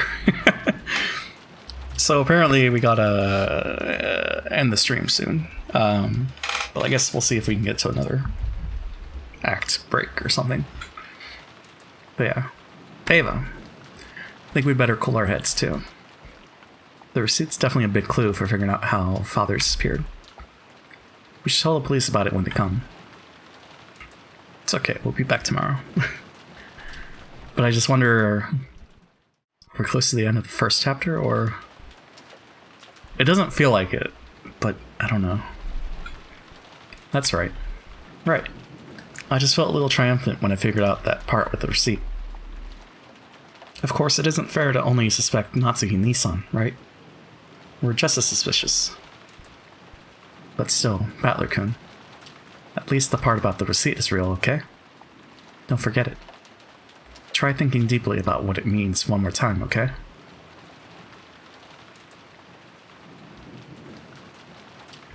Dot dot dot. Aunt Ava and Uncle Hideyoshi stood up. It looked like they planned on leaving the parlor. In the end, it's pointless for us to keep playing detectives. After all, the police will reveal everything anyway. Will they? That's right. Even if we don't play this detective game, the typhoon will pass. And when those lively seagulls return to the harbor, everything will settle itself. That's right.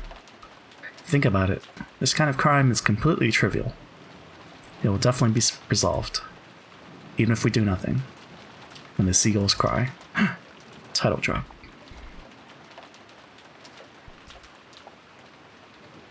Natsuki Nissan, I take it you don't want to see my face anymore. I feel the same. If I remember correctly, yesterday, you had some rooms prepared for us in the mansion so that we wouldn't need to go back to the guest house, right? Those should each have a bath and a toilet, as well as a lock and a chain to secure the door. There is even a bed to lie on, and my husband will be able to watch TV without having to fight with Maria-chan over which channel to watch, right? Do whatever you want, but make sure to be cautious. Thank you, Nissan. And mind your own business. I'll be counting on you to keep an eye on everyone, okay? Because the culprit is definitely here. And Nissan, make sure you don't forget to keep an eye on yourself too. Have you finished taking your parting shots? Yes, I'm finished. See you, Natsuki Nissan. Genji-san, let us know when it's time for dinner. Until then, we'll lock ourselves in with the chain. Genji, Kennen, escort them to the guest room. We'll be fine. I hate shady escorts. In fact, I'd be more comfortable if nobody leaves this room, until we reach ours. Let's go, George. I'll stay here with everyone. George, the culprit is in this room. Do you plan on staying in a place like that? Leaving this room would be the same as suspecting one of my relatives. I can't believe anyone in our family is capable of something that horrible. George, darling, you tell him too. George is already an adult man. If his code tells him not to leave this room, then it's up to him. Let him do what he wants. Father.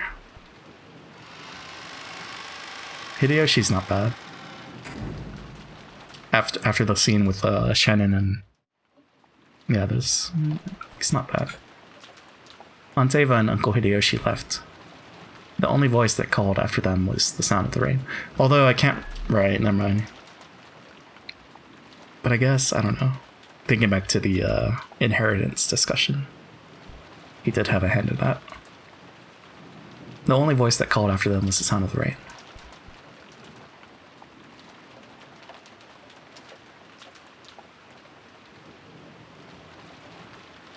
The parlor was being buried beneath the savage atmosphere.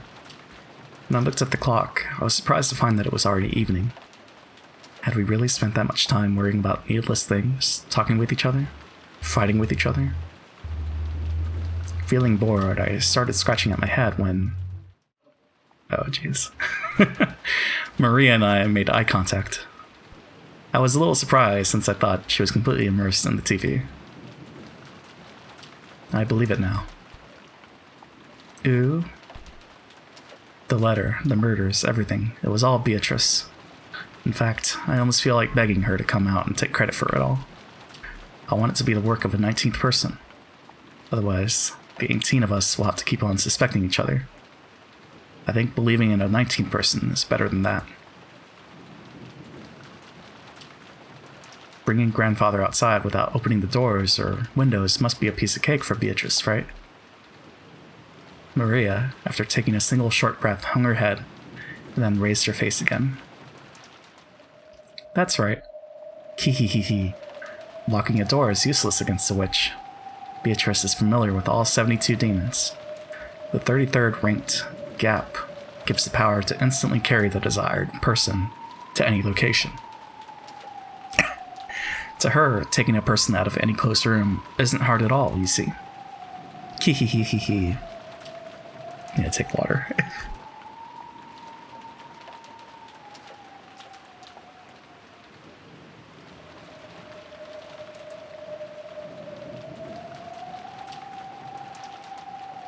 Oh man. Witches sure are incredible. Tell her, if she feels like committing another crime, to do it in a way that no human could. I think it's the grapes. And make me believe that a 19th person, no, a witch exists. Hee.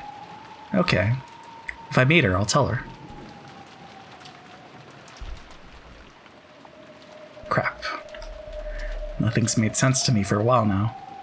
Just when I want to believe in the 19th person, I deny it. And just when I want to believe there are only 18 people, I deny that too. Even though I want there to be more than just the 18 people here, I can't accept the existence of that 19th person. In short, even though there are more than 18 people, there are less than 19 people. The number of people in this mansion is 19 is greater than X is greater than 18. So the number of people can't be represented by an integer. However, it's impossible for there to be anything after the decimal point. You shouldn't be able to show the number of people with anything but an integer. And yet, 19 is greater than X is greater than 18. How do you explain the fraction less than 1? It's no wonder. The 19th person was something that couldn't be seen. That's why, since you can only write the number of people as an integer, you couldn't see that person. That witch cannot be seen, because Beatrice has no body. Therefore, she is invisible. Is there a 19th person or not? Does the witch exist or not? 19 is greater than X is greater than 18. The witch exists. Whoa. Geds GDGA. Thank you for the follow. Appreciate it. I guess Jed. The witch exists somewhere in that X. What if the witch possesses people though? Oh. That's too soon. But it's like, is there gonna be another good spot to like break at? Also, it said like 7, right? I think it said 7. Yeah, 7. It's like I want to continue, but I gotta go. Damn. Thought that would last longer.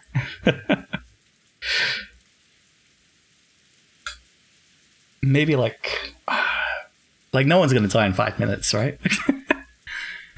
The uncomfortable atmosphere continued even after those two left. It was thick with the idea that simply thinking about the culprit's identity would be the same as deciding whom to suspect. It had begun to feel like discussion of the case was itself taboo. So no one mentioned the case, at least out loud. No, I should go back. Because then, yeah, it was a proper act break. But at least we'll have the save and the backlog, right? Okay, I'm fine. Oh man, well, that's fun. That's good. It's a shorter stream, unfortunately, but it's fun. We'll be back tomorrow. We'll continue this. But yeah, thanks again to Irvikun for the host, for the sub as well, and to Jed for the follow. Thank you for the stream. Thanks for hanging out. Hope you have a good rest. But yeah.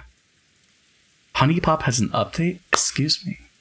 But anyways, yeah, this is fun. We finally saw the murders. Love your reading and your voice, not gonna lie. Wait, what? What? Honey Pop? It's a game, you know? We can't play it on Twitch, but sometimes we play it on the Discord. We finished the second one, so I wonder if they added the achievements now or no. I see you're a man of culture as well. It's a good puzzle game. What can I say? But anyways, yeah, I'll catch you all later. Have a good one. And bye.